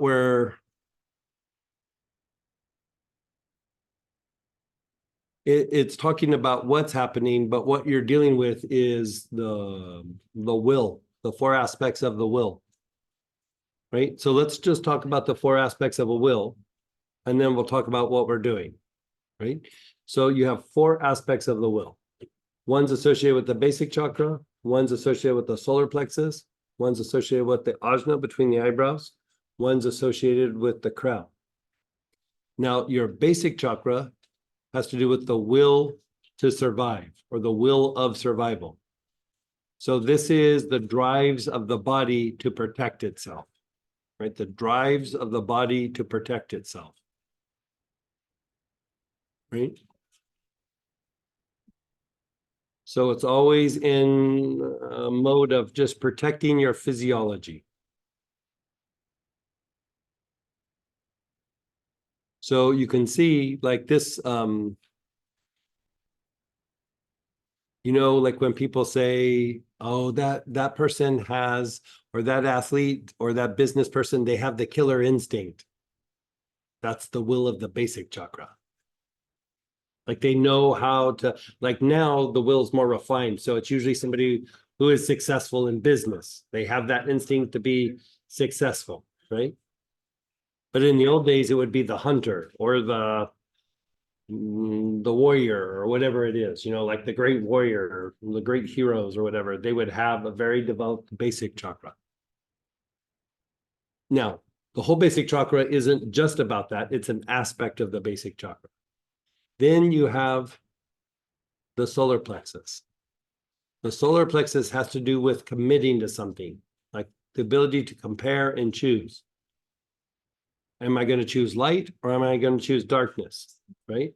Am I going to choose goodness? Am I going to choose badness? Am I going to walk towards God? Am I going to walk away from God, right? Then you go, well, I'm not going to choose. That's still a choice. That's still a commitment, right? It's about committing to something. You know, there's that old Bob Dylan song. Well, it's not that old. I think it's like from the 80s or something. But he's like, you're going to serve somebody. Might be God, might be the devil, but you will be serving somebody. That is a solar plexus song. You know, it's all about the solar plexus, right? Then you have the ajna. The ajna is associated more with consequences, right? Consequences. So when it's positive, it's you're putting strategies in place to do the right thing. It's not about what you want, it's to do what's right. In a negative way, like if that person who has a very developed ajna, but they don't have a heart, there's a term for it. Ruthless. They're ruthless. Because they're not just mean, they're strategically mean. You know, there's a difference. There's a big difference. You know, most mean people are impulsive. Ruthless people, they set things up and they really execute it well. Like they're, you know, diabolical sometimes. So it's about strategy and doing what's right, right? Then you have the crown. So on one level, you could say it's about serving others, but really it's about serving the soul. The way that we learn how to do that first is through serving others, but eventually what that does is it fine-tunes the crown and that aspect of the will so that we become more aligned and more attuned to the higher soul. Because sometimes the soul wants you to do something where the intellect goes, I don't know about that. That doesn't seem like that's something I want to do, right? But the soul is, you need to develop this ability. You need to do this. You need to do the right thing. You need to, whatever it is, the soul is guiding you to do something. Now, when you start to expand in your meditation, when you start to bring in the higher potentials to the elements, when you start to tap into the higher soul or the Buddha nature, Christ consciousness, whatever you would like to call it, the crown starts to regulate the lower centers. And at first it might start to regulate the ajna, and then it starts to regulate the solar plexus. You want the crown, the aspect of the will of the crown, to come all the way down to the basic so that it becomes essence manifested in form, right? You're not just bringing down soul energy, but you're letting soul energy not only work the emotional body, mental body, but you're anchoring the soul energy into the form.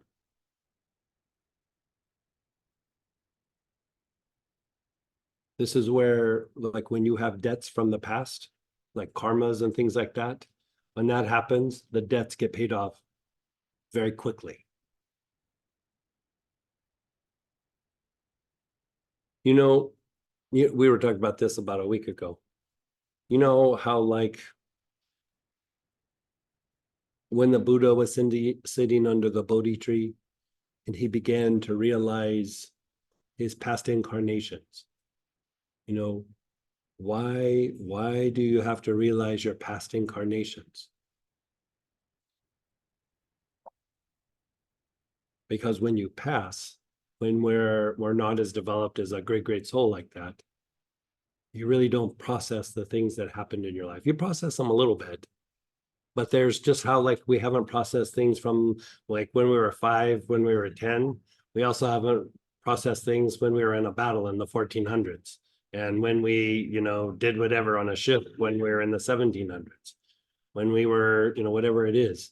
And so as your awareness begins to expand, because this is the issue with the intuition, you're not just picking up information from the environment and your unconscious.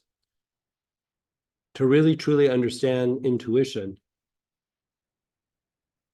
you're drawing upon your past experiences from other times.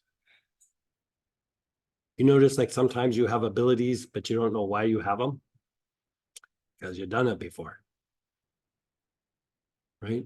That's why intuition is very important, is you're drawing upon your past experiences so that you can develop the abilities, but you don't make the same mistake over and over again.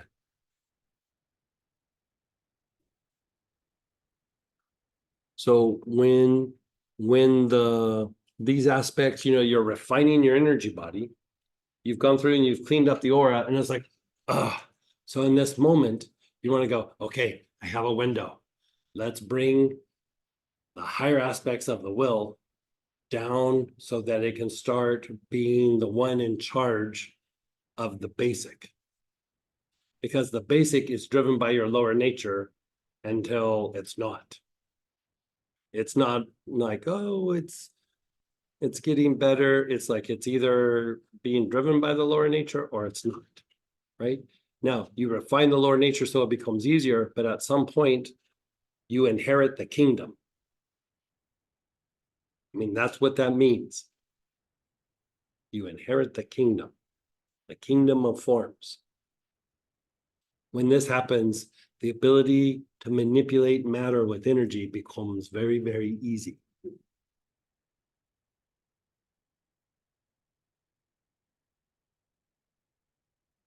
So we want to practice it until we want to fake it till we get that. Let's fake it till we make it, like, right? Who doesn't want a little bit of, right? So this is a very simple practice, but it's actually very potent. We're gonna practice this over the next couple of months, but eventually it's okay. Sam gave me the approval. So, you know how we're talking about like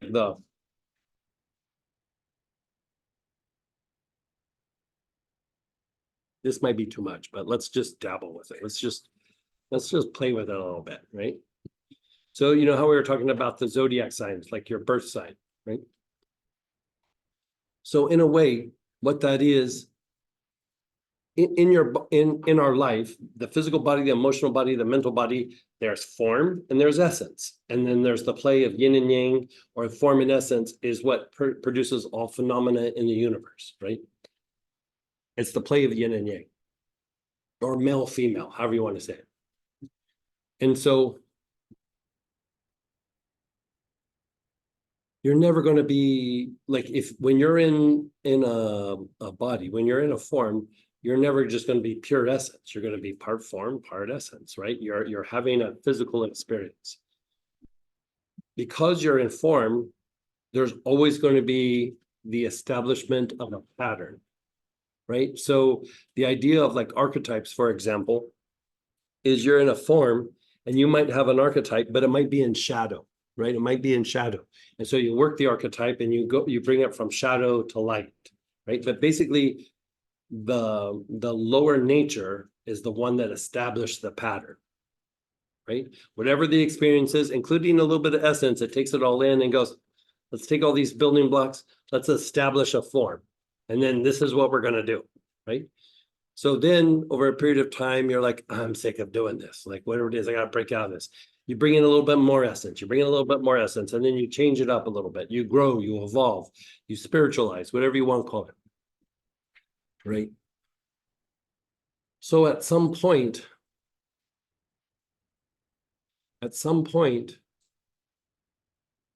you still want to harness that idea of form and essence, but part of like a spiritual growth, or I shouldn't say spiritual growth, part of a mystical practice is to move beyond the form and experience essence, because then as you start to have your experiences higher up, there's divine forms that you bring in, right? It's not just about increasing soul energy.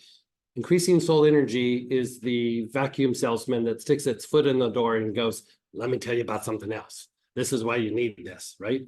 First, it's the soul vacuum salesman, like it gets its foot in the door.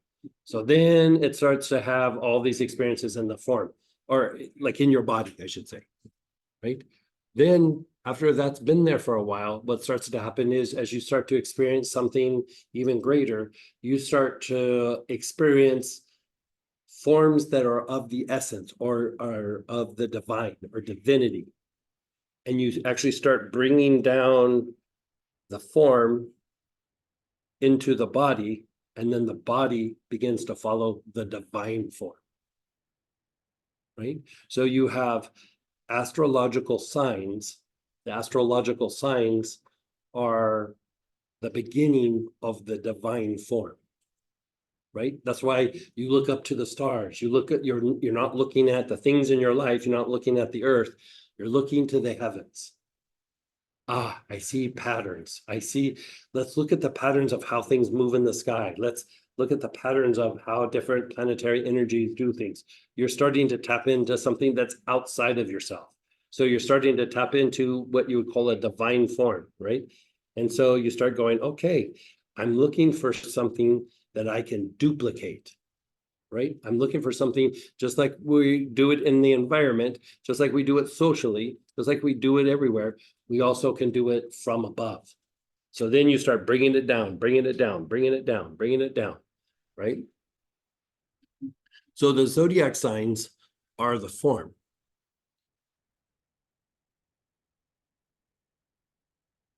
But then there's another aspect to the zodiac, that it's the descent of a particular energy that's associated with that sign. The only way that comes in is through a refined will. If you don't have a refined will, it doesn't come in. So when you start bringing that in, let's just say, once that begins to come in, the rules start to change. You know how like you go, okay, this is how I live my life. And this is, you know, all the things of what normal people do. When that starts coming in, it starts changing. It's not changing who you are, it's changing the vehicles. And by bringing that in, remember what I said, like, and then you're lifting something up and feeding the gods. You have to bring something down to be able to bring something back up. Right? And so the more that you bring this down, the more something starts to feed the gods, to help develop the soul. But you could say not just the amount of light, but the kind of light that comes in is a game changer. There's different levels of awareness. There's different levels of realization or self-realization, right? And there's peace, and then there's peace. There's peace. If you want to end your suffering, you don't want to just end your suffering for the next few weeks, the next few months, the next 10 years, or this lifetime. You want to eradicate the suffering so that even in the next time you start off in a very good space, right? And maybe you don't have to have all the dramas to go through to even get there in every lifetime.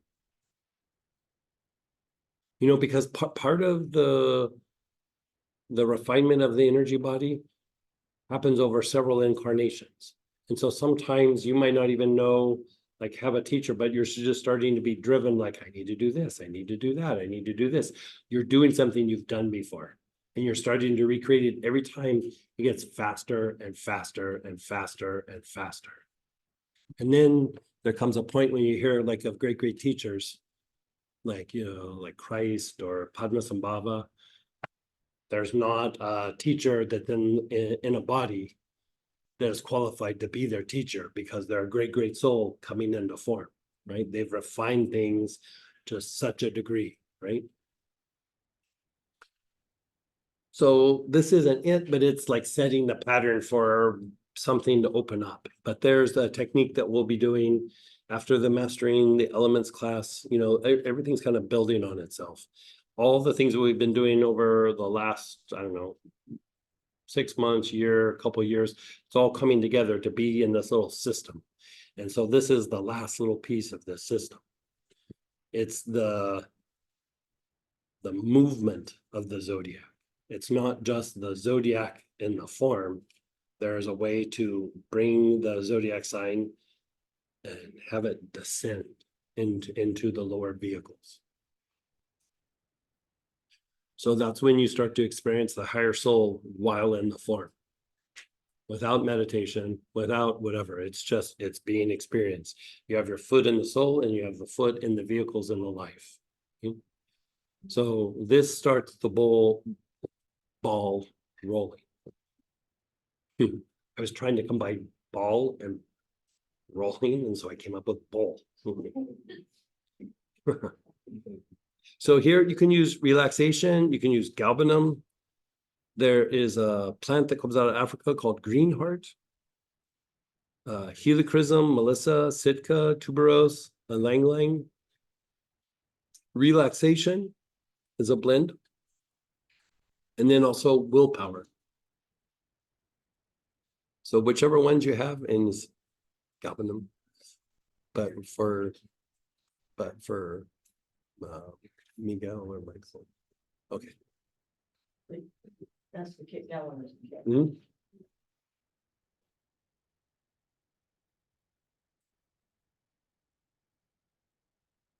What is this all? Galbanum. Galbanum. Then the frankincense family. In a way. Frankincense family. Mhm. Okay, so we're gonna do this like multiple times. So begin inhaling. Your awareness is on the crown.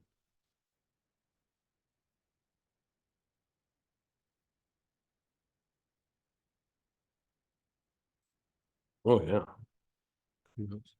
Yeah. Very good. Your awareness is on the crown.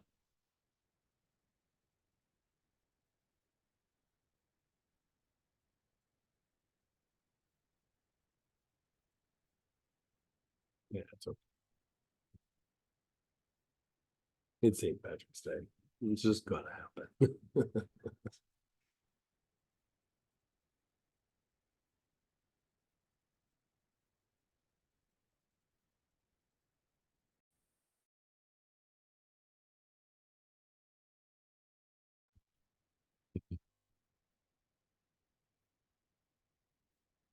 Now, move your awareness to the ajna, the area between the eyebrows.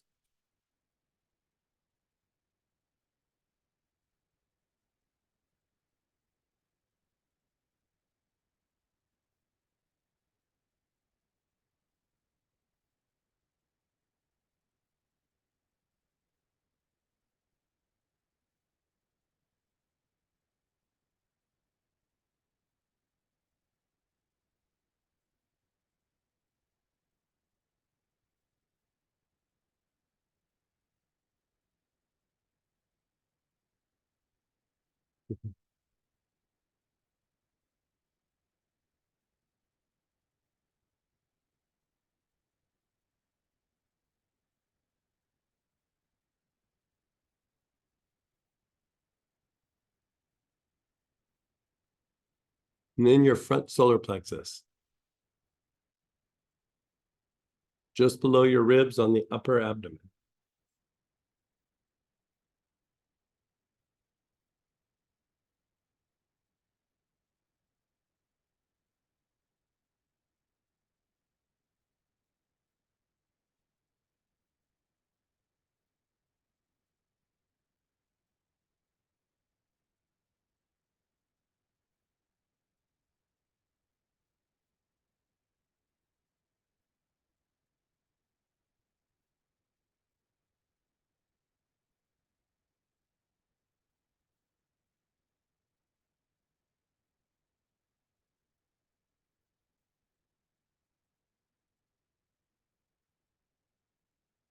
The back solar plexus. The mid back area.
The bottom of the tailbone.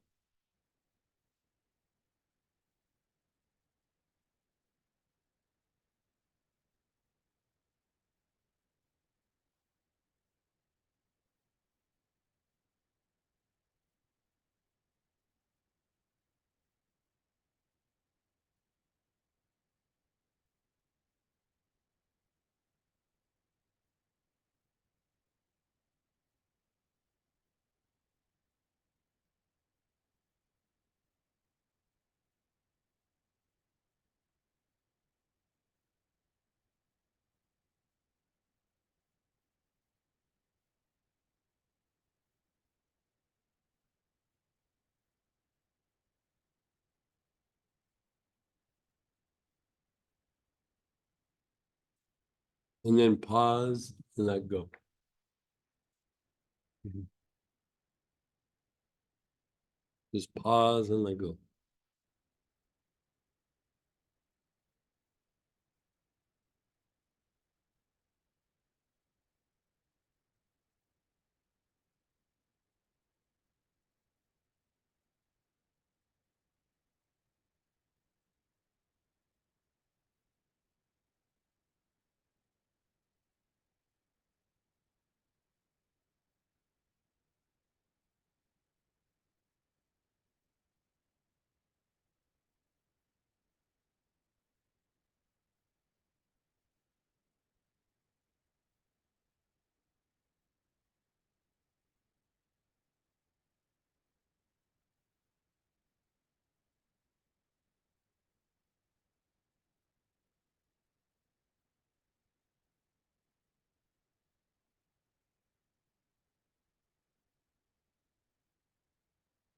Okay, let's do that one again.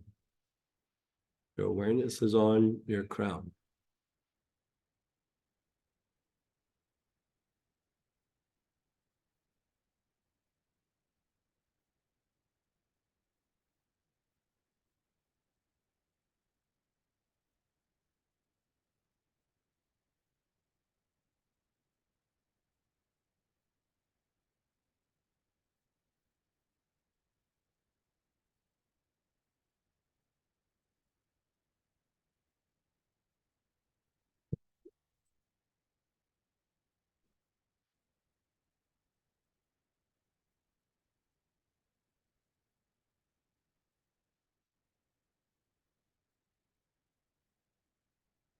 Awareness is on your crown.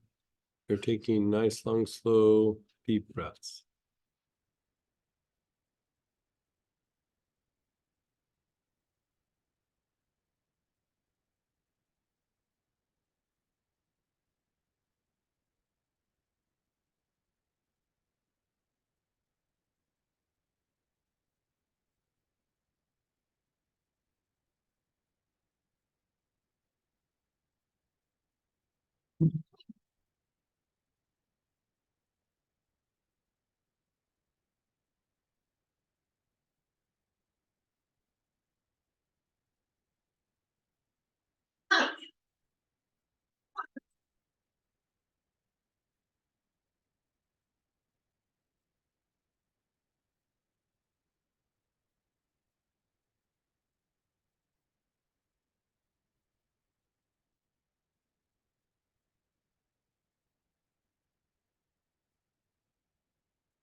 Your awareness is between the eyebrows, the ajna.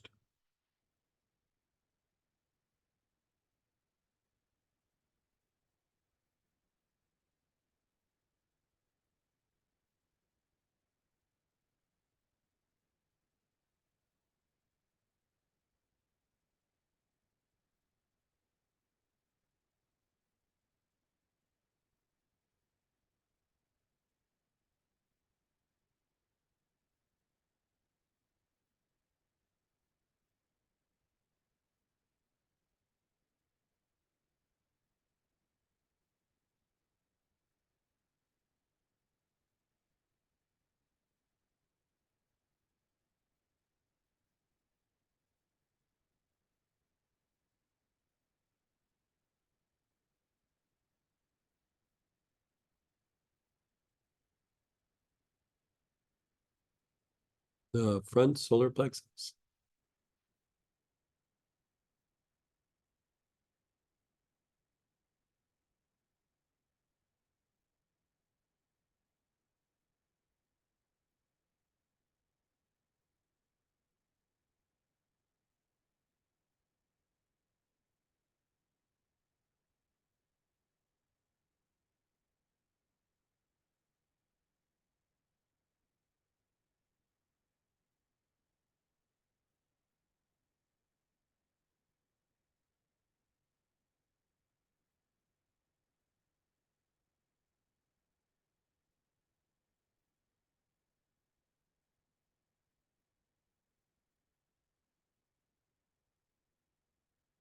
Your awareness is on the back solar plexus.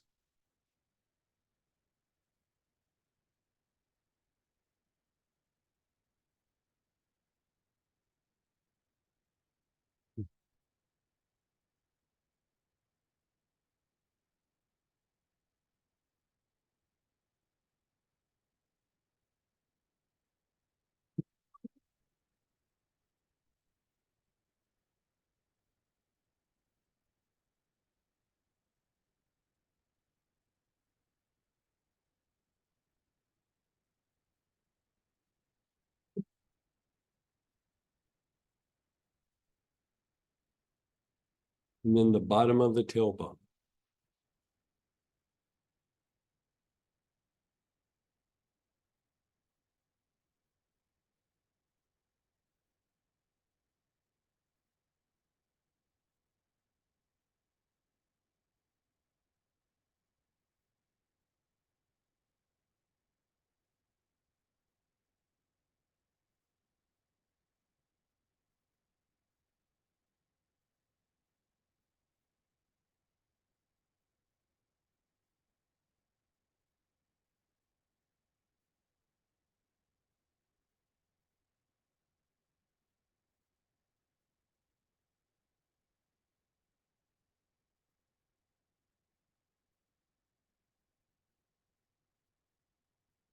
And then just be still and be aware.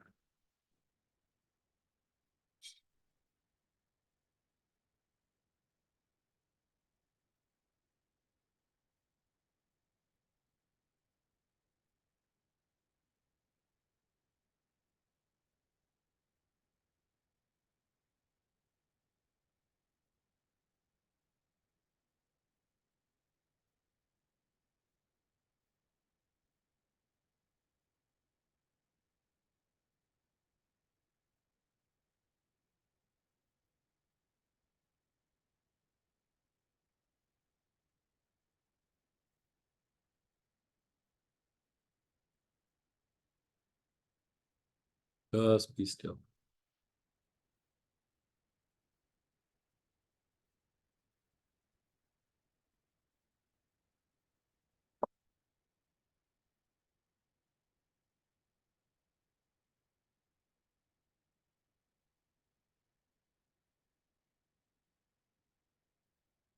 Your eyes are closed, you're being still.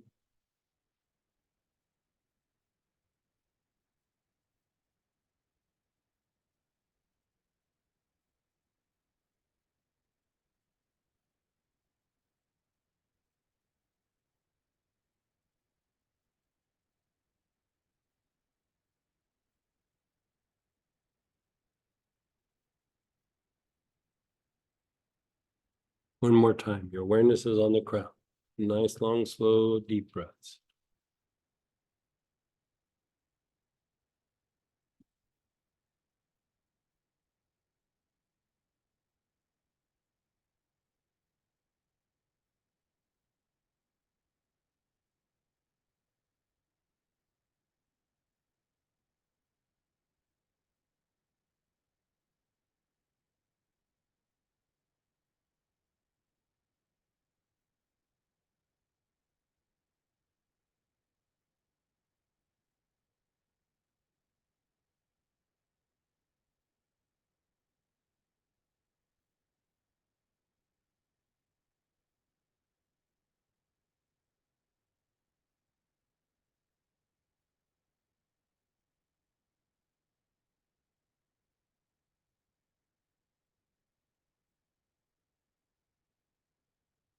Your awareness is between the eyebrows.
Awareness is on the front solar plexus. You're taking nice, long, slow, deep breaths.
Awareness is on the back solar plexus.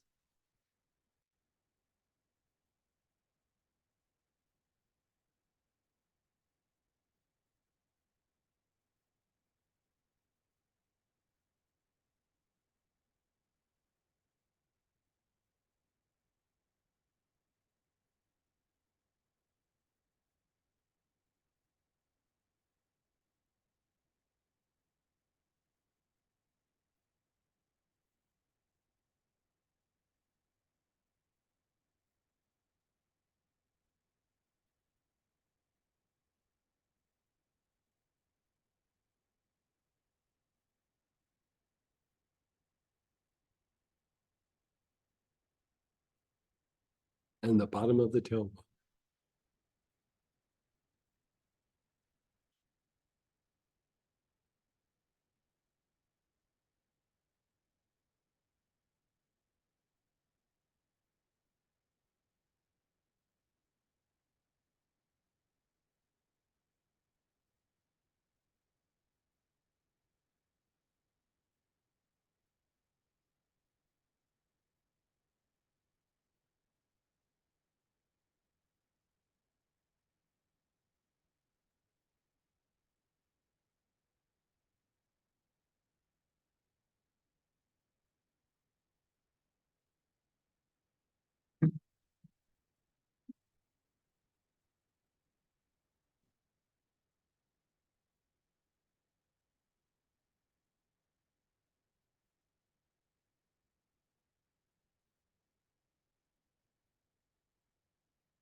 Awareness is on the bottom of the tailbone.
Just pause and let go.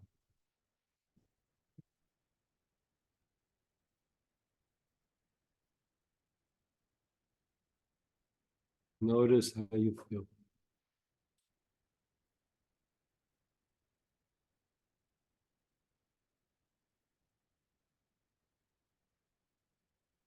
Your body, your emotions, your mind.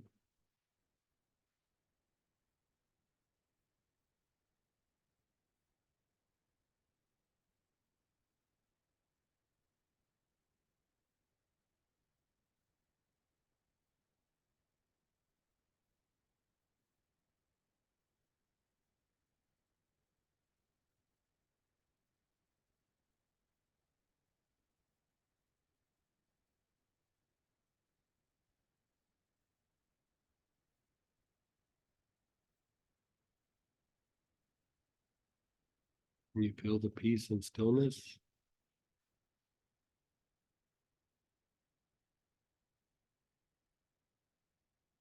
You hear that little inner peace every time I talk where you just want to go, shh.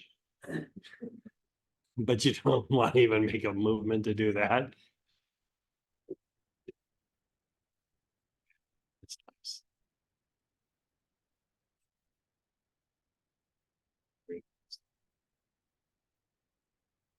Because that's the thing, like a lot of times when we have these weird drives to kind of like duke something out with somebody, you know what it is?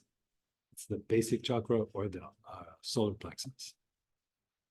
You know, so we go through and we refine all those things that we were doing earlier in the day, but there's still a little bit of you that's like, yeah, but you know, and so when you kind of do this from the reverse where you bring it down, it's almost like, you know,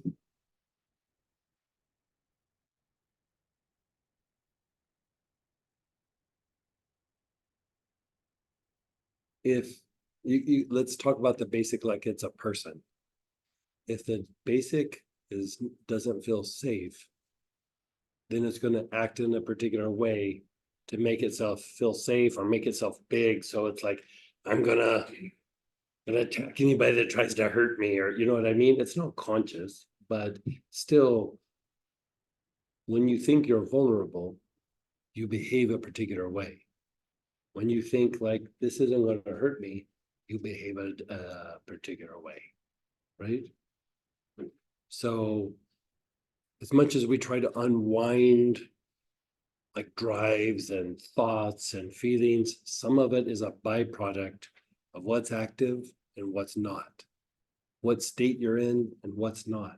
And so you can wrestle with it all day long, but if you can just walk over and go, oh, look, I can flick the switch, and then all of a sudden, being able to regulate the basic chakra is like flicking the switch. You just go, oh, I don't have to push back. You know, have you ever had a conversation with somebody and before you finish the sentence, they're already pushing back?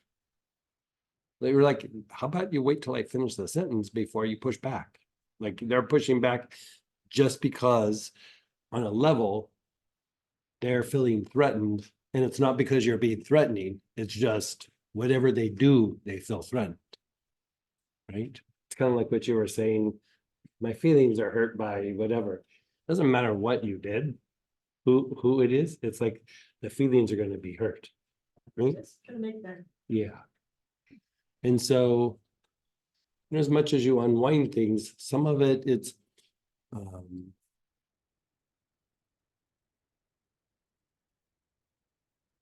the will's not necessarily a state of mind.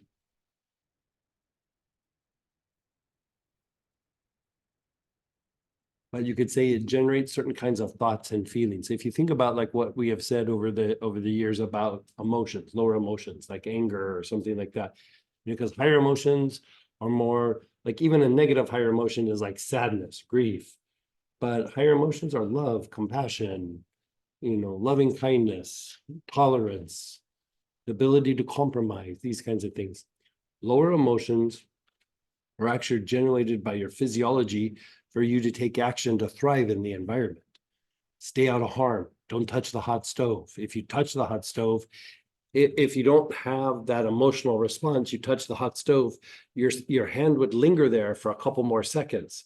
But because it hurts and you have an emotional response, you pull it up really quick and you're like, oh, right? So sometimes if you think about from the point of view of fight flight, if there's a threatening situation, you're going to fight harder or run harder if you're a little bit pissed, right? You just are, right? So if you feel threatened, your physiology goes, well, you're threatened. You got to put up the good fight, or you got to run hard. It's let's give him a little amplifier. Let's make him a little bit upset. Let's make him a little bit angry, because then he'll fight harder or he'll run faster, right? Same thing with fear, being scared. You'll run way faster if you're scared, right? So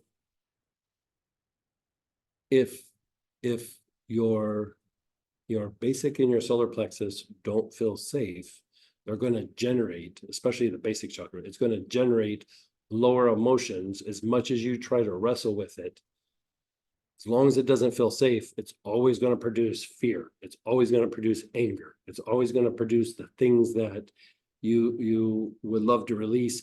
As much as you work the different situations, it's more about, I don't feel safe. But when you bring in the crown to the ajna, to the solar plexus, to the basic goes, oh, somebody else is taking care of all of this. I don't have to worry about it. I'll do it when I need to, but I don't have to be the one that figures it out, right? Like if you've ever had, like it's the same, but it's not. Like if you've ever had a dog and you're going for a walk and you keep it kind of close and to you and everything, you keep the leash kind of tight, it calms the dog down, right? But if you just let it run way out in front and everything, it just starts barking and everything, because it's like, I must be the leader because this person's letting me do whatever. So it just starts going nuts at anything that's walking around. It just barks and lunges at something. You pull it in, all of a sudden it'll look up at you a couple of times and it's like, oh, you got this? Oh, I can look around and play, or I can sniff, I can do whatever, right? Your basic chakra is like that dog. Apparently I'm making a lot of dog references today. You can tell what I did late at night on YouTube. I was watching dog videos. No, I'm kidding, but I didn't do it last night, but I did other days. Let's be clear about that. Who doesn't love watching cute dog videos? So if we're gonna walk into a situation, can we do this? Oh, when we get totally. there? Yeah, so she's saying, if you're walking into a situation where, there's a potential for something, you can do this before. You could totally do this before, where you walk in and you're like, even if the family or somebody there's a conflict with, or sometimes, like say it's in business and you're like, okay, there's been a meeting called, I don't know what it's about, I feel uncertain. Is it going to be a bad meeting? Is it going to be a good meeting? Whatever. Your basic chakra goes, it's going to be bad. And then your ajna is like, well, I don't know. And then after a while, it's like, maybe you're right. Maybe we need to be aggressive. And then you get in there and it's just fine, right? But step mixing as essence and form is really good for chilling out the basic. Yeah, it's good for chilling out that tendency to need to protect. Because basically your you're creating your inner safe space, so to speak. What we're talking about. I do that Mm-hmm, myself, and I know, so I'm trying to fix that. mm-hmm. So if I do this, am I gonna walk in and potentially be the thing that disrupts everybody else? Okay. That's not been my experience. Okay. So she was asking, is she gonna be, if she does this, is she gonna be the one that disrupts everybody? Not been my experience. I mean, if they get triggered, it might be a little bit about you, but it's just because of their, just how we're unwinding our stuff. Same for them. And for most people, the general public, they haven't done any sort of unwinding with this. So then I need to sit in that. Yeah, you just, When I'm You know, there, that's what I'm saying. mhm. after I get- yeah, you practice the things that we talked about before. Somebody starts acting weird, you just go, that's very interesting. Oh, let me think with that and let me sit with that. Wait, what do you mean by that? You just start playing the greatest hits from the. Mhm, mhm. Like literally a while ago when I was thinking like about Easter, I was, my body was like, So I know we just did a break not too long ago, but let's still take another break and we'll come back. So we'll come back straight up on the hour. Hey, everybody, let's come on back and we're gonna still do a little tiny bit more of practice and then we'll do a little bit of talk. But we'll just kind of make it so we don't have to have a hard pace tomorrow. Okay, so we're going to go to the top of page 4 and we're working health rays. So at the beginning of the day, when we did the spleen, you're starting to open up the potential for light to come into the energy body. Then the next step is we take that and we do that technique where we did the rapid cleanse and stimulating the thalamus, right? And then we did our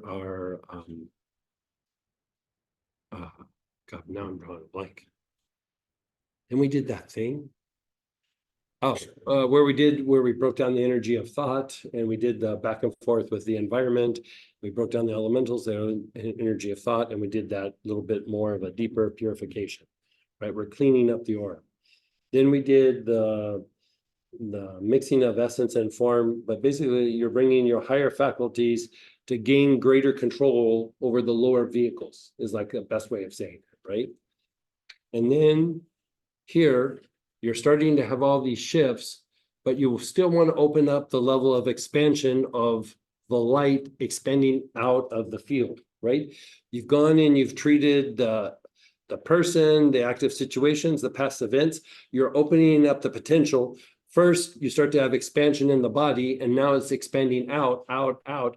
We want to facilitate that to go out wider and more light, like more quantity of light expanding out so that it has a deeper impact on all the places that we do, right? So when you do this whole practice that we're doing this weekend, when you do it a few times, it starts to happen whether you've done this practice before or not. Like you go, okay, I have this weird event I got to go to in the weekend. I better do that. Great to do a tune-up, but if you do this enough, it just starts to become a thing that your energy body does. You are literally re-educating your energy body to do this, whether you've done it with the oils or not. If we can always step up our game, but we want to just open up the pathways and the channels for this to happen. So the next phase is what we call the health rays. So the aura is the energetic mold or blueprint that your physical body follows. The health rays are these little perpendicular lines that come from the pores of your skin, right? And they expand outward. It's your ability to draw energy in, and it's your ability to expel energy out. Now, when light comes in, it's the ability for more light to go out. You're drawing in energy, and then more light's going out. So you're expanding your aura, you're expanding your energetic influence or imprint on these situations, people, and past events to a much higher or greater degree, right?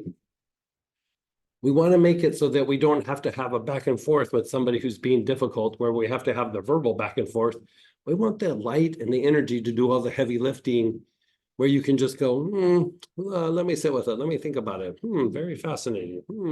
And then you don't have to have the conflict, right? The more we do that, the more you start to realize how much the environment impacts you, right? How much the environment impacts you. The downside of it is there is a downside. That the solar plexus stops going up and down and starts to kind of even out. And there's an issue because drama is also a little bit entertaining. I'm being real about it, like, that's how the solar plexus feels alive. It loves the roller coaster ride. Kind of doesn't matter if it's scared or happy, it just likes the up and down, right? And so what happens is, if you don't do all the steps and for some reason you stumble into a piece of like stillness, sometimes if you're not ready, the person can flip out a little bit. Like if you were just to pull somebody off the street and just go, you have inner peace. They go, this feels nice. And within a short amount of time, they'll flip out a little bit, right? Because it's agitating, like it brings things up in their mind. They don't feel the excitement. They don't have the distraction. They don't have, right? Usually when somebody's been doing practices, I've had that happen to clients, by the way. Like, and it happened to one student, like early on. She didn't flip out bad, but she got a little bit. She was like, there's something I need to resolve. I go, what? She goes, nothing. There's nothing there. There's nothing there. I was like, there's a clinical name for this. Inner peace. And she's like, I'm having none of this. I'm like, so I'm not joking. She went out and created more drama than she had before. And so it took her years to pull out of it. A couple of years, yeah. And I don't know that she's even completely out of it. Right? So with this, it happens sometimes.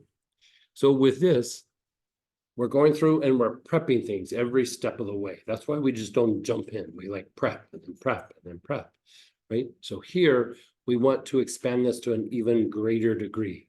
Right? So we're going to work with the health rays. There's a big list of oils that you can use.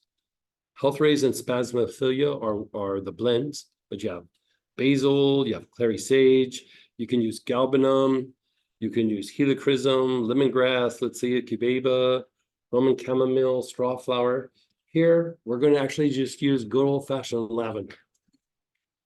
But of course, we can't just use regular lavender. We're going to use, would we use Greek lavender? So we're going to pull something from the Greek Isles and like have some like little fancy, yeah. What's that? Right. I love to feel like oils travel. Yeah. Oils can be a little bit like wine. I have the 2018 Greek lavender from, it's a little bit like that. Yeah, it's a little bit different than other lavenders. When you talk about doing all four processes, it's each 4 times on each level. What part are we talking about? When we talked about, doing all 4, the rapid cleanse, the environment disconnect, the mixing of essence and opening up the health rays, each step has 4. No, not necessarily. Like when you're working the quadrants, that has 4, but remember when we were doing that early phase where it said 4 to 7 times, there it's important to do at least 4 because it's physicalizing the light. Like that anytime you do something 4 times, it's very physicalizing. The other process is you're unwinding it, but there you're trying to really drive the light into the form. Yeah. Okay, so begin inhaling and your awareness is on your brain.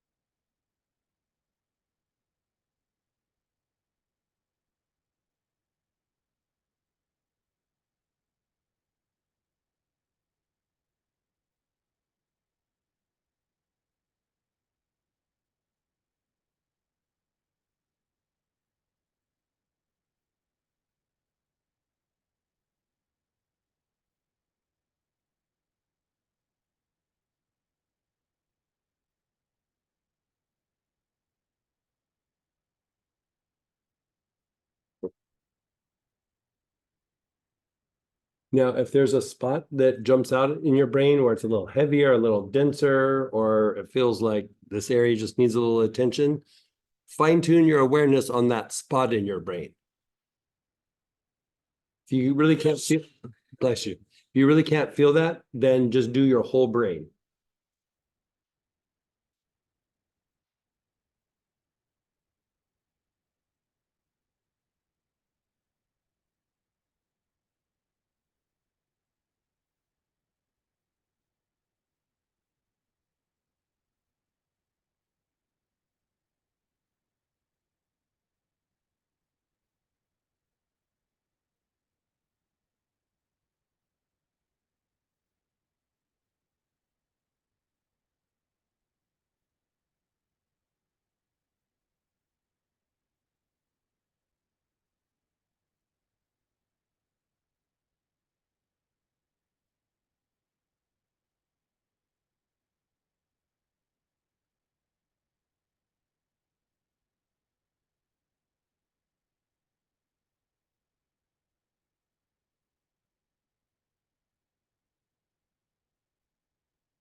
And then let go for a moment.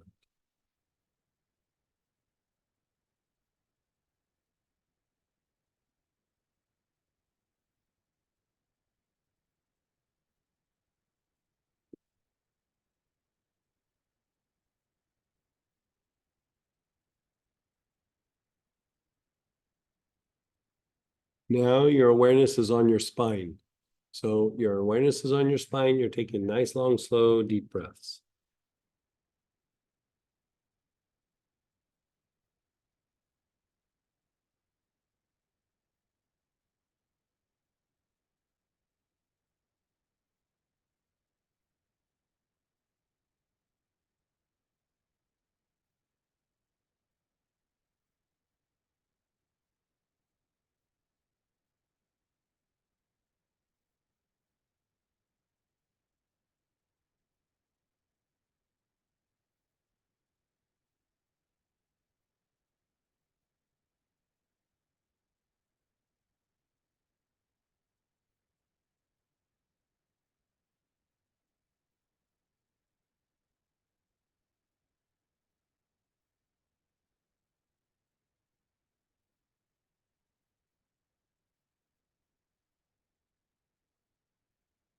If there's an area in your spine where you feel a heaviness or a denseness or something going on, keep taking long, slow, deep breaths with the oil, and your awareness is on that part of the spine.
Now, keep inhaling, but move your awareness about 2 feet out from the body.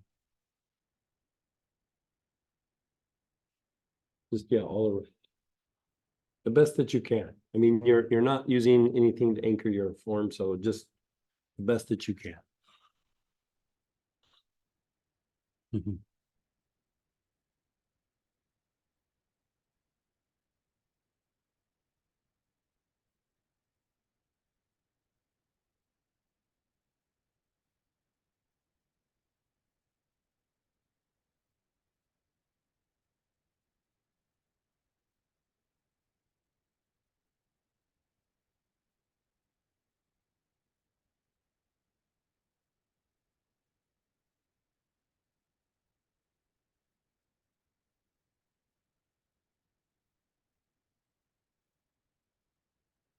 Now move your awareness about 4 feet out.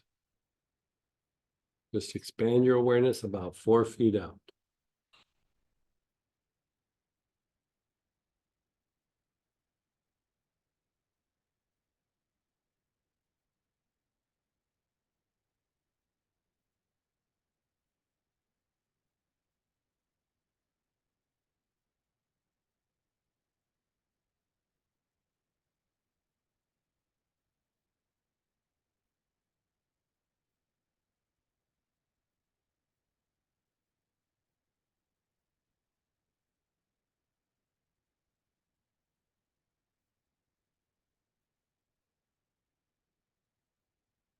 And then about 10 feet out.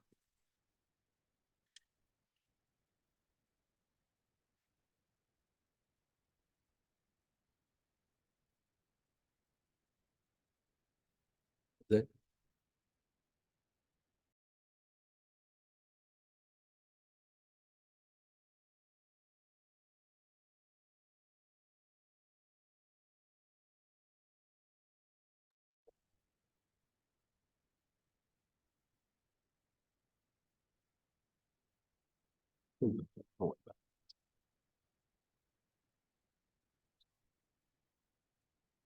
Also.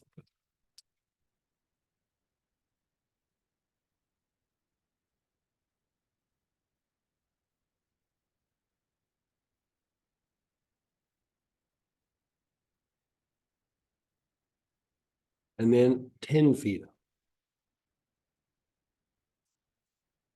Oh. Continue your 10 feet out.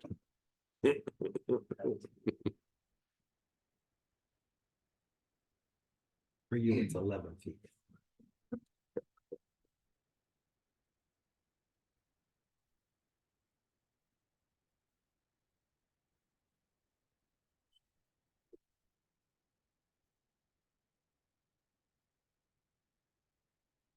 And then just be still.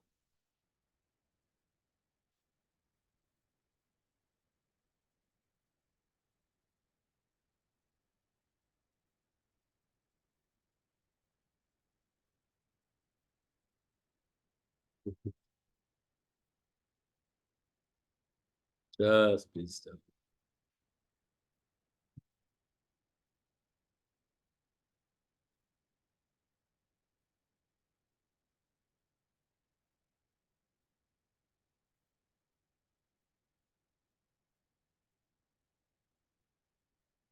Just notice how you feel. Your awareness is on the whole left side of your body, from the top of the head all the way down to the ankle. Just the left side. We're doing the 4 quadrants again. You're using the same oil. Long, slow, deep breaths.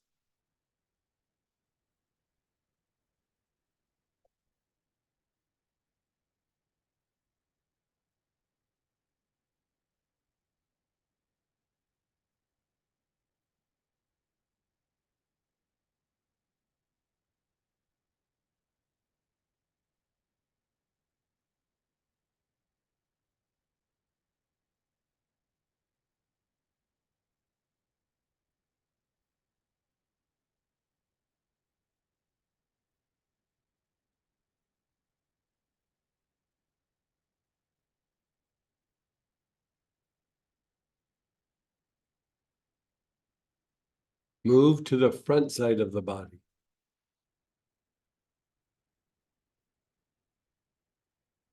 Down the whole front side of the body. Face, throat, chest, abdomen. All the way down to the tops of the feet.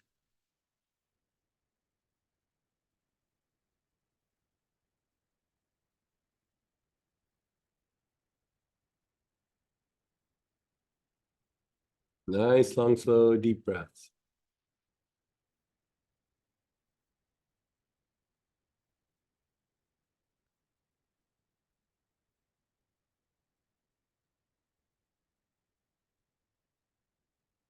Yeah.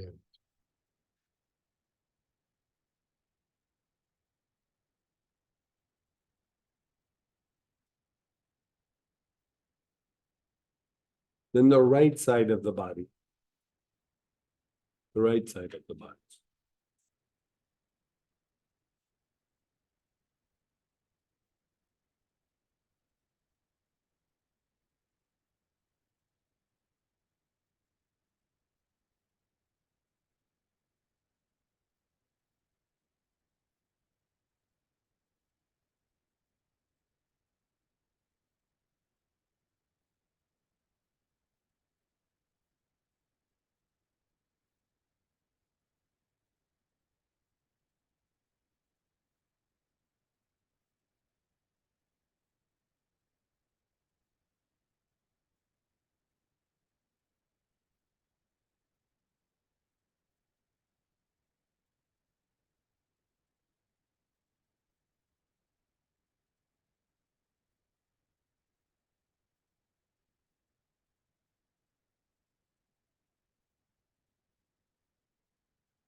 Your awareness is on the right side of your body, head to toe.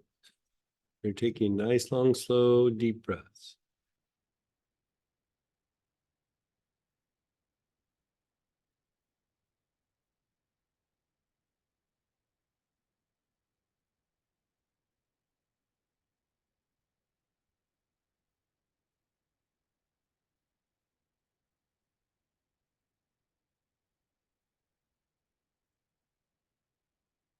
Move your awareness down the whole back side of your body. You're sitting there with your awareness on the back of your head, back throat, your upper back, mid back, low back, down the backs of your legs, all the way down to your heels.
And then just pause and be still.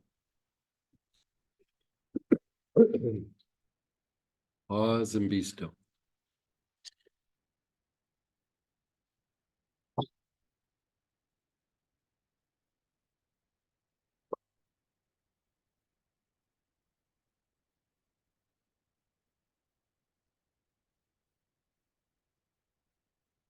Okay, so we're gonna jump to the next application. So you have trace of any of the cedars, catrafe, rhododendron, the blend spine, and stagnation, the blend stagnation. So when you start to open up the health rays, one of the deeper aspects is releasing things from the spine. A lot of times when we have emotional energies or emotional responses, the deeper release comes from the spine. Right? So we're just opening up the pathway to flush things out and to, like, you're basically cleaning up the spine. Eventually what happens is the spine turns into a pillar of light. Eventually. Then Maybe by tomorrow. I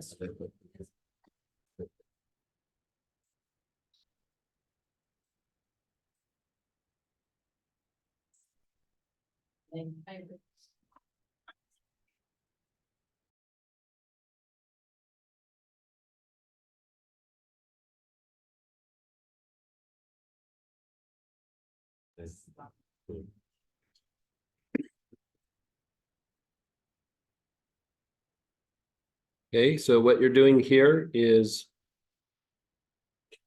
your awareness is on your brain. You're taking nice, long, slow, deep breaths with your awareness on the brain. Inhaling through the nose, exhaling through the mouth.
Now to your spine. Your awareness is on your spine.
And then just pause and be still.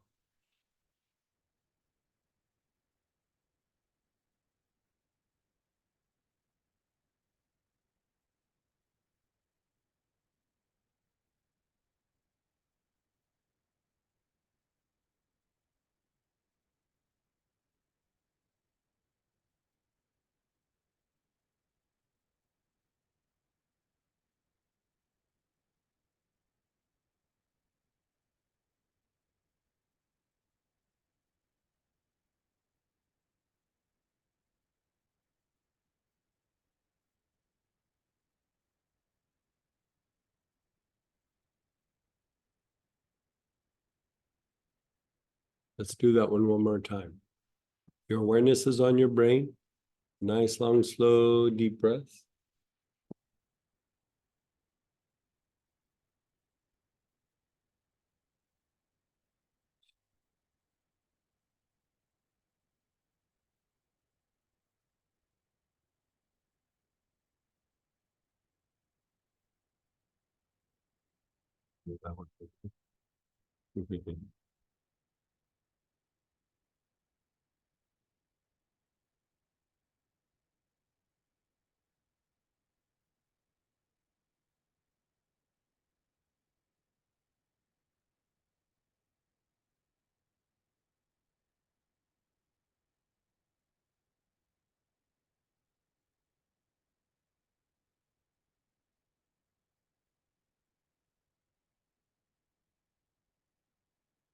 Move your awareness to the spine.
Your awareness is on your spine. You're taking nice, long, slow, deep breaths.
Just be still.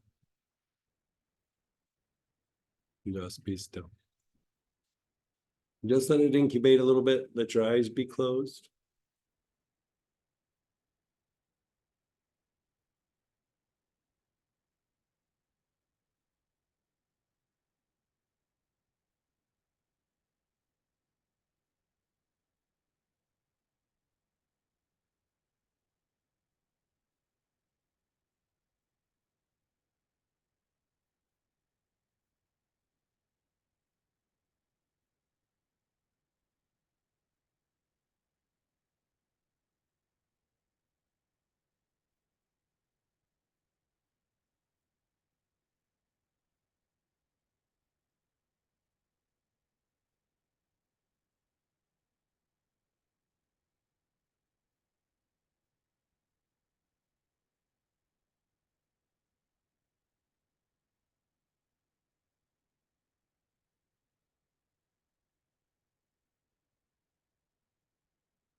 Okay, so we're gonna like just kind of try to maintain where you're at, but I'm gonna explain something for a little bit.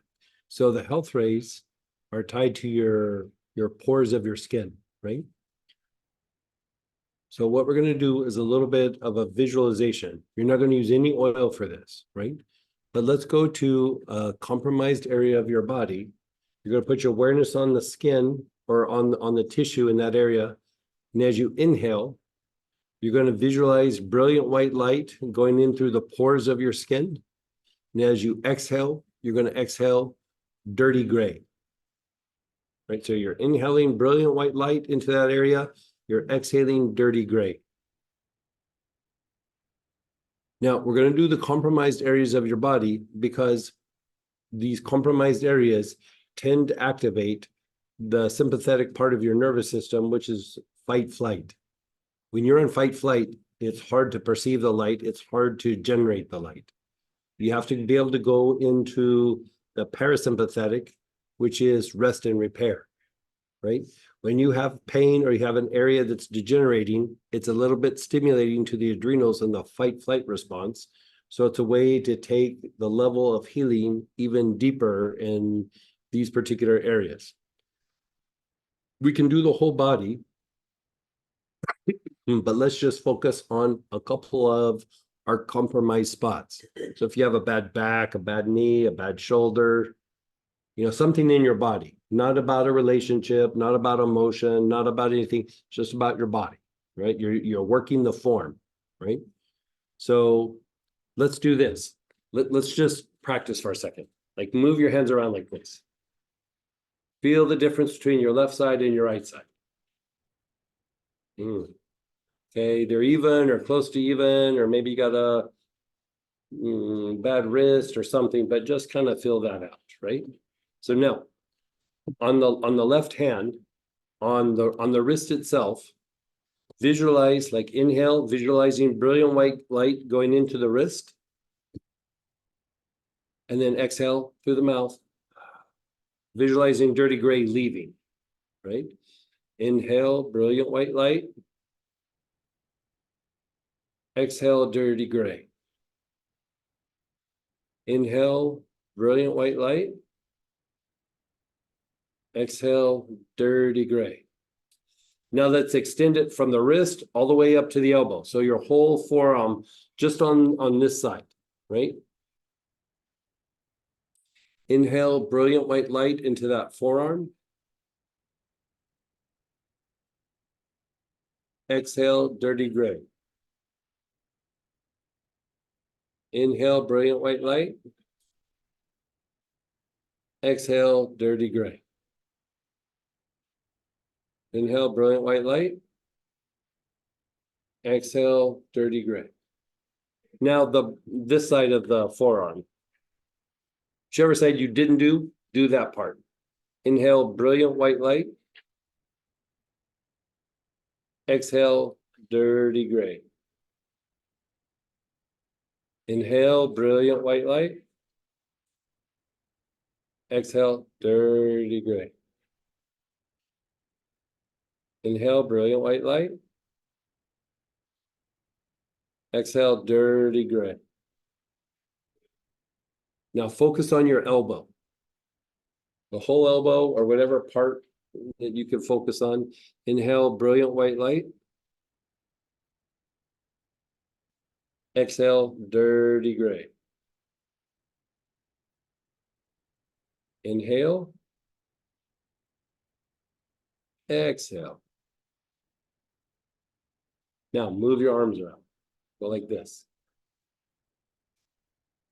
What do you notice? One's lighter than the other. Yeah, you have a favorite arm or forearm, and now the other one is like, excuse me,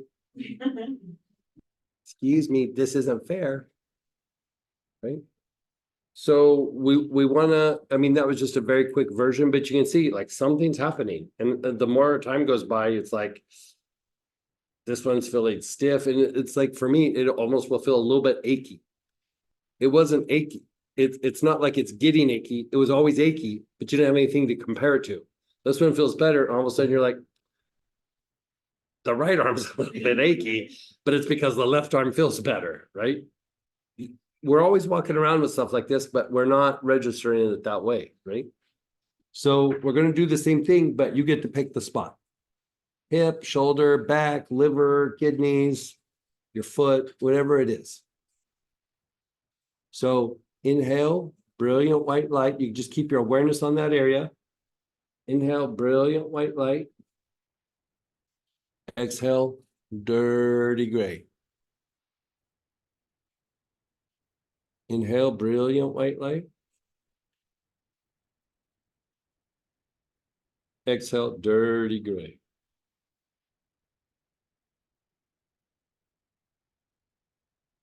Inhale, brilliant white light. Exhale, dirty gray. Inhale, brilliant white light. Exhale, dirty gray.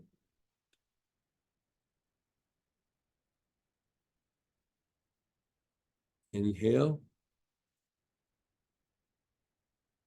Exhale. Inhale. Exhale. Inhale. Exhale. Inhale. Exhale.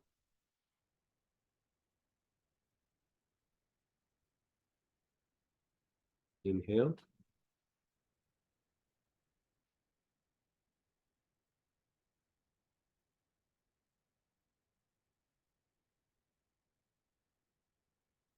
Just be still for a moment.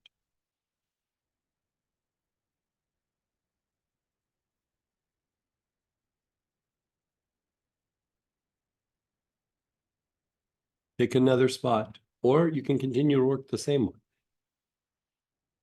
Inhale, brilliant white light.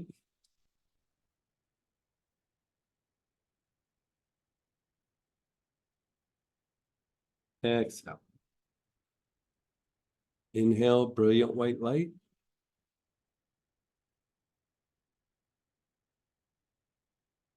Exhale.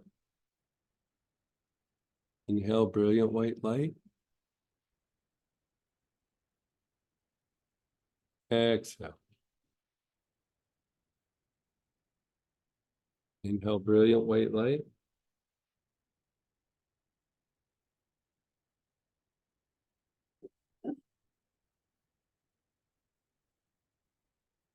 Exhale.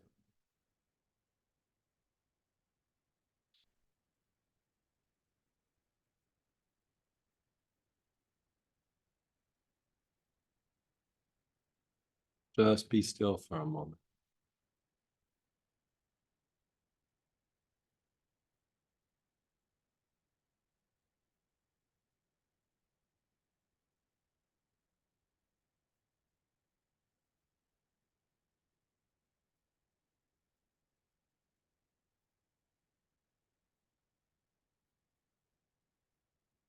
Did you relax a little bit deeper than you did before?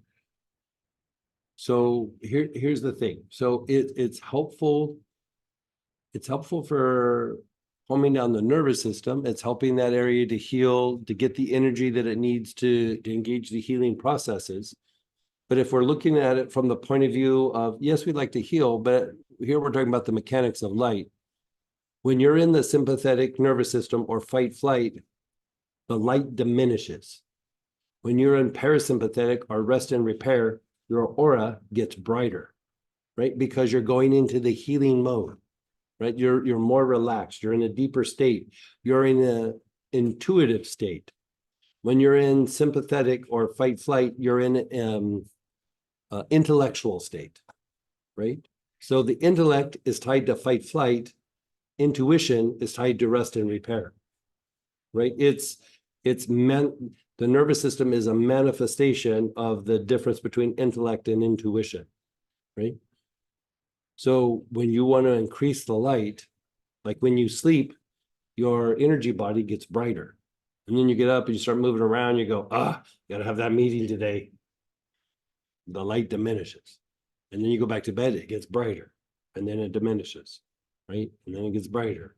Just like there's light during the day, and then there's the moonlight at night, right? Different kinds of vibe, right? The energy of the day doesn't feel like the energy of the night, right? So when I was young, when I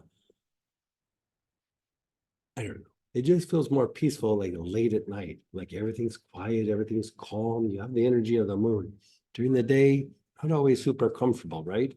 Part of it is because it's easier for you to experience the light in that time frame. You're in more of a rest and repair. You're in a mellow place. You're not having to think of the things you got to do that day. You're not thinking of your list. You're not thinking of that meeting, that phone call, that interaction. And so you have the ability to let go. You have the ability to shift. You have the ability to change. And you have the ability to heal. During the day, it can be done. It's just harder. Right? And if that's split. Hmm? Like if that's split, like if you notice at night is when. Yeah, it can flip. Yeah, sure. Yeah. I mean, and there's conditions where actually it causes it to flip. Right. Yeah. Yeah. What's that? Nightmares. Right, nightmares. Yeah. Yeah. Yeah. Like night fears, night scares, so you wanna Mhm. switch that around. Yeah. So we have a little bit of a heart out just because we're going to be doing a ceremony here in person, but we still have a little bit of time. If maybe we will let them share because I can keep talking with you guys. Like so, shares or questions. You can unmute yourself or type in. Go ahead, Laura. Hey, Miss Laura. Hey, Greg. So I'm assuming that page 4 could, is strongest if you're trying to take it on its own by doing all the steps of it. It's strong altogether, but each piece also can stand on its own as well. Like application 1, application 2, they'll all produce a result. Yeah. Okay. And is this something that you would do pretty regularly? Yeah, if you think about it, this is actually kind of tied into a lot of the things that we've been doing for a while. It's just that it's a little bit here, a little bit there. And so I thought for this, let's just put it all into one format so you can see how all the pieces go together and then you can use it how you want. You don't always have to be doing it, like you don't have to sit down and do the whole format in one day. You could go, okay, today I'm going to work the health race. And then maybe even work it for a day or two. And then you go, okay, now I'm going to work the next step. You know, you can kind of break it up in pieces like that. But if you think about even like that first thing that we started off with, versions of that has been in several different classes because it does what it does. And so in the different classes, we're utilizing it for what it does. But a lot of times I don't go, this is what we're doing. We're usually focused on something else, but I bring it in because it generates the light. And so I just wanted to lay this out so that you have like a step-by-step process where it's just about the light, right? Because eventually what happens is light turns into love. Like divine light You have to harness divine light, and then eventually it produces divine love.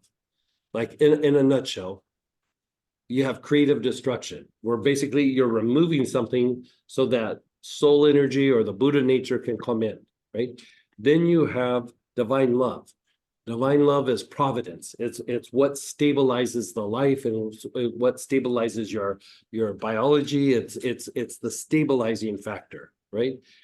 It's the nurturing or supportive aspect. Then you go to the light aspect. The light aspect is tied to cycles, right? It's the creative process. So it's like morning, night, sun's up, sun's, now the moon's out. Like the stores are open, the stores are closed, right? But for your body, it's the body's active, and then the body is in rest and repair. And then it's active, and then it's in rest and repair.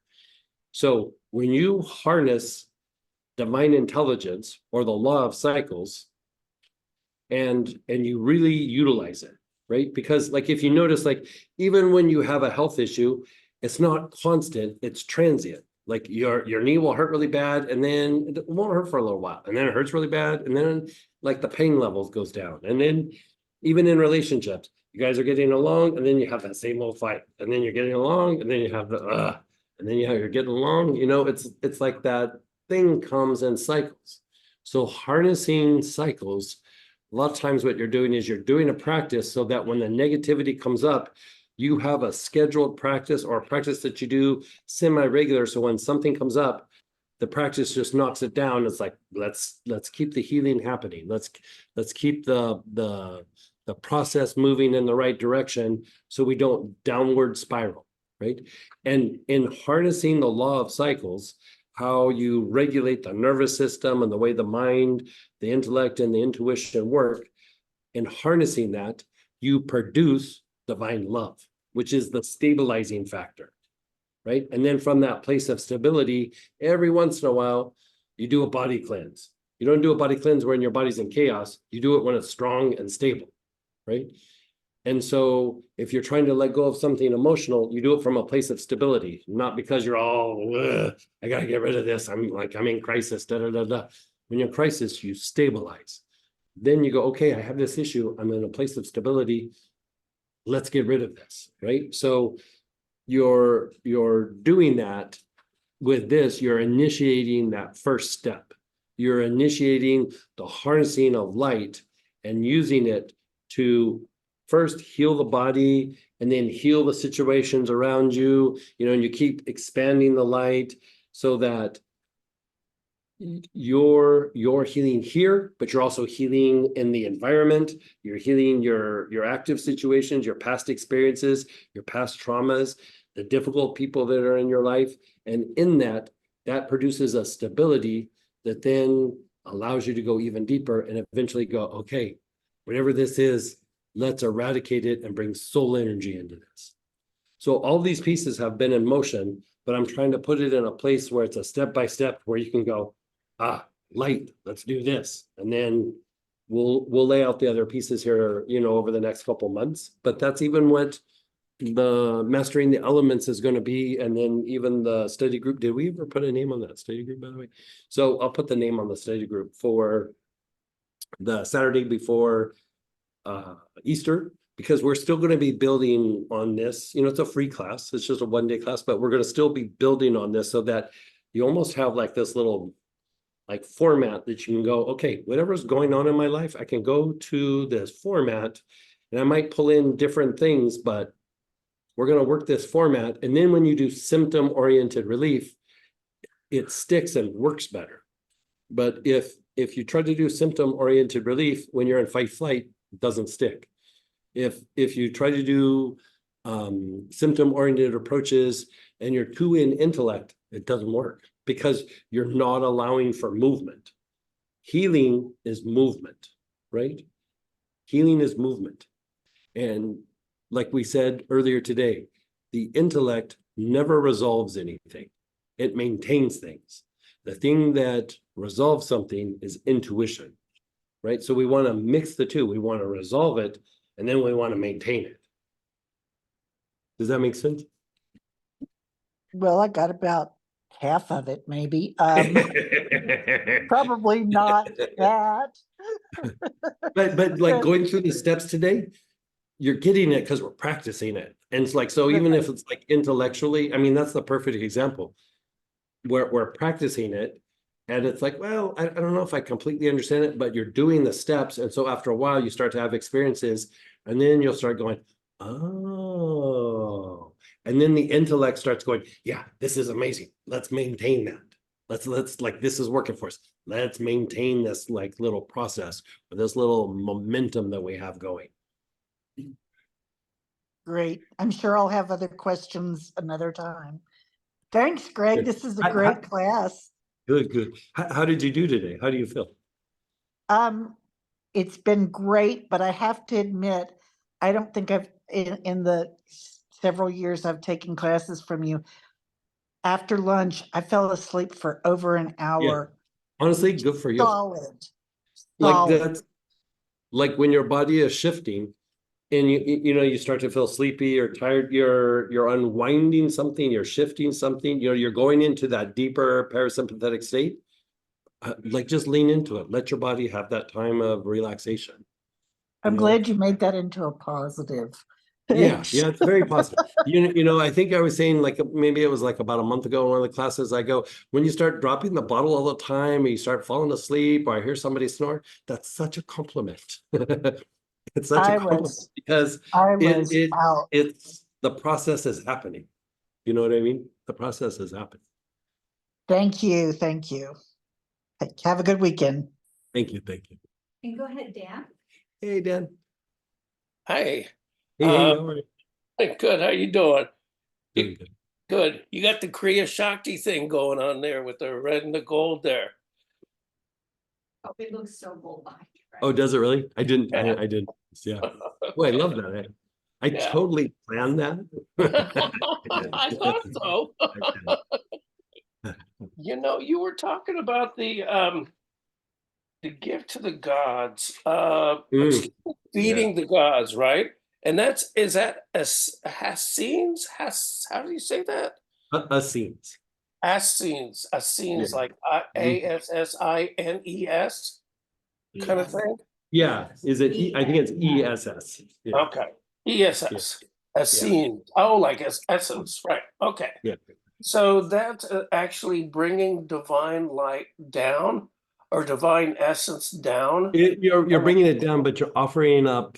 But you're offering it Like back. you're sacrificing the lower potentials of the elements up, and then bringing the higher elements down. Okay, so you're bringing. Okay, so there's kind of like a. Go ahead. Like what we're doing next weekend is that practice. Oh, it's going to be some. Okay, great. Okay, Yeah, it's exactly that practice. I'll wait until I get. If you see the names of the, did we print the names of the oils in the class or the kit? I think so. So you notice if you look at the class kit for next week, it's like shekel of gold and sword of David, and those are the old Kabbalistic names for the higher potentials of the element. Okay, cool, great. Yeah, rod of Aaron and what is the other one? Rod of Aaron, shekel of gold, cup of Joseph, and there's, cup of Joseph. There's one more. I can never remember. Sacred Revelations. Oh, Sacred Revelations. Okay. That one doesn't have a Kabbalistic name, but it's associated with Aether. Okay. So yeah, this is kind of like a really fascinating class. For me, piqued my, like all of them, but this one really piqued my interest right when you started. I had a kind of an experience with the astral projection when we first did the ball of light. Is there like a purple or rather violet kind of thing going on with that? I mean, is it like there can be. There can be. Because it's not just purely white, because the light will divide into the different colors. Okay. And so different, like violet would be one of them. Okay, but violet contains all the other colors. So yeah. Okay, but it would be like an electric violet kind of thing, because I was seeing sensing like a pale kind of light or violet kind of thing. Yeah, could be. Yeah, definitely could be. Okay, okay. How'd you do? Did you do good today? Good, good. I didn't drop the bottle today. A couple of classes ago, I think I did it 9 Right. times. So, one more thing too. So I had just a little touch of a headache right around the crown, and I just put a little spike knot on there. That's good? Yeah, but it's also probably the Ming Men. It's probably the Ming Men. Oh, okay. So, like maybe a little hyssop or like the green and orange healer with your awareness on the Ming Men. Okay, very well. Great. Good to see you guys again, or hear Sam and see you. So all good. Thank you. Take care. So, I think we need to, we'll take more questions and things, in the morning.